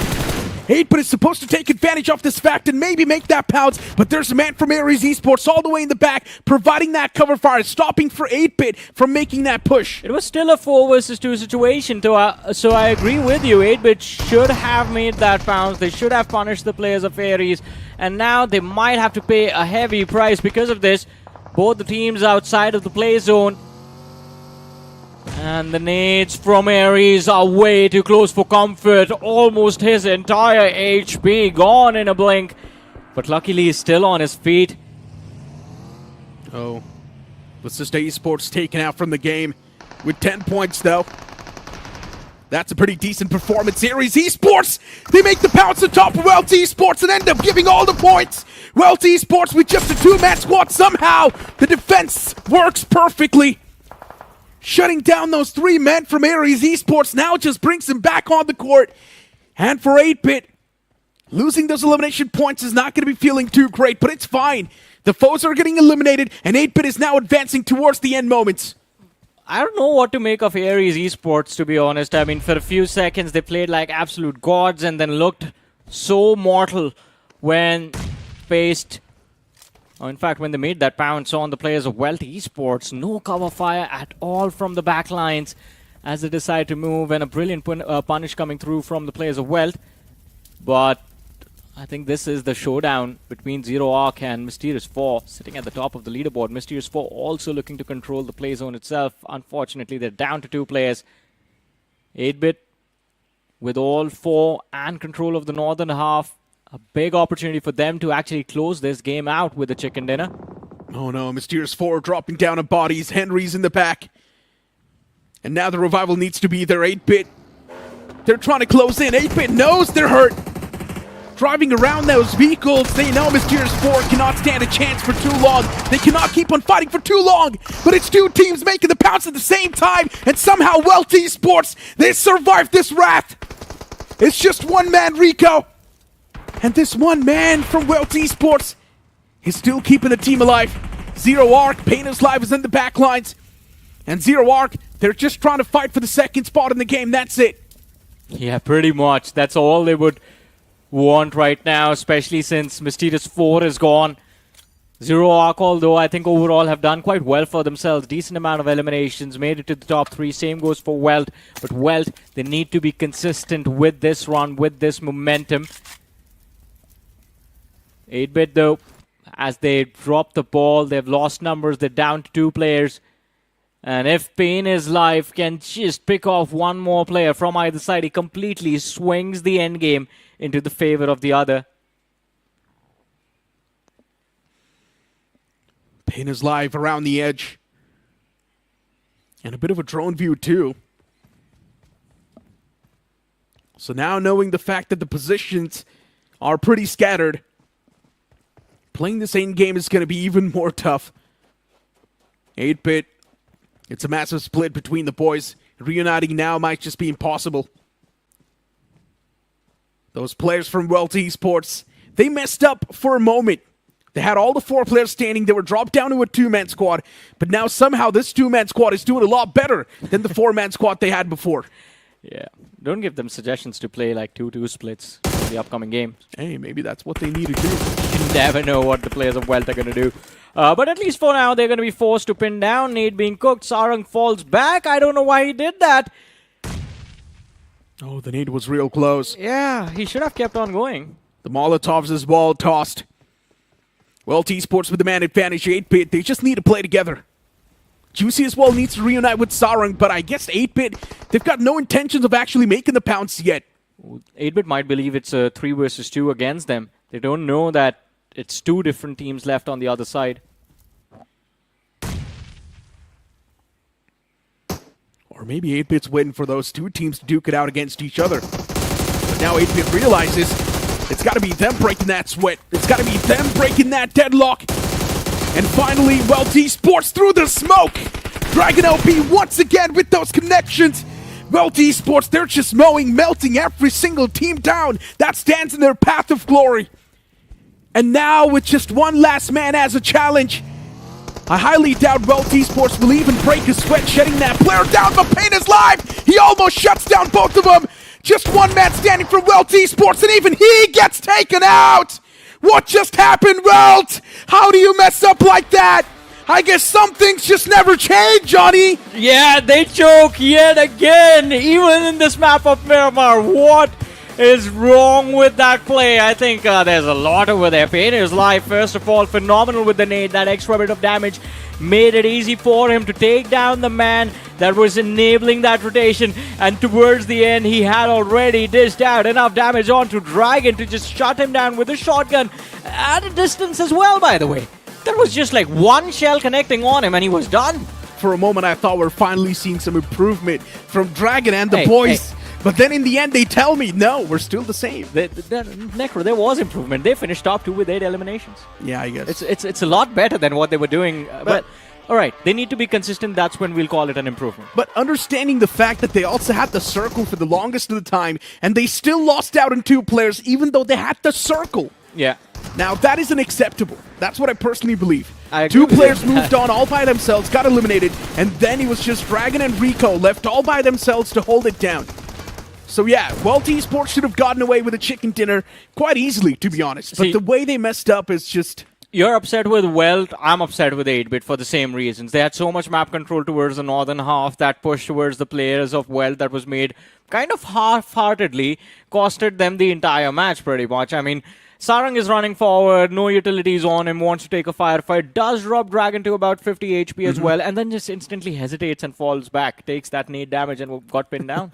And I'm pretty sure at this point, Zero Arc is just going to be so happy. They're going to be like, you know what, thank you so much, WELT Esports, for that chicken dinner. And maybe with this chicken dinner, Zero Arc can actually move up around the 2nd spot I think in the overall standings. Because the first placing team had 27 points in the first game itself that they got, which was H4K. And H4K in this game was not able to pop off. So I think they're still going to be having those 27 points, and then you've got Zero Arc getting a chicken dinner in this one. They're going to be around the 2nd or the 3rd spot. Yeah, I think they're going to be I agree with you, because Mysterious 4, I kind of failed to remember. My memory fails me right now how many finishes Mysterious 4 had in this game, because Mysterious 4 was also there for a decent bit of the match. But as we have the MVP of the match as Dragon OP, we have the top players. Pain is live, also getting 5 eliminations in this game. On the 3rd, we have Juicy. On the 4th, we have Ronnie from the side of Visista Esports, and then Sarang from 8-Bit also makes the list. It's quite a rare sight to see Juicy in the list of top 5 players, but hey, man, he has been performing really well. Listen, Johnny, the real MVP is Pain is live. 100%. Oh, that is true. I agree. He's also the IGL of the team, and now doing so good as a finisher as well. It's just insane. I would love to see Penny's live also maybe around the Executors list, or the Eliminator list, because this man definitely does have a lot of firepower as well. Yeah. We have seen some instances, but Visista Esports as well, getting away with a decent game. They had 10 points in this one, which is not bad, not too shabby. If they get 10 points in the upcoming game as well, I think Visista Esports is set for the day. Yeah, pretty much. And I think the overall goal for the end of 6 games is about 50 points to try and get promoted. And Visista Esports, if they do end up with around 30 points on day 1, again, 20 points needed from the 3 games that you're going to play tomorrow, and one of those maps is Rondo. So there will be a lot of hope for tomorrow for the side of Visista Esports. And in fact, today is not over yet. They still have one more match remaining, the map of Miramar. And as they themselves have proved with this game, if you avoid a drop clash, you tend to do well. And even 8-Bit had a decent amount of elimination points, right? Of course, making it till the top 3. So 8-Bit, yeah, an okayish amount of placement points too to back it up. But this fight, it was just so scrappy. For a moment, we thought it might just be Nux. Then the other instance, it was just Genesis Esports making a major comeback in that fight. But then a third party came through from Jaguar, and they just scooped all the elimination points away, mopped the floor with the dead bodies of Genesis Esports. Genesis was just about done with getting those revives in. And as soon as the players got up, Jaguar just took those shots. 8-Bit with that wipe was also quite brilliant. Juicy with the cover fire through the windows, just shutting down the push from Higbozon. Yeah, that was just some incredible stuff from Juicy. The fact that he had a crossfire setup was just insane. I never thought that 8-Bit's going to be able to come up with some advanced strategies like that. Really? And then you've got WELT Esports, once again, just Dragon and Rico holding it down all by themselves, and for some reason that split that they had did not work out. But in the final few moments, when you think that WELT Esports have the man advantage, they messed up. All they needed to do was just do bait and switch, but Pretty they were much. not able to do so. They lined up for a second, and the spray from the M4 just got both of them at the same time, and Yeah, it was Pain Is Life insane. was just free to decide whoever he wanted to take out first. I know, right? I do understand that the man inside of the vehicle was trying to grab the attention, but I also do believe that you were supposed to drive by. You were Yeah. also supposed to shoot while you were driving in that vehicle. So that was a little bit of a mess up.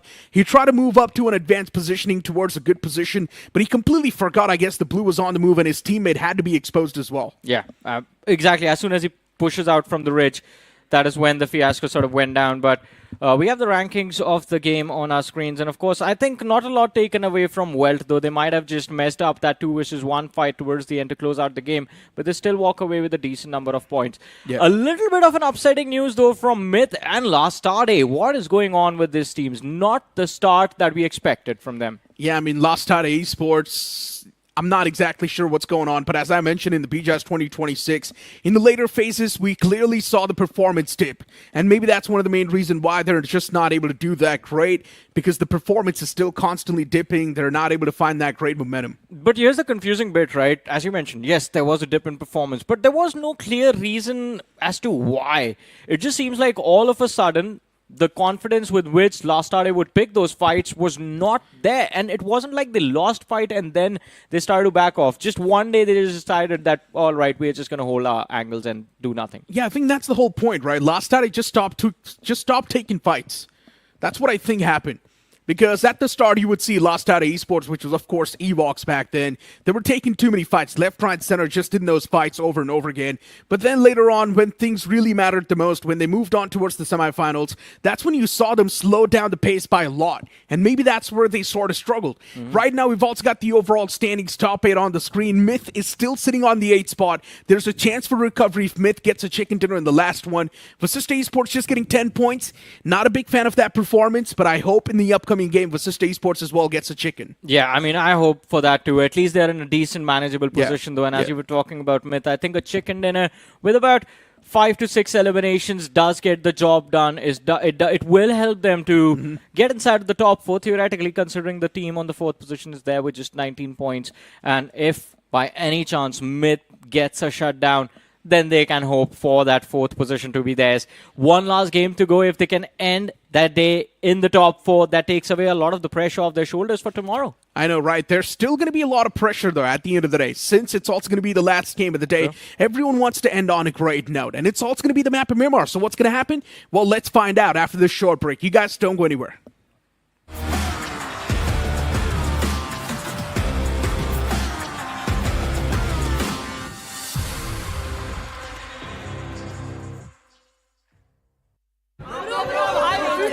इन जैसे पे मैं तो react भी नहीं करता। BGMI cricket league का winner है, रोज खेलता है। आप भी ट्राई करो। अबे असली का 650 करोड़ देगा फिर भी नहीं करूंगा। इस खेल में ना सिर्फ टीम सपोर्ट करनी है बड़े भाई। जीत गया छोटे भाई। ये देख बीजीएमआई पे टीम सपोर्ट करो और ग्लेशियर जीतो। டேய் லெஃப்ட் ரா டேய் புஷ் பண்ணுங்கடா अरे यार कुछ समझ में नहीं आ रहा है जाना किधर है ஐயோ மச்சான் ரிவைவ் பண்ணு What revive? I don't understand, bro. No यार पहली बार कर रहे हो क्या तुम लोग shoot guys மச்சான் क्या कर रहे हो यार? நீங்களாச்சும் கொஞ்சம் தமிழ் கத்துங்களேன்டா अरे कोई ट्रांसलेटर बुलाओ यार ऐसे कैसे चलेगा உங்கறால தான்டா தோத்தோம் क्या करते हो तुम लोग भी? IPL champion of CSK mass மச்சான் ஐயோ தல yes Yellow army, bro. C language இல்ல CSK இருக்கு மச்சான் गाइस बंदे come on அவன சுடுங்கடா come on man nice shot man well played guys yeah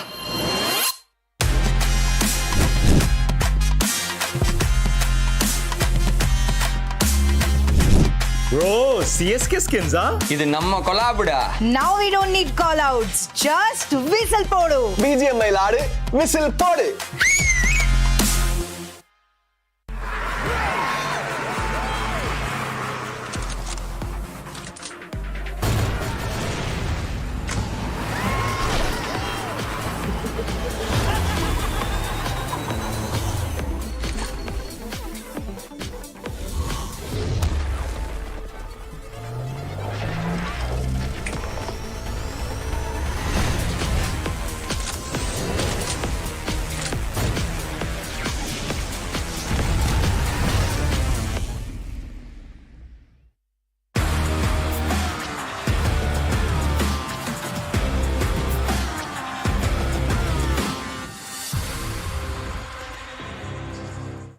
Welcome back after that short break. Now it's Salty with me on the panel. And Salty, yeah, the second last game was decent for a lot of those teams, but Wyld Esports, man, what a mess up once again. And somewhere down line, I thought maybe we're finally seeing a major improvement from this banner, but then once again, we're back to the basics. Yeah, I mean, to be honest, this is not the Wyld Esports that actually played the BGMI's 2026 finalists. There were massive changes. We seem to be going back to the days of, Limra. Yeah, but once again, I kind of expected Wyld Esports to be inside of Group B, but to actually fumble that game like that, now that is something which they will have to fix. But you know, they still have one more meter mark going, and I think Wyld Esports, they do have the quality that they can actually come back, bounce back on the overall standings with just one game. We'll have to find out when does that come, though. And especially with Zero Arc now getting that previous chicken dinner, it also means they've got a positive momentum. Especially with a man like Pain is Life, you already know he's going to be out there in the elimination feed, going aggressive in the last game itself. For 8-Bit as well, they had a decent performance. With Sister Esports now, they don't have to deal with REVENANT XSPARK, so they're already doing a lot better on the map of Miramar. Honestly, they certainly are doing, but I'm not really sure if they are doing well on the overall standings, ladies and gentlemen. One final game for the day, and of course, it is going to be on the map of Miramar. The plane's going to be in the skies once again, and this plane flight path, it has to come in with a lot of changes, especially for teams on the latter half of the board that are struggling too much. I'm speaking of teams like Rapid Chaos Esports, Jaguar Esports, even Riot Nations, and maybe you can also add on Hig Boson Esports. They need to wake up right now. Time is running thin, and even Genesis Esports, I do not want to see them get relegated once again, because at that point, my mind is not going to believe it. Yeah, to be honest, I feel like this is not the Genesis Esports that we actually witnessed inside of BGMI's 2026. Viper was kinda out of form back in those days as well, but now it seems like it's even worse. It kind of feels like Hunters has been, roaming around the pitch and not really understanding what to do. Decision making from Gravity also has been very questionable. So the entirety of Genesis Esports needs to uplift themselves right now, but we do have the flight path in our screens, ladies and gentlemen. Started off from Minas Del Sur, and not from Minas Del Sur, actually Val del Mar, and then we move on towards LSR. Now this is going to be interesting because majority of the map, it's still in contention. If you want to go towards El Pozo, I think that is going to be the toughest stretch, but still going to be watching out for those early collisions. Teams like Myth Official yet to bounce back. Teams like Riot Nations not really too much on the overall standings. And of course, like you said, the big names, 8-Bit, Genesis, Vasista, Esports, they need to find life somehow in this barren land. And especially looking at the circle, it just gets even more exciting. Yeah. Well, Esports is going to be a little bit happy about this circle. It's not too far away from their court. Ares Esports around Chumacera, even Riot Nations around that same block.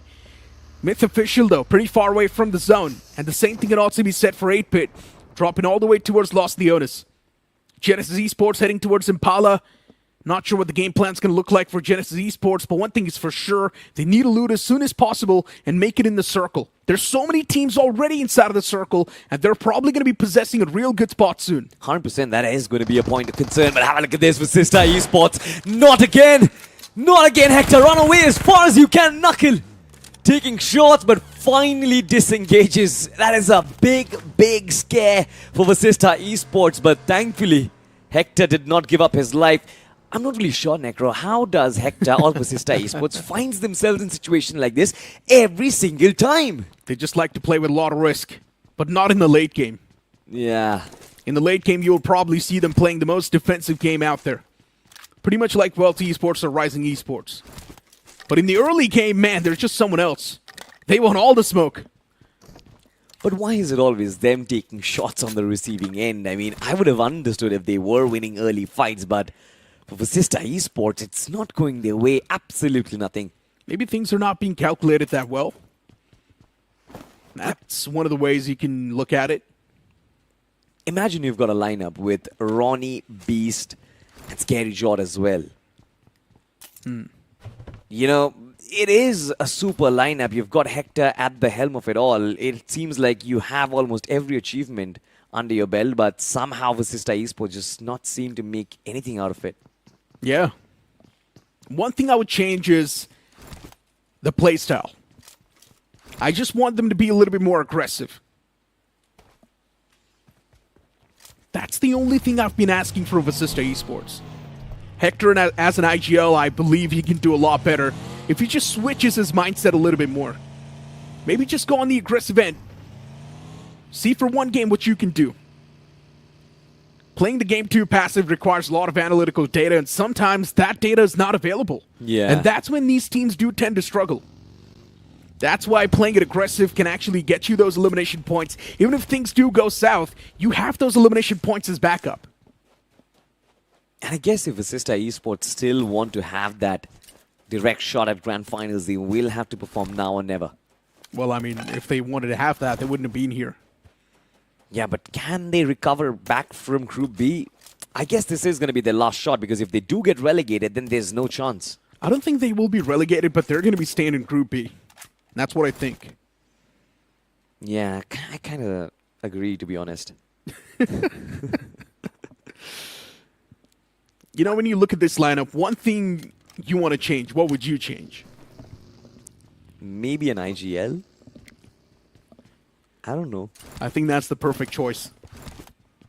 That seems to be targeting down Hector, but that is not by intention. It's just the way this team is playing, utilizing the assets of Beast, Aimbot, Ronnie. You know you're supposed to be going attacking, but the way Assista Esports is playing is just not suiting these players. Yeah, and especially not able to win that drop fight. That's just even more concerning. Yeah. The crazy part is, both the times when they took that drop fight against REVENANT XSPARK got away with 3 players alive. Yeah. Now, the acceptable factor is, okay, fine, you lose the fight, but at least make sure that REVENANT XSPARK is also hurt. Yeah. At least make sure that they've only got one man standing in the end. You're not even able to do a lot of damage to them. And that's the main problem. I mean, we've seen slumps in form as well, and it seems like for Assista Esports, they for sure do have the class with the likes of Beast and Ronnie in there, but they certainly are hunting for form. And the same can be said for Team 8-Bit as well. I mean, they have for sure a lot of class in there. They've got Shub, they've got Skips, they've got Juicy, they've got Sarang. Potential top caliber players included in just one lineup, but somehow Juicy has been struggling. I mean, it's 8-Bit, come on. Yeah, I mean, Somraj was also there in 8-Bit. No, Remember I how mean to they say, were playing? to put it out there, it's Juicy and the boys, come on. Man, they used to be days when Juicy used to qualify for every single LAN finals out there. I'm just messing around. I'm just having fun. But yeah, I do believe that it's still just the starting phases. We can't really say something just yet. Gotta give it more time. There's only been 2 games, and in the span of 2 games, 8-Bit getting 16 points isn't too bad. Yeah. It's quite decent. They're actually around the top 4 as well, so it's not too bad. 8-Bit can do a lot better. In this game, if 8-Bit gets even around 10 points, they've done it. All they can do is just now hope for the best in the other day. I mean, yeah, I mean, it's not the worst of performances. 2 games, 16 points, objectively put in. It's brilliant, but then you also have to set up context to that information as well. 8-Bit, in the first week, they played Group B. They stayed in Group B. They did not move an inch. For sure, we thought that, yeah, consistency, right? We thought that they're going to go back in, fix those little mistakes and maybe come back stronger. But then this week as well, that domination, that intent coming in from 8-Bit, I think it's still missing. And we do have Team 8-Bit on our screens right now. They are rotating right next to Myth Official. Detrox and the rest of the boys, they are going to be there. I'm not really sure if information is going to be passed in, but one thing is for certain. Both of them, they are heading towards Graveyard and Minas Generales. A fight definitely is in the cards in the later stages. Still pretty far away, though. Yeah. I don't believe it's going to be a fight. There's still a decent bit of distance between them. 100 meters. So yeah, locking horns right now is not going to be possible. But a big problem for 8-Bit's going to be that all the good spots are taken away inside of the circle. Now they need to adjust pretty much on the fly and be happy with whatever they get. Ride Nations, a team that definitely packs a lot of punch. We've seen their firepower as well. But this time around, we're not seeing the same Ride Nations that we saw in the previous week. The previous week, there were some individual moments that we saw that Ride Nations can definitely do good. But this time around, the first 2 games, just 6 points, 3 points per game. It's not the average you want to have if you want to especially move on and get yourself promoted. Yeah, kudos to the producer out there to actually fire up the map right in this juncture, because look at that big cluster. It had actually formed even before that circle had taken shape. The circle shifted up north, but the teams had anticipated that and they already set up camps inside of the circle. It's just brilliant stuff. Good research by these boys back at home, a lot of homework done as well, and they should be getting dividends out of it. A couple of those teams in the outside will be Genesis, will be Myth Official, Right Nations, 8-Bit, and of course Lastade coming in from the western flank, but I'm just waiting for these teams to fight it out. Hey, not really a lot of space. You forgot about Zero Arc. Oh yeah. Still all the way back in the blue towards El Pozo. Not even making a move, by the way. Still sitting in El Pozo. They need to check their maps. They need to be a little bit more quick. Lastade Esports on the screen, and Lastade, they found themselves around the edges. There's a team called H4K in the close proximity at H4K. They're currently sitting on the first spot in the overall standings. That one single good game has given H4K such a major boost that if they do not even play this last game, they're still going to be in a real good spot. Absolutely. I mean, when you get 27 points from one game and you know you only have 6 to qualify, I think you know the half the job is done. Yeah. For H4K, it's a commendable effort as well. Coming out of Group B in spite of so many titans being there, or rather let's just say big names being there. H4K have done a phenomenal job, but can they convert the last one, potentially have one step inside of Group A? I think that is what I'm waiting for. On the flip side, look at Genesis Esports, such a passive approach. It seems like that confidence, that aura that they had inside of BGI's 2026 Grand Finals, it just absolutely evaporated. Not really taking those fights, constantly switching in between Fury and Zap, especially when the team is in shambles. Viper being in the lowest form of his life, and Hunters not being able to perform as good as he did. I think everything that could have gone wrong for Genesis has gone wrong, Necro. Of course. And Icy keeps on mentioning about this one fact, that Genesis Esports have lost their analyst and coach. And that's why maybe Genesis Esports is struggling too much. And that coach is now a part of Nebula Esports. And that's why Nebula Esports is doing a lot better from Group A. So yeah, if that's an actual thing, and if that's why Genesis Esports is struggling too much, man oh man, then I do not know what to expect from this lineup. Can't have such a big effect, I guess, but still. That's what I'm saying too, right? Yeah. Shouldn't have this big of an effect. Understandably so, again, you know, a lot of teams depend and rely on their coaches and analysts to give them a lot of data, and I think Gravity was getting a lot of help from their analysts as well. But I think Genesis Esports, they will find a way to bounce back. Nothing much can be said. I mean, even Orangutan, right, Necro? They were reeling at the bottom one game inside of the Miramar, and they flip back up, move up to the 4th spot of the overall standing. So I think Genesis can pull it off. I mean, it's not impossible for them. And they're not doing too bad. Yeah, they're not doing too bad, but they really want this team to get back their Group A status. That is it. Right now, it seems like they're still trying to figure things out. A proper play style, a proper way to get things under the way. With 10 points on the board from Genesis Esports, currently sitting inside of the top 6, it's not too bad. But considering if you want to be in the promoting status, then you gotta have at least a chicken dinner in the upcoming game, which is going to be this game itself. Ride Nations firing those shots against Myth. Taking a fight against Myth is going to be pretty much digging your own grave, since they've got a better spot. What is going to be the game plan for Ride Nations, though? The back's against the blue, and they need to be on the move right now. Yeah, I mean, they do have yet another team on their right-hand flank as well. If they move past Myth Official, I guess they are going to head in towards Team Ares. But I guess that is going to be a much better fight for them, because Myth Official, they hold compounds, they have got the good side of the circle as well. Coming in from the outside, you are going to get gate kept, but look at that. White Nation, they find first contact. B-Joy has been put down. A little bit of flank angle can be set up. Team Ares down to 3 men right now. Necro, do you think it's going to be possible? Right Nations, do they win this fight, or Ares bring it back? Anything can happen. Right now, Right Nations, it seems like they're definitely getting caught off guard. It is one of those fights that might just prove out to be for the better for Riot Nations. And if they do end up catching the players of Ares Esports off guard, it's just going to be even better. But Riot Nations too, they're losing out on too many men. The floor's lava, easy catches on fire, but the Riot Nations have also lost out on 2 players in return. It's not a good trade. Ares Esports now, with things under control, they can definitely torture the players of Riot Nations even more. The flank wasn't needed. The flank to split yourself up, to split your firepower was certainly not needed when you know you've got the advantage as well. They had numbers in their favor, they had positioning in their favor as well, but now Riot Nations, they're fighting an uphill battle through the smoke. Those nades come out.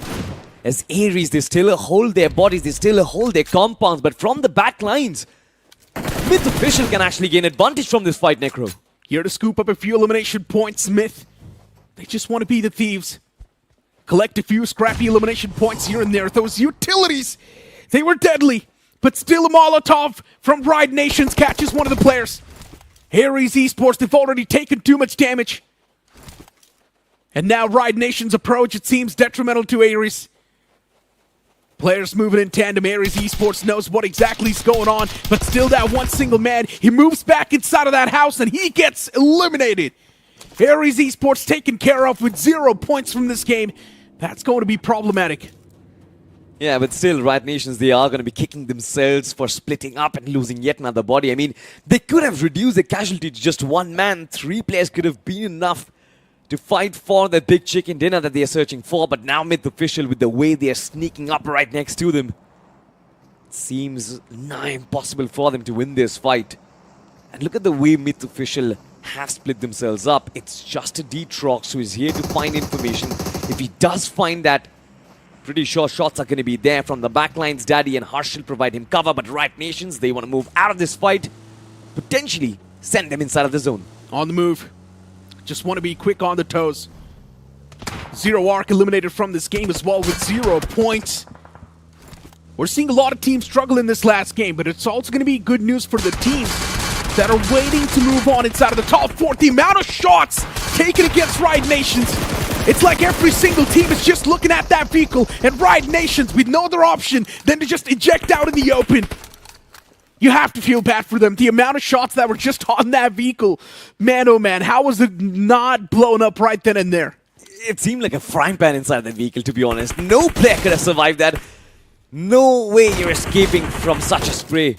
It literally sounded like popcorn's popping. Well, ladies and gentlemen, Higbos on esports, popcorn makers, they only could find 1 finish point out of that fight. That's still fine. Now they've got their crosshairs on Myth Official, but Myth Official, I guess, they have a little pocket of space and they're moving away from Higbos on, from the map feed that we have, ladies and gentlemen. And if you are watching this on a big screen, I suggest that you also open up the map feed for yourself. But nonetheless, we get back Rapid Chaos out in the open. Nakshi Esports seems to be closing down the distance. They've got a 1-player Owen on the front lines, looking to potentially bring down a couple of those players from Rapid Chaos, but they send them in from the right-hand flank, and that is a suicide mission that did not pay off. Nakshi Esports on the ground round. They've lost 2 players already, but Owen is still trying to do some retaliation damage, but that's not going to be allowed. Brilliant stuff coming in from Rapid Chaos. That was such a questionable move from Naksh. 2 players sent to the front, 2 players all the way in the back lines. If you want to make a push like that, you at least got to send 3 players in the front lines and keep 1 man in the back. Nakshi Esports, they fumble once again. And now with just 2 men standing for Nakshi Esports to pretty much recalibrate, it's going to be incredibly tough. H4K from the top as well, looking to rain down hellfire against Rapid Chaos Esports. And Rapid Chaos Esports, that man in the shack once again staying pretty safe. Now gets back in the vehicle, finally on the move. H4K, they spot the player, shots are taken, but none of them connect. Yeah, it's a team that feels inside the zone right now. The mental flow state has to be H4K right now. One of their players certainly is knocked out. They are battling an uphill battle. Look at that. WELT Esports on their left-hand flank. Jaguar Esports from their right. And if they venture forward, they're going to find Rapid Chaos up front. It's not an easy situation to be in, but if there's one team inside of this lobby that can potentially tank so much damage, it has to be H4K. Now they know that WELT Esports has also lined up, so these needs firing out. It's a defensive measure coming in from H4K to establish the difference and to set up the distance as well. Not letting WELT Esports close it down. And does its mission successful. WELT Esports, they discourage from the fight, they disengage and fall back. They're playing with a split. And WELT Esports, as long as they're going to be away from all the fights, they're going to be safe. 8-Bit now looking to charge on against Vasista Esports. This is going to be an interesting fight.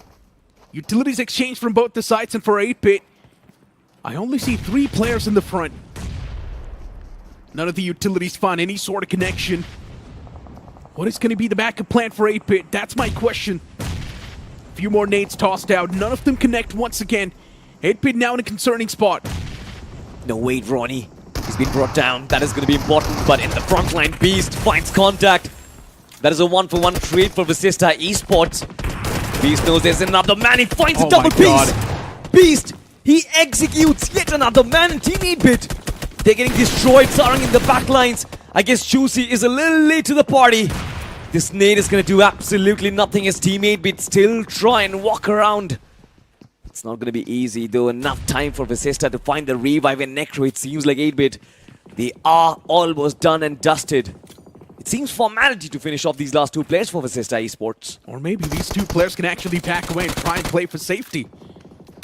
That's also one of those things 8-Bit can try to do.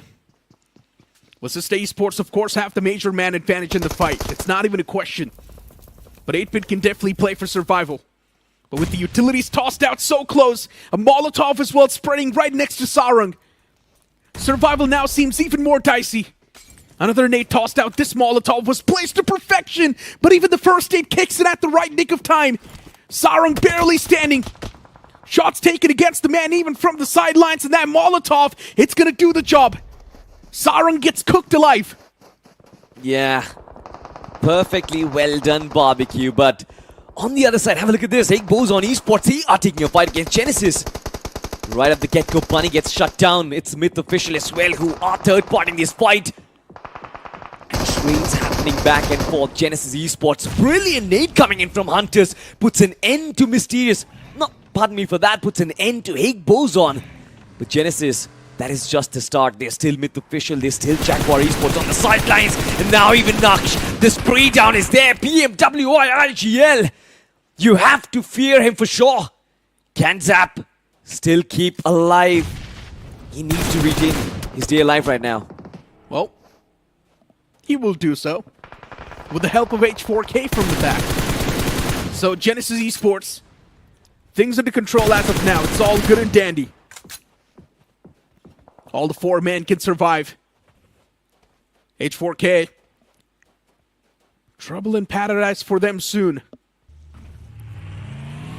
How do they make it away from this spot? There's Jaguar Esports on the left, and you've also got Rapid Chaos Esports in the circle. H4K needs to move. The Blue's going to be on the move. It's not going to have a lot of mercy. Rapid Chaos Esports. Utilities cooking up. Tossed in the direction of H4K, but none of them even are close. Yeah. It's actually a gamble by RageGod to send himself inside of the zone. Meanwhile, the rest of the players still in the back lines. He's got that presence of WELT's Dragon OP in the back line, so H4K has to be immensely cautious. RageGod in the front lines does have the threat. We saw those nades coming through from Rapid Chaos as well. But is it going to do some distance? Is it going to do some damage? We'll find out, of course. On their left side, there's still Genesis. On their backlines, there's still Jaguar. Any team can come in for a third party. H4K, though, they're taking heavy damage from Rapid Chaos.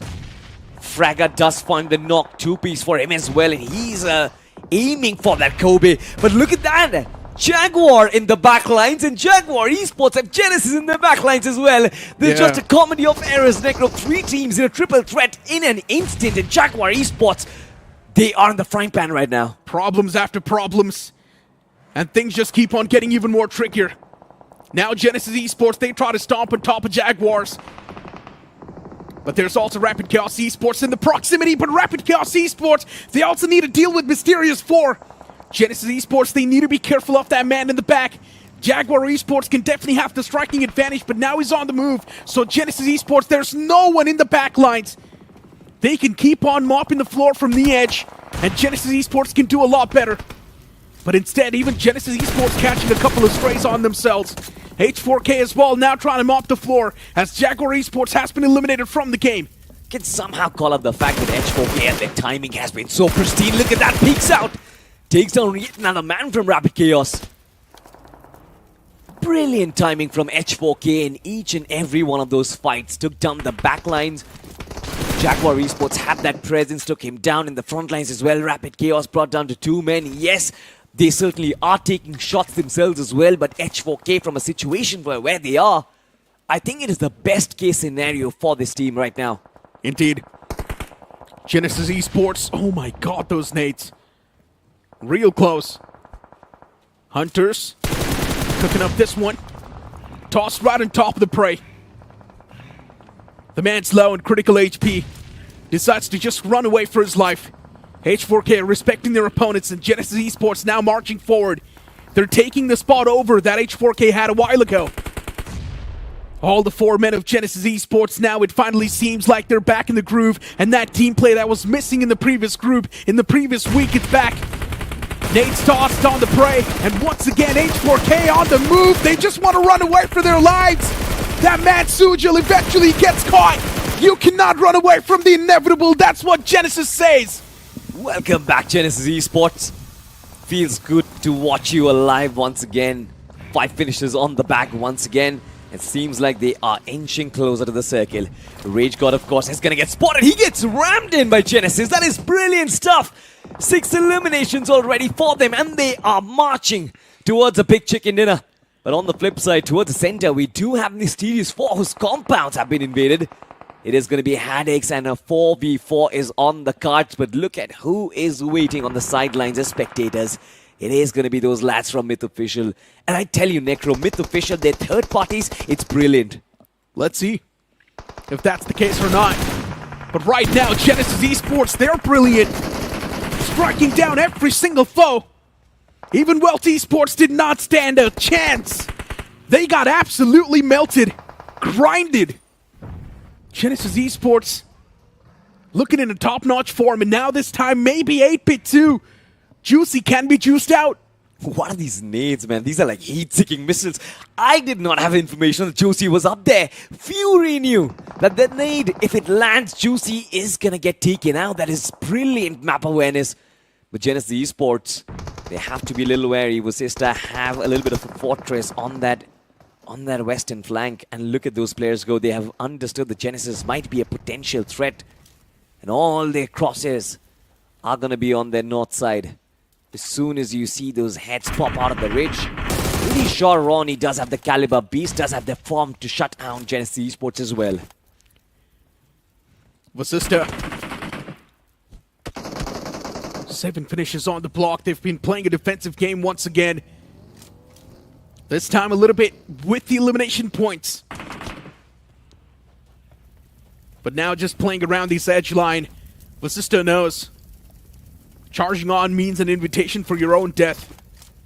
And that's what exactly Genesis Esports is doing too. Waiting for the right moment to approach the fight. They just want to place themselves around the core. And Genesis Esports, they've found an entry inside of the circle. Vasista Esports' position is also compromised, but the main concern is going to be that the players are outside of the circle. This is going to be a very sweaty final circle. We are inside of stage 8, ladies and gentlemen. 5 teams and 19 players are still alive. Vasista Esports starting to take shots, but Ronnie, retaliation is going to be there, and he had to duck underneath to protect his head from getting blown off as well. Genesis Esports, immense threat from the north side of the circle. They are hunkered down in that one corner, but still, they've been able to keep a couple of teams on their toes, namely Vasista and Mysterious 4. You pop out your head in order to find out where Genesis Esports is, and you get shot at. Look at that once again. Ronnie under fire from Gravity. This time, no connection being found. The spread between the teams, it's very uncanny. I mean, majority of the teams holding down the south side of the circle. You've got Mysterious 4, you've got Haddix, you've got Myth Official waiting. You've got Vasista Esports extremely exposed, and now there's just one team in the north, and that is Genesis. Who finds that big chicken? I think it's a big question in my mind right now, Necro. Hadex still in that compound. And since it's also going to be the last zone, now everyone's going to be forced to move outside of their comfort zone soon. The time is ticking. Zone's moving. It's shrinking down. And I just can't wait for the hell to break loose. Hadex from the top. It's going to be Caesar taking those shots. Myth now in the proximity is Genesis Esports, and it's going to be an inevitable fight that breaks out. Genesis Esports losing out on 2 players in the advanced positioning. Gravity and Fury instantly cut off from the pack, but now even Myth Official, they've lost out on 2 men. But even Zap falls apart. Myth Official with a 2-man squad, now with a remarkable defense. Hunter's all by himself, tossing utilities. Those nades might just not be able to find the connection that's needed as Genesis Esports gets eliminated in the end. But on the flip side, Vasista, they've quickly realized this is their chance to bounce, and they were able to do so as well. 8 finishes on the board. And now even Mysterious 4, they are on the move. I really want to find out how does Myth Official come out of this position, because they are being constantly challenged. Even though they have a little bit of distance between them and Vasista, these nades, they're going to keep these players at bay right now. And Mysterious 4 having the high ground, I think they have the best of spots to snatch away the chicken from the rest of the lobby, Necro. But Vasista Esports, even they're going to be a formidable opponent. You can never underestimate a team like Vasista. And Mysterious 4 is also pinned. Numan, he's all by himself against the entirety of Myth Official. But it's all good and dandy. Vasista Esports, though, they steal away that elimination point, and Myth has been eliminated from the game, or almost eliminated from the game. Herschel still stands. But the point is, Mysterious 4, they're taking too much time. They are getting pinned down. They're allowing Vasista Esports to go in for that reset. Nobody has spotted. No, wait, he's been spotted as well. And have a look at that. Ronnie finds a 2-piece. Mysterious 4 were destroyed in a flash, and Vasista, they finally find the wind in their sails, and they sail towards the golden chicken. They find themselves the winner chicken dinner. This was the game that Vasista Esports needed to keep themselves in that top 4 and also around that first spot. Maybe from this game, Vasista Esports is going to be on the first spot, right? Because H4K only got away with 3 points in total. I highly doubt they had any placement points, and Vasista Esports had a lot of elimination points backed up with a chicken dinner. You know what? I figured out the algorithm, Necro. What? If I doubt on a team, that team suddenly performs well. So I'm going to doubt every team out there right now to just make the competition more interesting. But look at those stats, by the way. 14 eliminations being secured with Vasista Esports. Yes, like you mentioned during the call-out as well, this team was playing a rather defensive game, but ensured that they still find those frags every possible situation. And this play coming in from Ronnie, I think it just made all the difference. Vasista Esports, sometimes when you know that you've got the position to play with, the only thing you can do is just play that defense. And once again, they did so. It worked out perfectly well. At this point in time now, Vasista Esports, they've pretty much qualified. Tomorrow, they need just a few more points to pretty much add the cherry on top of the cake. They need around 15 to 20 points, and I'm pretty sure it's doable easily for a team like Vasista. Yes, but if I was Hector, I guess my mission wouldn't be successful as of yet. My biggest concern is to find consistency with a lineup like this. You are supposed to dominate and find games with what you got right now. 14 points and a chicken dinner, 24 points. Vasista Esports do pack the punch. Have a look at this. I mean, 797 points of damage, 5 eliminations. Beast, he was not the only player who was doing so much damage. Look at this. You've got Ronnie in the mix as well. 15 points of damage, 4 eliminations. And Beast with 5. They just share 9 eliminations between them. They've got tremendous firepower, and with aimbot in the mix as well, Hector has to do something that they start dominating not just Group B, but also Group A. And in this last game, we also saw Genesis Esports and even Myth Official wake up. So that's a real good thing. We're finally seeing the known names finally wake up when it matters the most. Genesis Esports got away with a decent amount of points. Myth, they were there around the top 3, so you can't say for Myth as well. Now, tomorrow's day, they've got the win of the sales, but Vasista Esports, they're on a different level. I just want to see Myth Esports continue the same domination. I just want to see them play the same way. That's it. I mean, the way they kind of lost their 2 bodies, I still felt it was a little unfortunate. It was a desperate attempt to find themselves inside of the circle, and Genesis took them down. But I mean, the rest of the game, it was pretty interesting. Apart from the fact that there were big expectations from last Saturday, which they could not really fulfill. Rapid Chaos Esports, I mean, this is also one of those teams that we had massive expectations from. But it seems like Rapid Chaos Esports in this group in general, they're just not able to perform well. But once again, we've also seen major turnarounds in the past as well, right? In the latter 3 games, teams out of nowhere just pop off, and they directly just qualify inside of the top 4. So I will not be surprised to see a few performances like that. I'm still very happy with the fact that Visista Esports have some sort of a platform to bank on when they start their day tomorrow, because if they had started at 10 points, I'm pretty sure Visista would have fumbled under the pressure big time. But now, like I said, they've got those 24 crucial points. They stand at 34. And I'm pretty sure Visista tomorrow is going to continue their journey as well. The same can be said for Mysterious 4. The same can be said for Myth Official as well. Rapid Chaos, Hadex, Wyld Esports, they had some shining moments left, right, and center, but still is yet to find consistency. I mean, Necro, imagine this. WELT had started BMPS 2026 with the chicken dinner. That too inside of Group A, but ever since then, it seems like their performance graph has been going down. Yeah, without a doubt. WELT Esports' performance has been dipping down over and over again. But you know what? Moving the conversation back towards Genesis Esports, I think they're going to be having 20 points in total. Yeah. Which means tomorrow they're going to be needing 30 points in 3 games. I believe the moment you get those 50 points, you're going to be qualifying or promoting yourself towards the upcoming group. They will also have the map of Rondo, by the way, which they did fumble in the first group of Group A, but I'm hoping that inside of Group B, they will be able to come out. Edge 4K don't really have nothing to worry about. Team 8-Bit, I'm not really sure what's going wrong, but something definitely is.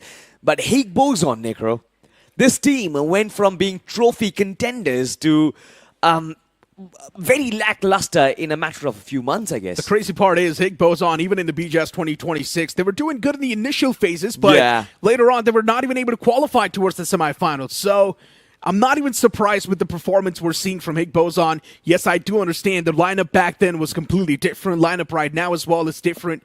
But still, it's pretty much the same thing. Higg Boson, once again, not able to perform, and I'm not even surprised. Overall rankings on the screen, H4K still going to be on top. Visista Esports on the second. Mysterious 4, kudos to them. They're able to catch up with that pace. 34 points in total. WELT Esports getting 24. Zero Arc getting 23. So you can't say the top 8 is extremely close. Once again, even this group as well, the top 8 is real close. Oh my god, who's going to be qualifying? I'm not really sure, right? It's extremely tight of a competition. I think barring that team on the 8th spot, everybody has more than 20 points. And if you have more than 20 points, it's just like, what, 14, 15 points away from the top. It just absolutely does not matter at all. I'm super excited for tomorrow because imagine this. Teams from here, they will have a chance to go back towards Group A. And I've been saying this time and time again. It's not just qualifying to the grand finals, but also your practice against the best of the best in the country. And you want to play as much time as you can inside of Group A. And you know what? Speaking of the practice, we also got to talk about the individual players. Yeah. Now, the eliminator for this BMPS was Dhruv, and it is still going to be Dhruv. How is the man on top? His team is not even doing that great. And the man is still sitting on top with 30 finishes. I would love to see how many players are extremely close to Dhruv, because there's a chance the man's probably tied up with someone else. Yeah, I mean, I'm pretty sure there's going to be Lobster. And Lobster was at 25. Dhruv just went on and extended his lead. I'm waiting for Taurus as well. It's going to be a test. Taurus inside of Tier 1, technically, I would say Group A. It's going to be a fantastic blast, but I'm also very happy, Necro, with the fact that Punk from True Rippers is here, the only IGL in the elimination leaders. And you know what? He's been constantly questioned as an IGL, as an assaulter as well. How much is your impact? Do you even find any finishes anymore? Can you even win 1v1s? I think Punk is finally showcasing his class once again. I don't think anyone's ever questioned Punk that way. Or especially when it comes to me, I've never questioned Punk that way. Because I do believe no matter what sort of a roster the man goes to, you will instantly see those results. Yeah. Even Godlike, the man was able to bring in some instant results. Now as well in True Rippers, with completely 4 different players, he's still able to do so good. And he's able to qualify and promote himself towards the upcoming groups. The performer of the day is going to be Jonathan. Off the rip, the man was able to pop off insanely well. With 14 finishes, Jonathan now keeps himself as the performer of the day. You know, it's going to be the happiest day for all the Jonathan fans out there. I'm pretty sure they had never expected Jonathan to pop up the way he did. 3 matches, 14 eliminations. It's almost an equivalent of 5 eliminations per game. It's insane. I've never really seen Jonathan play the way he does, but the MVP rankings, look at that. 2.36, he stands at the top. 14 eliminations for him. Punk on the second spot. Dragon OP, Lobster and Wizard. But looking at this MVP rankings, Necro, do you think Godlike is going to start rethinking their decisions? Because there is Jonathan and Punk, 2 problems right there. I'm pretty sure they are probably rethinking their options. But you know what? Jokes apart, I don't think Godlike was doing that bad either. Yeah. So Godlike is a solid team overall, even with Manya and now pretty much just being a part of that roster, even Sama being a part of it. I do believe that Godlike is a pretty solid roster. WELT Esports' Dragon OP is well a part of it. Now, that's a big surprise for me. We also do see Lobster right there with 9 finishes on the board. Even Lobster was able to bring in a lot of points. And the day summary on the screen, Apex Gaming, they were able to kick things off with the chicken dinner. Then Rising Esports as well did the same thing. Then Godsend Esports came through with the third. You know, I mean, inside of Group B as well, H4K, the way they played in the first game, especially 27 points. That was the highest that we've seen inside of any games today. Zero Arc with 17 and Vasista Esports with 24 kind of set themselves up. But, you know, this group, it's becoming extremely tight right now. I think nobody can predict what's going to happen. I'm going to leave it to the BGMI gods because only they know what the answer is going to be tomorrow. But inside of Group C, there can be relegations happening, man, and that is going to be very bad. That's the insane part, right? There's just too many teams who stand a chance to promote themselves. Yeah. And there's also a few teams who stand a chance to promote themselves even though they're not doing too good. So it's just so tough to say what's going to be happening tomorrow, what might just be happening in the upcoming moments. But one thing is for sure, the groups that are currently watching this entire game, which is of course Group A and D, they got to be prepared because there's a chance the same fate can be met by them. But with that being said, today's day as well comes to an end. That's going to be it from Salty and me. We'll see you guys tomorrow with the upcoming 3 games for these groups.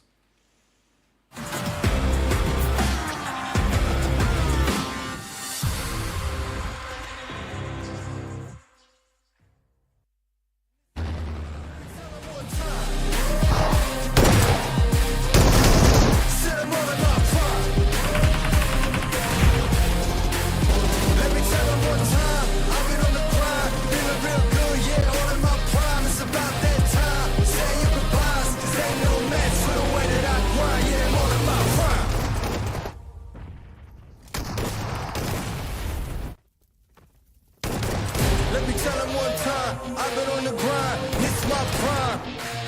Let me tell them one time, I've been on the grind, and this my prime. Yeah, I'm sorry for the wait, didn't think I'd come up, y'all just need a little faith. I've been patient, just waiting on the river with an ace. Gotta move real careful, we coming surveying the place. I touch down in your city, that's a rival. Y'all got one thing on your mind, it's survival. But if you wanna take a shot at the title, call the medic, you checking your vitals. Let me tell them one time, I've been on the grind, this my prime. Let me tell them one time, I've been on the grind, and this my prime. Let me tell them one time. Set them all in my prime. Let me tell them one time, I've been on the grind, feeling real good, yeah, all in my prime. It's about that time, saying goodbyes, 'cause ain't no match for the way that I grind, yeah, I'm all in my prime. Prime time with Mile High to get close.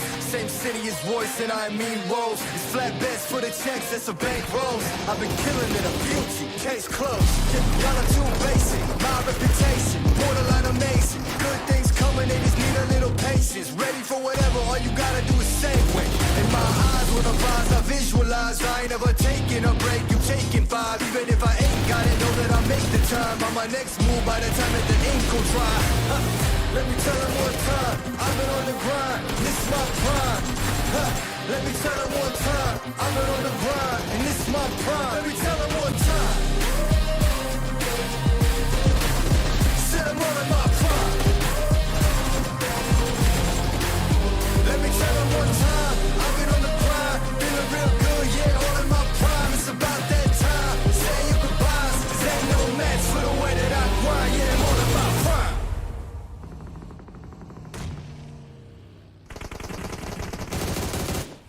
Let me tell them one time, I've been on the grind, this this my prime. Huh. Let me tell them one time, I've been on the grind, and this is my prime.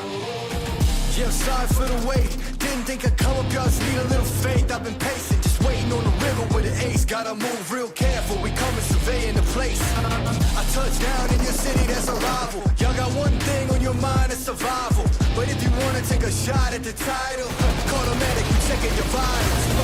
Let me tell them one time, I've been on the grind, this is my prime. Let me tell them one time, I've been on the grind, and this is my prime. Let me tell them one time. I'm all in my prime. Let me tell them one time, I've been on the grind, feeling real good, yeah, all in my prime. It's about that time, say your goodbyes, cause ain't no match for the way that I grind, yeah, I'm all in my prime. Prime time, we mile high, the gate closed, same city as voice and I mean woes. It's flat bets for the checks, that's a bank rolls. I've been killing it, I'm guilty, case closed. Yeah, y'all are too basic, my reputation, borderline amazing. Good things coming, they just need a little patience. Ready for whatever, all you gotta do is say when. In my eyes, when I rise, I visualize. I ain't ever taking a break, you taking 5. Even if I ain't got it, know that I make the time. On my next move by the time that the ink will dry. Let me tell them one time, I've been on the grind, this is my prime. Let me tell them one time, I've been on the grind, and this is my prime. Let me tell them one time. Said I'm all in my prime. Let me tell them one time, I've been on the grind, feeling real good, yeah, all in my prime. It's about that time, say your goodbyes, cause ain't no match for the way that I grind, yeah, I'm all in my prime.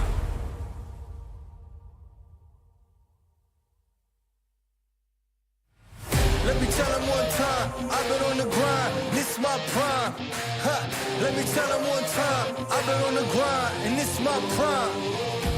Yeah, I'm sorry for the wait, didn't think I'd come up, y'all just need a little faith. I've been patient, just waiting on the river with an ace. Gotta move real careful, we coming surveying the place. I touch down in your city, that's a rival. Y'all got one thing on your mind, it's survival. But if you wanna take a shot at the title, call the medic, we checking your vitals.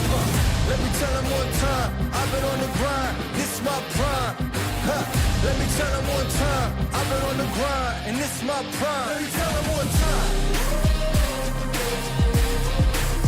Said I'm all in my prime.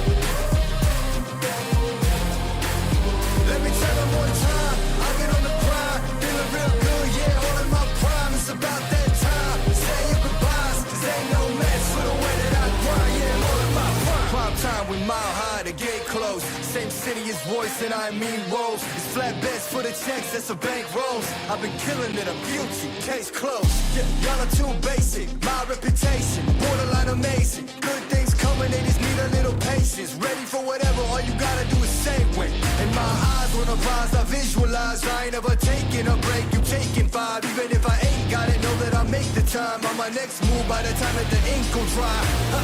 Let me tell them one time, I've been on the grind, this is my prime. Let me tell them one time, I've been on the grind, and this is my prime. Let me tell them one time. Said I'm all in my prime. Let me tell them one time, I've been on the grind, feeling real good, yeah, all in my prime. It's about that time, say your goodbyes, cause ain't no match for the way that I grind, yeah, I'm all in my prime.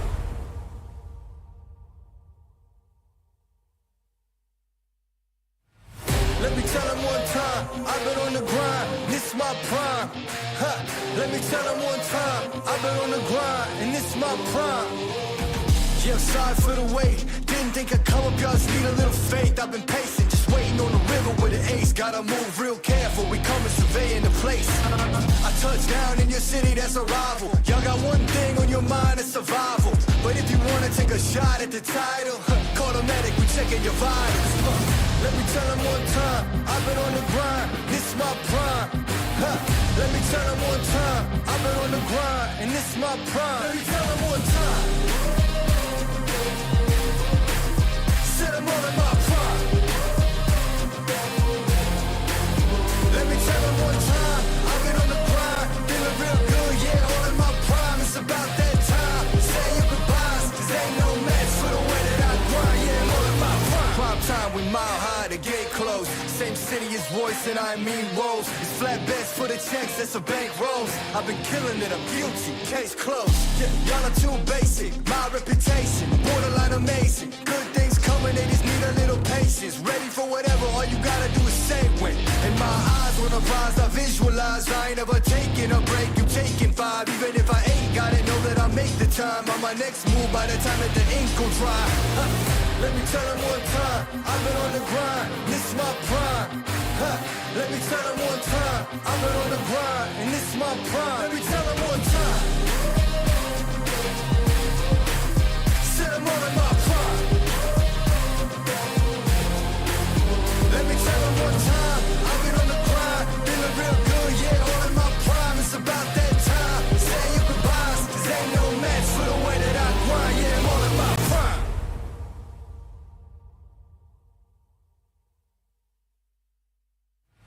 Let me tell them one time, I've been on the grind, this is my prime. Let me tell them one time, I've been on the grind, and this is my prime. Yeah, I'm sorry for the wait, didn't think I'd come up, y'all just need a little faith. I've been patient, just waiting on the river with an ace, gotta move real quick. Just waiting on the river with an ace, gotta move real careful. We coming surveying the place. I touch down in your city, that's a rival. Y'all got one thing on your mind, it's survival. But if you wanna take a shot at the title, call the medic, we checking your vitals. Let me tell them one time, I've been on the grind, this is my prime. Let me tell them one time, I've been on the grind, and this is my prime. Let me tell them one time, said I'm all in my prime.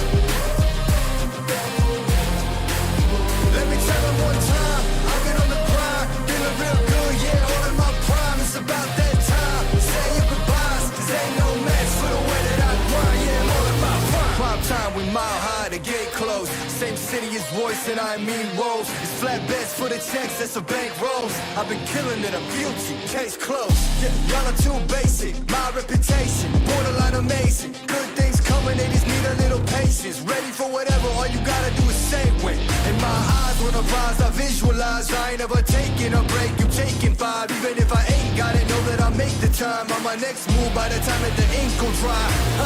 Let me tell them one time, I've been on the grind, this is my prime. Let me tell them one time, I've been on the grind, and this is my prime. Let me tell them one time, said I'm all in my prime. Let me tell them one time, I've been on the grind, feeling real good, yeah, all in my prime. It's about that time, say your goodbyes, cause ain't no match for the way that I grind, yeah, I'm all in my prime.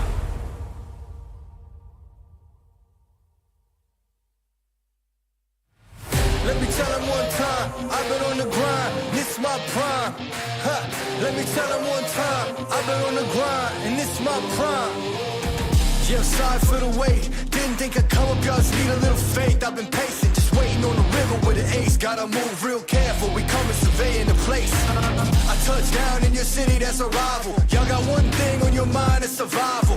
But if you wanna take a shot at the title, call the medic, we checking your vitals. Let me tell them one time, I've been on the grind, this is my prime. Let me tell them one time, I've been on the grind, and this is my prime. Let me tell them one time, said I'm all in my prime. Let me tell them one time, I've been on the grind, feeling real good, yeah, all in my prime. It's about that time, say your goodbyes, cause ain't no match for the way that I grind, yeah, I'm all in my prime. Prime time, we mile high, the gate closed. Same city as Royce and I mean Rose. It's flat beds for the checks, that's a bank rolls. I've been killing it, I'm guilty, case closed. Yeah, y'all are too basic, my reputation borderline amazing. Good things coming, they just need a little patience. Ready for whatever, all you gotta do is say when. In my eyes, when I rise, I visualize. I ain't ever taking a break, you taking 5. Even if I ain't got it, know that I make the time. On my next move, by the time that the ink gon' dry. Let me tell them one time, I've been on the grind, this is my prime. Let me tell them one time, I've been on the grind, and this is my prime. Let me tell them one time, said I'm all in my prime. Let me tell them one time, I've been on the grind, feeling real good, yeah, all in my prime. It's about that time, say your goodbyes, cause ain't no match for the way that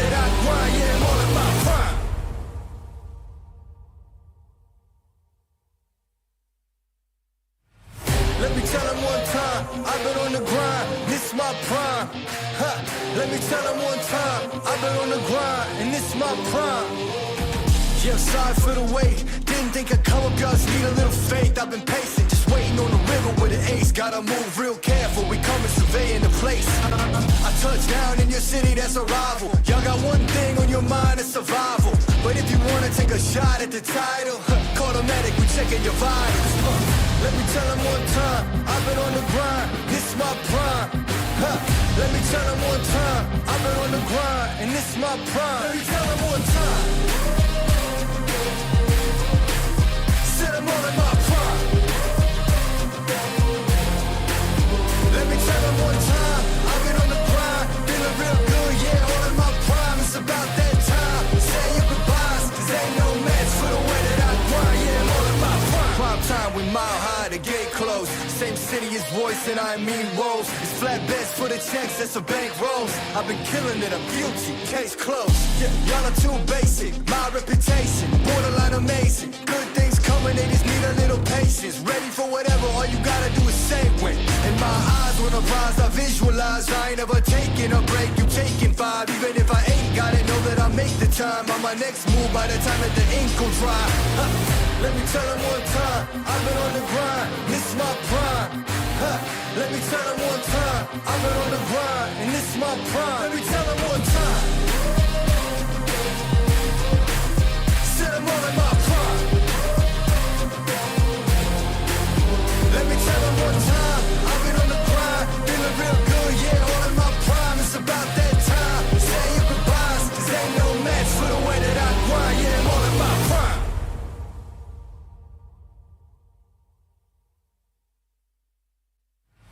Let me tell them one time, I've been on the grind, this is my prime. Let me tell them one time, I've been on the grind, and this is my prime.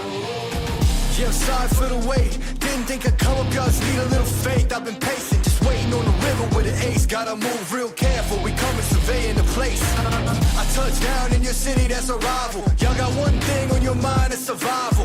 But if you wanna take a shot at the title, call the medic, we checking your vitals. Let me tell them one time, I've been on the grind, this is my prime. Let me tell them one time, I've been on the grind, and this is my prime. Let me tell them one time. Set them all in my prime. Let me tell them one time, I've been on the grind, feeling real good, yeah, all in my prime. It's about that time, say your goodbyes, cause ain't no match for the way that I grind, yeah, I'm all in my prime. Prime time, we mile high, the gate closed. Same city as voice and I mean roles. It's flat beds for the checks, that's a bank rolls. I've been killing it, I'm guilty, case closed. Yeah, y'all are too basic, my reputation, borderline amazing. Good things coming, they just need a little patience. Ready for whatever, all you gotta do is say when. In my eyes, when I rise, I visualize. I ain't ever taking a break, you taking 5. Even if I ain't got it, know that I'll make the time. On my next move by the time that the ink will dry. Let me tell them one time, I've been on the grind, this is my prime. Let me tell them one time, I've been on the grind, and this is my prime. Let me tell them one time. Set them all in my prime. Let me tell them one time, I've been on the grind, feeling real good, yeah, all in my prime. It's about that time, say your goodbyes, cause ain't no match for the way that I grind, yeah, I'm all in my prime.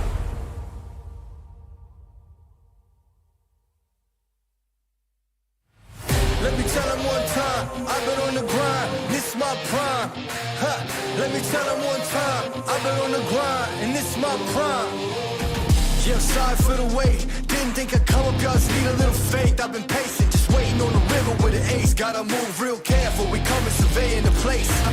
I touch down in your city, that's a rival. Y'all got one thing on your mind, it's survival. But if you wanna take a shot at the title, call the medic, we checking your vitals.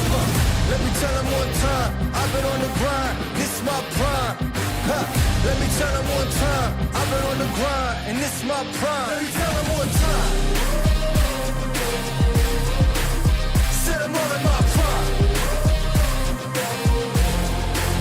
Let me tell them one time, I've been on the grind, feeling real good, yeah, all in my prime. It's about that time, say your goodbyes, cause ain't no match for the way that I grind, yeah, I'm all in my prime. Prime time, we mile high, the gate closed. Same city as Royce and I mean Rose. It's flatbeds for the checks, that's a bank rolls. I've been killing it, I'm guilty, case closed. Yeah, y'all are too basic, my reputation borderline amazing. Good things coming, they just need a little patience. Ready for whatever, all you gotta do is say when. In my eyes, when I rise, I visualize. I ain't never taking a break, you taking 5. Even if I ain't got it, know that I'll make the time. On my next move by the time that the ink will dry.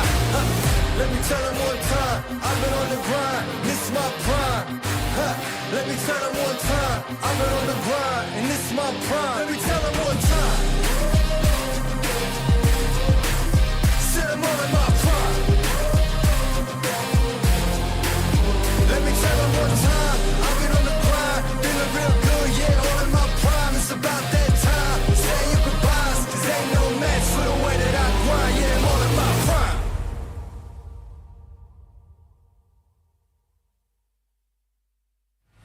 Let me tell them one time, I've been on the grind, this is my prime.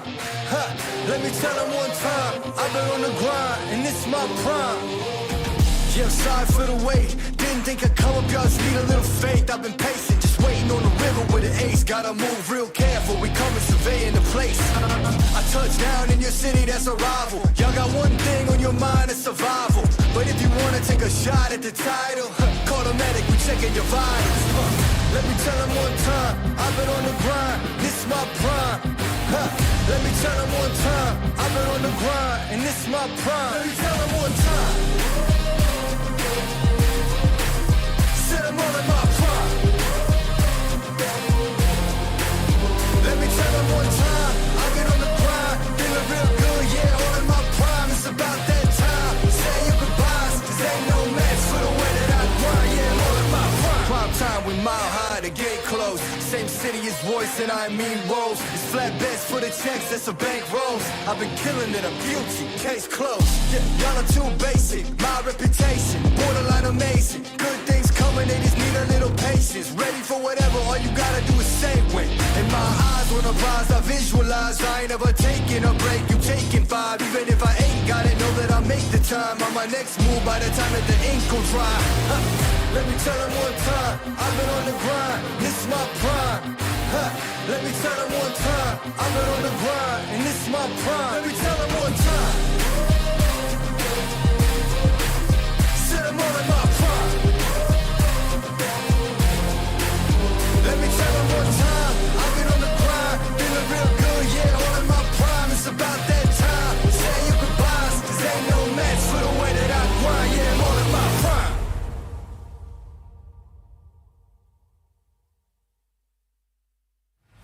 Let me tell them one time, I've been on the grind, this is my prime. Let me tell them one time, I've been on the grind, and this is my prime. Yeah, I'm sorry for the wait, didn't think I'd come up, y'all just need a little faith. I've been patient, just waiting on the river with an ace. Gotta move real careful, we coming surveying the place. I touch down in your city, that's a rival. Y'all got one thing on your mind, it's survival. But if you wanna take a shot at the title, call the medic, we checking your vitals. Let me tell them one time, I've been on the grind, this is my prime. Let me tell them one time, I've been on the grind, and this is my prime. Let me tell them one time. Sit them all in my prime.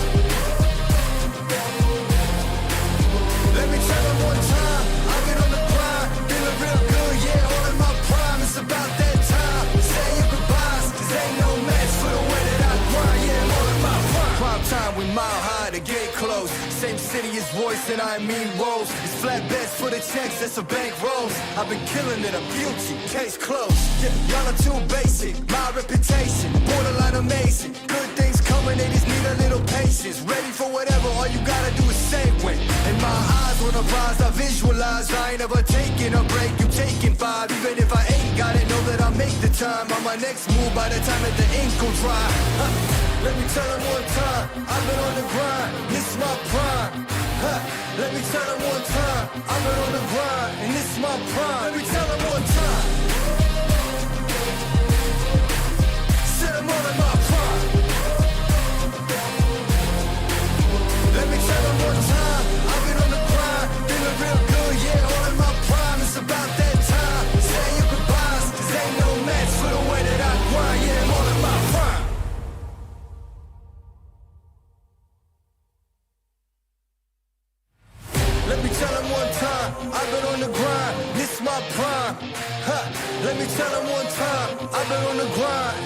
my prime. Yeah, I'm sorry for the wait. Didn't think I'd come up, y'all just need a little faith. I've been patient, just waiting on the river with an ace. Gotta move real careful, we coming surveying the place.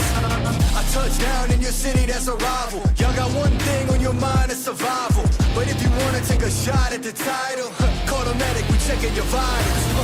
Let me tell them one time, I've been on the grind, this is my prime. Let me tell them one time, I've been on the grind, and this is my prime. Let me tell them one time. Said I'm all in my prime. Let me tell them one time, I've been on the grind, feeling real good, yeah, all in my prime. It's about that time, say your goodbyes, cause ain't no match for the way that I grind, yeah, I'm all in my prime. Prime time, we mile high, the gate closed. Same city as voice and I mean rolls. It's flat bets for the checks, that's a bank rolls. I've been killing it, I'm guilty, case closed. Yeah, y'all are too basic, my reputation, borderline amazing. Good things coming, they just need a little patience. Ready for whatever, all you gotta do is say when. In my eyes, when I rise, I visualize. I ain't ever taking a break, you taking 5. Even if I ain't got it, know that I make the time. On my next move, by the time that the ink will dry.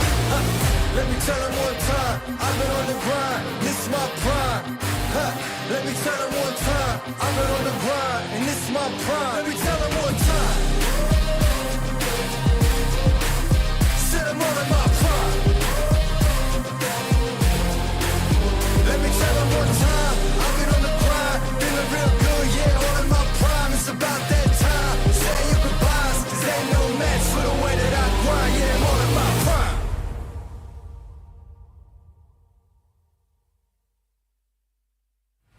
Let me tell them one time, I've been on the grind, this is my prime. Let me tell them one time, I've been on the grind, and this is my prime. Yeah, I'm sorry for the wait, didn't think I'd come up, y'all just need a little faith. I've been patient, just waiting on the river with an ace. Gotta move real careful, we coming surveying the place. I touch down in your city, that's a rival. Y'all got one thing on your mind, it's survival. But if you wanna take a shot at the title, call the medic, we checking your vitals. Let me tell them one time, I've been on the grind, this is my prime. Let me tell them one time, I've been on the grind, and this is my prime. Let me tell them one time. Said I'm all in my prime. Let me tell them one time, I've been on the grind, feeling real good, yeah, all in my prime. It's about that time, say your goodbyes, cause ain't no match for the way that I grind, yeah, I'm all in my prime. Prime time, we mile high, the gate closed. Same city as voice and I mean rolls. It's flat bets for the checks, that's a bank rolls. I've been killing it, I'm guilty, case closed. Yeah, y'all are too basic, my reputation, borderline amazing. Good things coming, they just need a little patience. Ready for whatever, all you gotta do is say when. In my eyes, when I rise, I visualize. I ain't ever taking a break, you taking 5. Even if I ain't got it, know that I make the time. On my next move, by the time that the ink will dry. Let me tell them one time, I've been on the grind, this is my prime. Let me tell them one time, I've been on the grind, and this is my prime. Let me tell them one time. Said I'm all in my prime. Let me tell them one time, I've been on the grind, feeling real good, yeah, all in my prime. It's about that time, say your goodbyes, cause ain't no match for the way that I grind, yeah, I'm all in my prime.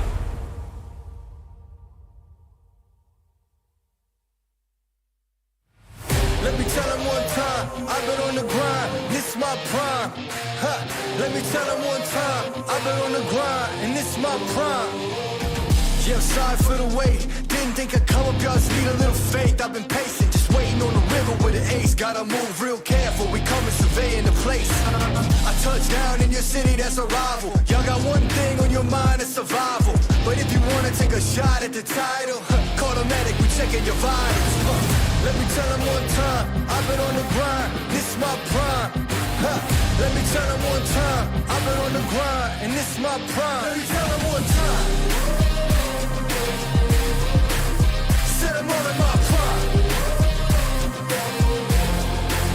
Let me tell them one time, I've been on the grind, feeling real good, yeah, all in my prime. It's about that time, say your goodbyes, cause ain't no match for the way that I grind, yeah, I'm all in my prime. Prime time, we mile high, the gate closed. Same city as voice and I mean woes. It's flatbeds for the checks, that's a bank rolls. I've been killing it, I'm guilty, case closed. Yeah, y'all are too basic, my reputation borderline amazing. Good things coming, they just need a little patience. Ready for whatever, all you gotta do is say when. In my eyes, when I rise, I visualize. I ain't ever taking a break, you taking 5. Even if I ain't got it, know that I make the time. On my next move by the time that the ink will dry.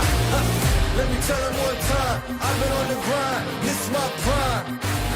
Let me tell them one time, I've been on the grind, and this is my prime. Let me tell them one time. Said I'm all in my prime.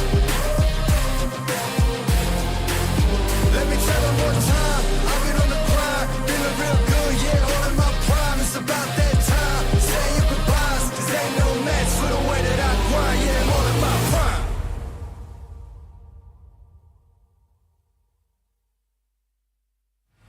Let me tell them one time, I've been on the grind, this is my prime.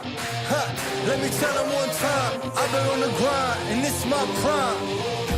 Yeah, sorry for the wait, didn't think I'd come up, y'all just need a little faith. I've been patient, just waiting on the river with an ace. Gotta move real careful, we coming surveying the place. I touch down in your city, that's a rival. Y'all got one thing on your mind, it's survival. But if you wanna take a shot at the title, call the medic, we checking your vitals. Let me tell them one time, I've been on the grind, this is my prime. Let me tell them one time, I've been on the grind, and this is my prime. Let me tell them one time. Said I'm all in my prime. Let me tell them one time, I've been on the grind, feeling real good, yeah, all in my prime. It's about that time, say your goodbyes, cause ain't no match for the way that I grind, yeah, I'm all in my prime. Prime time, we mile high, the gate closed. Same city as voice and I mean woes. It's flatbeds for the checks, that's a bank rolls. I've been killing it, I'm guilty, case closed. Yeah, y'all are too basic, my reputation borderline amazing. Good things coming, they just need a little patience. Ready for whatever, all you gotta do is say when. In my eyes, when I rise, I visualize. I ain't ever taking a break, you taking 5. Even if I ain't got it, know that I make the time. On my next move by the time that the ink will dry.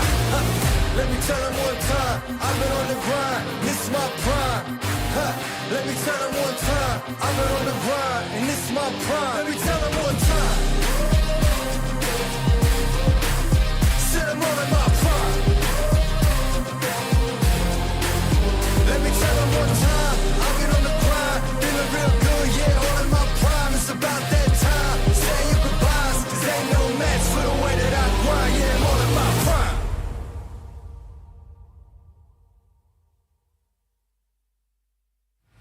Let me tell them one time, I've been on the grind, this is my prime. Let me tell them one time, I've been on the grind, and this is my prime. Yeah, sorry for the wait, didn't think I'd come up, y'all just need a little faith. I've been patient, just waiting on the river with an ace. Gotta move real careful, we coming surveying the place. I touch down in your city, that's a rival. Y'all got one thing on your mind, it's survival. But if you wanna take a shot at the title, call the medic, we checking your vitals. Let me tell them one time, I've been on the grind, this is my prime.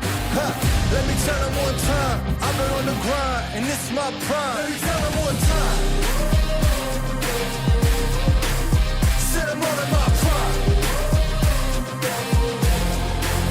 Let me tell them one time, I've been on the grind, feeling real good, yeah, all in my prime. It's about that time, say your goodbyes, cause ain't no match for the way that I grind, yeah, I'm all in my prime. Prime time, we mile high, the gate closed. Same city as voice and I mean woes. It's flatbeds for the checks, that's a bank rolls. I've been killing it, I'm guilty, case closed. Yeah, y'all are too basic, my reputation borderline amazing. Good things coming, they just need a little patience. Ready for whatever, all you gotta do is say when. In my eyes, when I rise, I visualize. I ain't ever taking a break, you taking 5. Even if I ain't got it, know that I make the time. On my next move by the time that the ink will dry. Let me tell them one time, I've been on the grind, this is my prime. Let me tell them one time, I've been on the grind, and this is my prime. Let me tell them one time. Said I'm all in my prime. Let me tell them one time, I've been on the grind, feeling real good, yeah, all in my prime. It's about that time, say your goodbyes, cause ain't no match for the way that I grind, yeah, I'm all in my prime.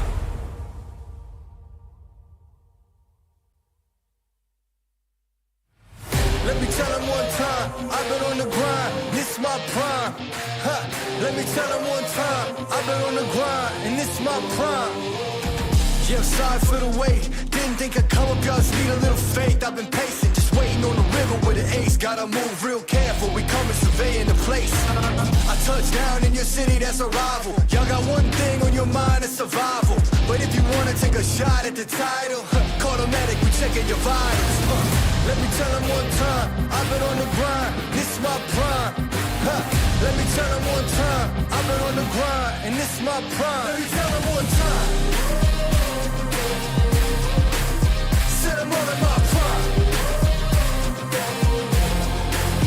Let me tell them one time, I've been on the grind, feeling real good, yeah, all in my prime. It's about that time, say your goodbyes, cause ain't no match for the way that I grind, yeah, I'm all in my prime. Prime time, we mile high, the gate closed, same city as voice and I mean woes. It's flatbeds for the checks, that's a bank rolls. I've been killing it, I'm guilty, case closed. Yeah, y'all are too basic, my reputation, borderline amazing. Good things coming, they just need a little patience. Ready for whatever, all you gotta do is say when.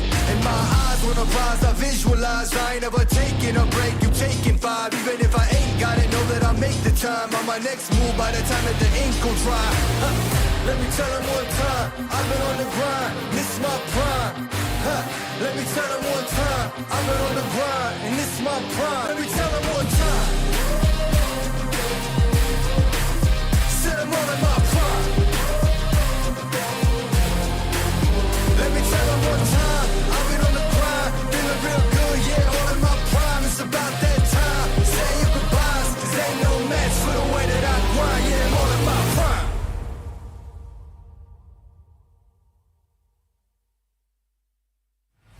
Let me tell them one time, I've been on the grind, this is my prime.